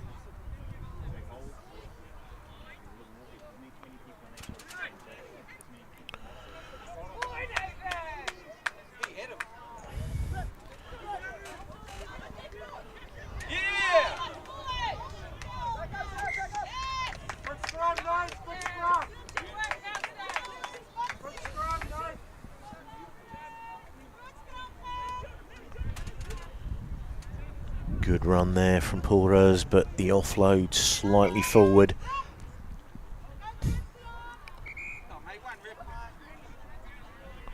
So Sam Clark coming back onto the field. One Sam for another. Big minutes, Kalani, big minutes. So Millfield comes on.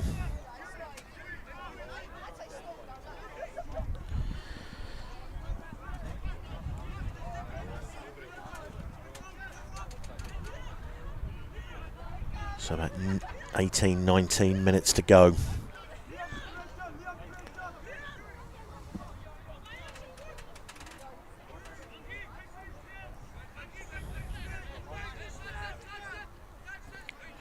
Taking an absolute age to set these scrums, Simon.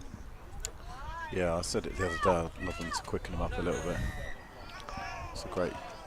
And a bit of a hit and a spin there from Roos, but they're penalised. And that will suit Kelston. They're in no hurry. Parsons with the ball. Some sensible play, playing into the wind. Down to 14 men from Kelston.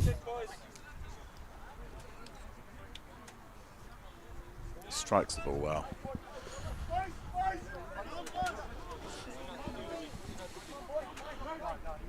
So Stowers with a throw at this line out.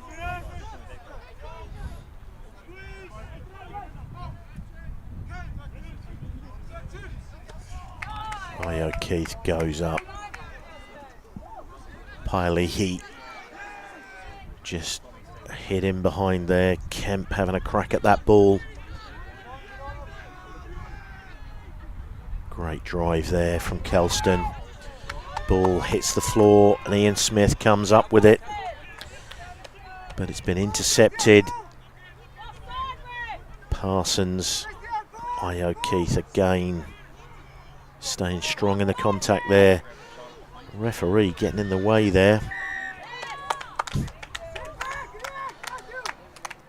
And Slow down, Tyus. Slow down.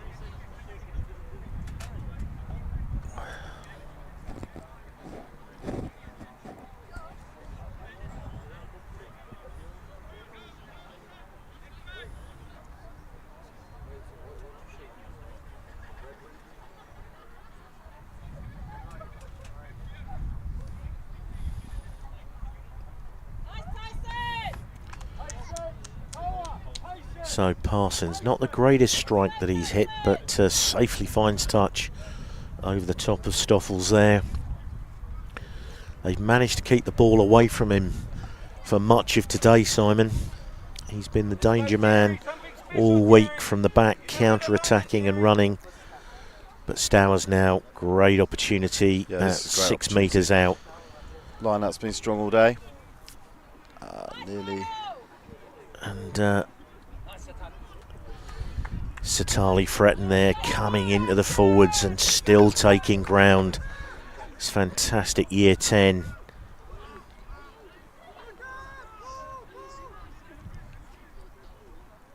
Kelston recycling this ball to Imalo, vying up. And that is a fantastic score. Great work there from Kelston. Just stayed really patient. For the first time, they didn't really nail the line out, but then managed to regenerate the go forward, Simon. Yeah, that's their strength the other day against Millfield, and then they started going wide with it, whereas, you know, they've kept to it today and they got the result they needed. So Parsons with the opportunity to push this out to an 8-point lead.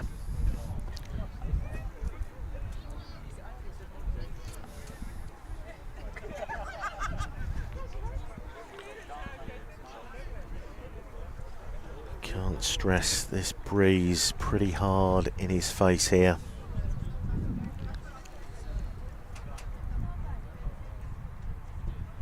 But that's a great strike off the tee. Drives it really hard straight through, and that's 20 points to 12. And that's a fantastic return considering they're down to 14 men.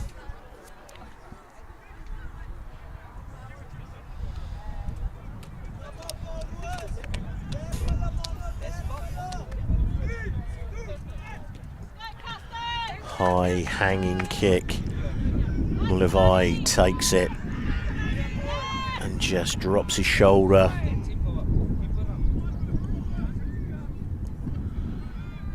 Tuimalo vying a deep kick to Stoffels, who sets off. Little hitch kick there, gets it to Steenkamp.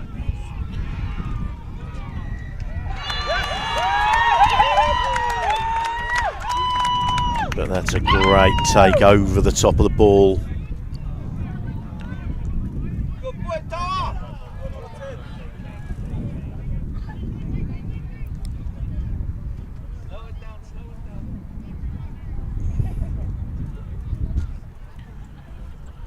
So Parsons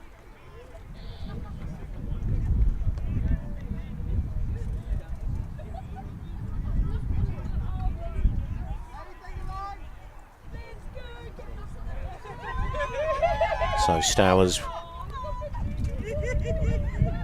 right on halfway here.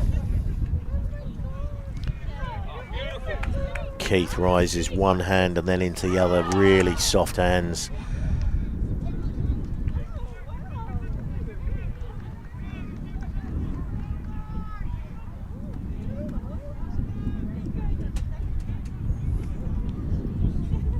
So a slight mix up there for Kelston.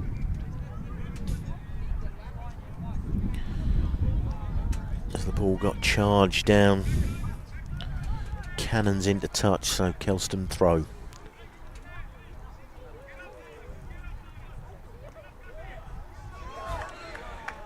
And even though Porters have got this giant Van Leuven up against Keith, cannot beat his speed in the air. Parsons, great step inside, keeping his arms free there, looking for the offload.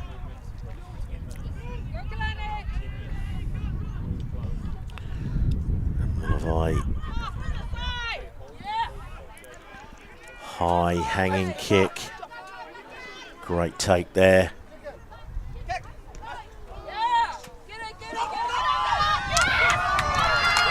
And Stoffels just puts a toe on the whitewash there. Good call by the touch judge. He did everything but keep that in, Simon. Yeah, it was pretty tight, wasn't it? It actually looked like Travis Pfeiffer might push the ball deep, looking for a 50-22, but decided to drop it through. So Stowers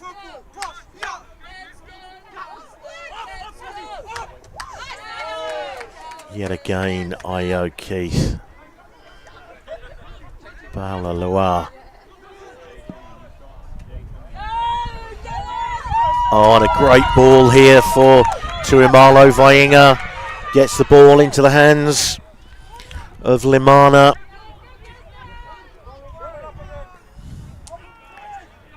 And with 10 minutes to go, it's all hands to the pump here for Paul Roos.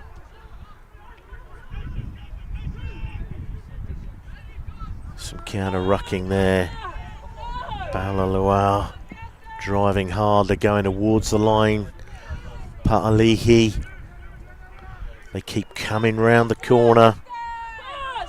Skipper Tuimalo Vainga in there, adding his weight to it. They're going really tight here, right under the posts.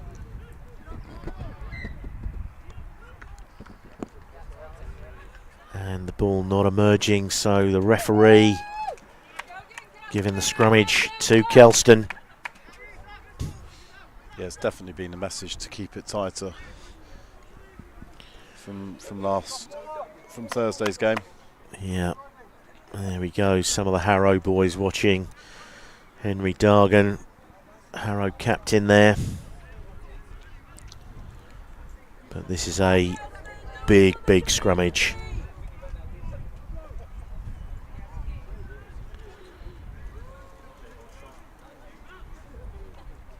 The Kelston boys.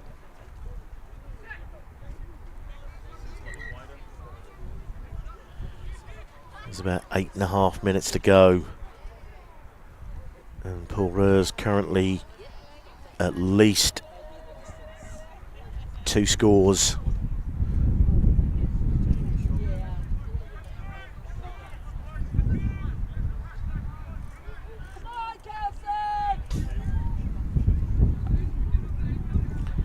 So Sam Clark with the feed. They're right in the shadow of the poles here. About 7 or 8 metres out. That's a huge scrum.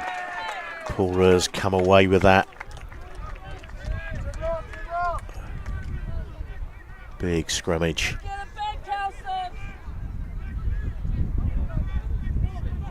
Travis Pfeiffer needs a big touch here. And that is huge. Taking play virtually up to halfway.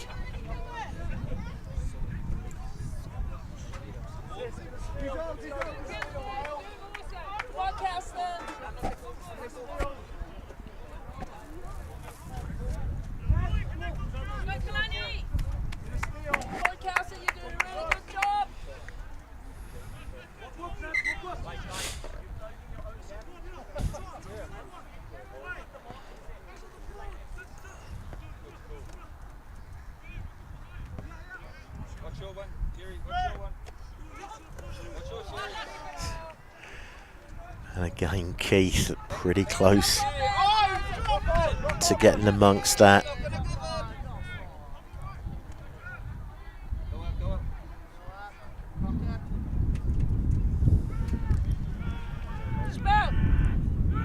Paul Roos in the position now where they've actually got to play the football, get amongst it. Good defence from Kelston here, coming forward onto it. Pfeiffer puts it deep, but the referee brings it back for the penalty.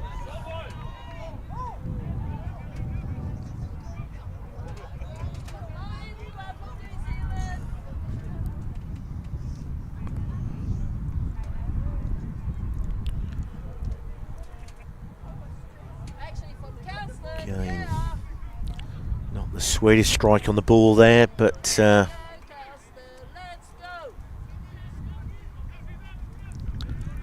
only taking about 10 metres there.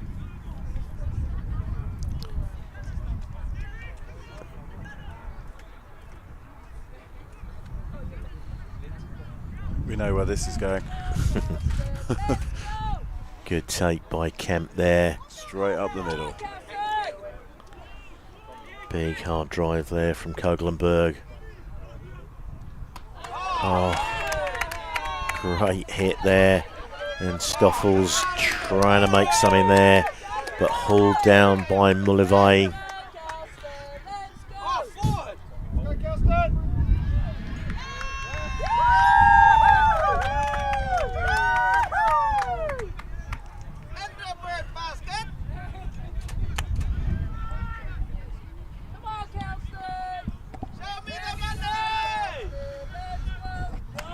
So some good defence on the blind side there, Simon. Kelston forcing Paul Roos into touch. Yeah, they've definitely been putting them under pressure in the second half. Benji Whiteman on now, throwing this ball in. Keith off the top. Bala out has been superb all week.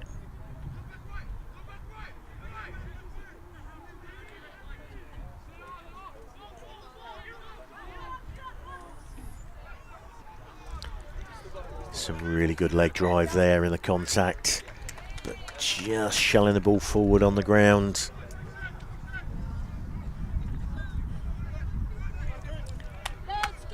So about 4 minutes to go. Let's go, boys, not long to go. Let's go, let's go. Ahi para! Ahi para!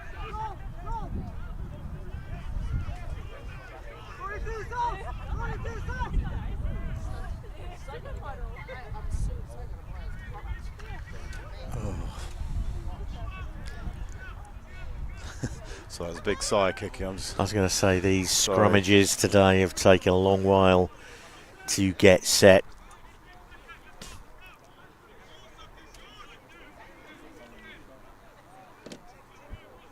Heads up, Kelston! Heads up! Heads up! Heads up! Come on! Come on! Another big scrummage here from Paul Roos, and they break out to the left, and Steenkamp is off, and he just undoes himself there.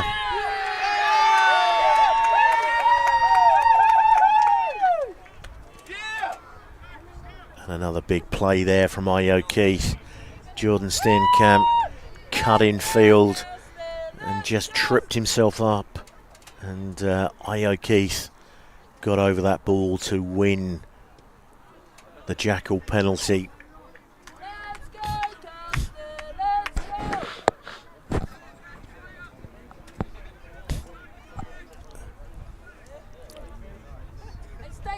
So Paul Roos will need a very big final 2 minutes of this game, Simon, if they're going to get anything out of this. Yeah, they just haven't had any possession. And Keith off the top again.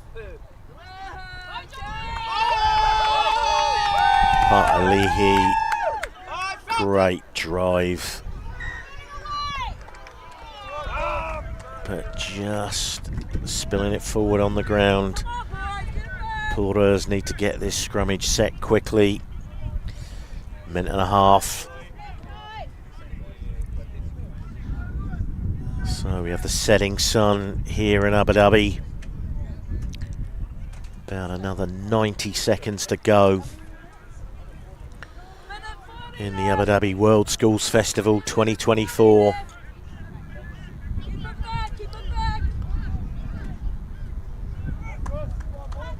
So Pfeiffer carries the ball to the line.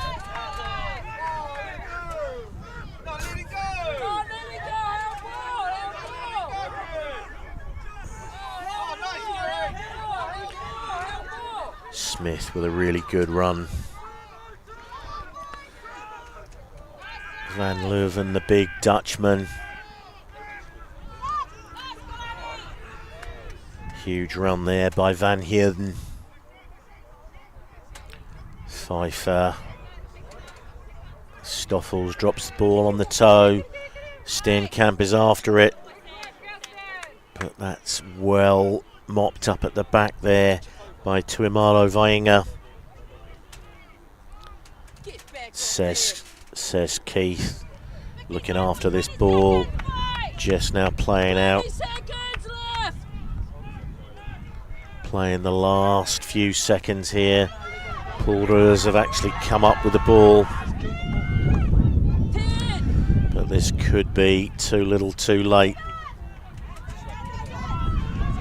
Pfeiffer to Smith, kicks it wide, but it's too far. And that is the final whistle. And Kelston boys are the Abu Dhabi World Schools Cup champions 2024. thoroughly deserved win. They've played well all week. Paul Roos pushed them hard in the final. But some pulsating schoolboy rugby we've seen here all week, Simon. Yeah, Cook has been outstanding. Kelston fully deserved that. They've probably been the best team this week. Yeah, absolutely. Paul Roos, put in a shift. They had a tough, they did have a tough game yesterday as well, but so did both teams. But yeah, they've powered through their group stage to get to the final. Yeah, outstanding team. And yeah, I think in particular the back row, i.e. Paalihi and Io Keith, have been outstanding. They've been really well led by Tuimalo Vainga, the New Zealand secondary schools under 18 representative. They just had the platform cooking, off the line outs all week. The platform has been set for them, and that's helped the backs. And I think Baula Luar has been outstanding. He's doubled up both in the midfield and in the line out. He's been multi-talented, and the year 10 number 14 Satali Fretton has been a threat all week, and Tyson Parsons at the back in the 15 jersey has been really calm and assured. But without doubt, Paul Roos have played their part. Gert Kemp, the number 7 with the headgear, he has carried the ball really well all week. And Matt Seymour at 10. Steenkamp, with some of his finishes, has been absolutely electric and deserves mention. And the big man at the back, Keenan Stoffels, he's been electric as well. And it's been a fantastic tournament, as we've said. 5 sports here this year, will grow to 6 potentially next year, back here in Abu Dhabi. But for now, that's all we've got time for. Any last words, Simon? Not really. Just that the boys' behaviour on the field has been impeccable. Sportsmanship. After games, all getting together, showing some fun moments in the evenings. Throughout all the different sports, it's been fantastic, and they're a credit to their schools. Yeah, absolutely, and great credit there to Kelston Boys High School. They are your Abu Dhabi World Schools Festival Cup champions 2024.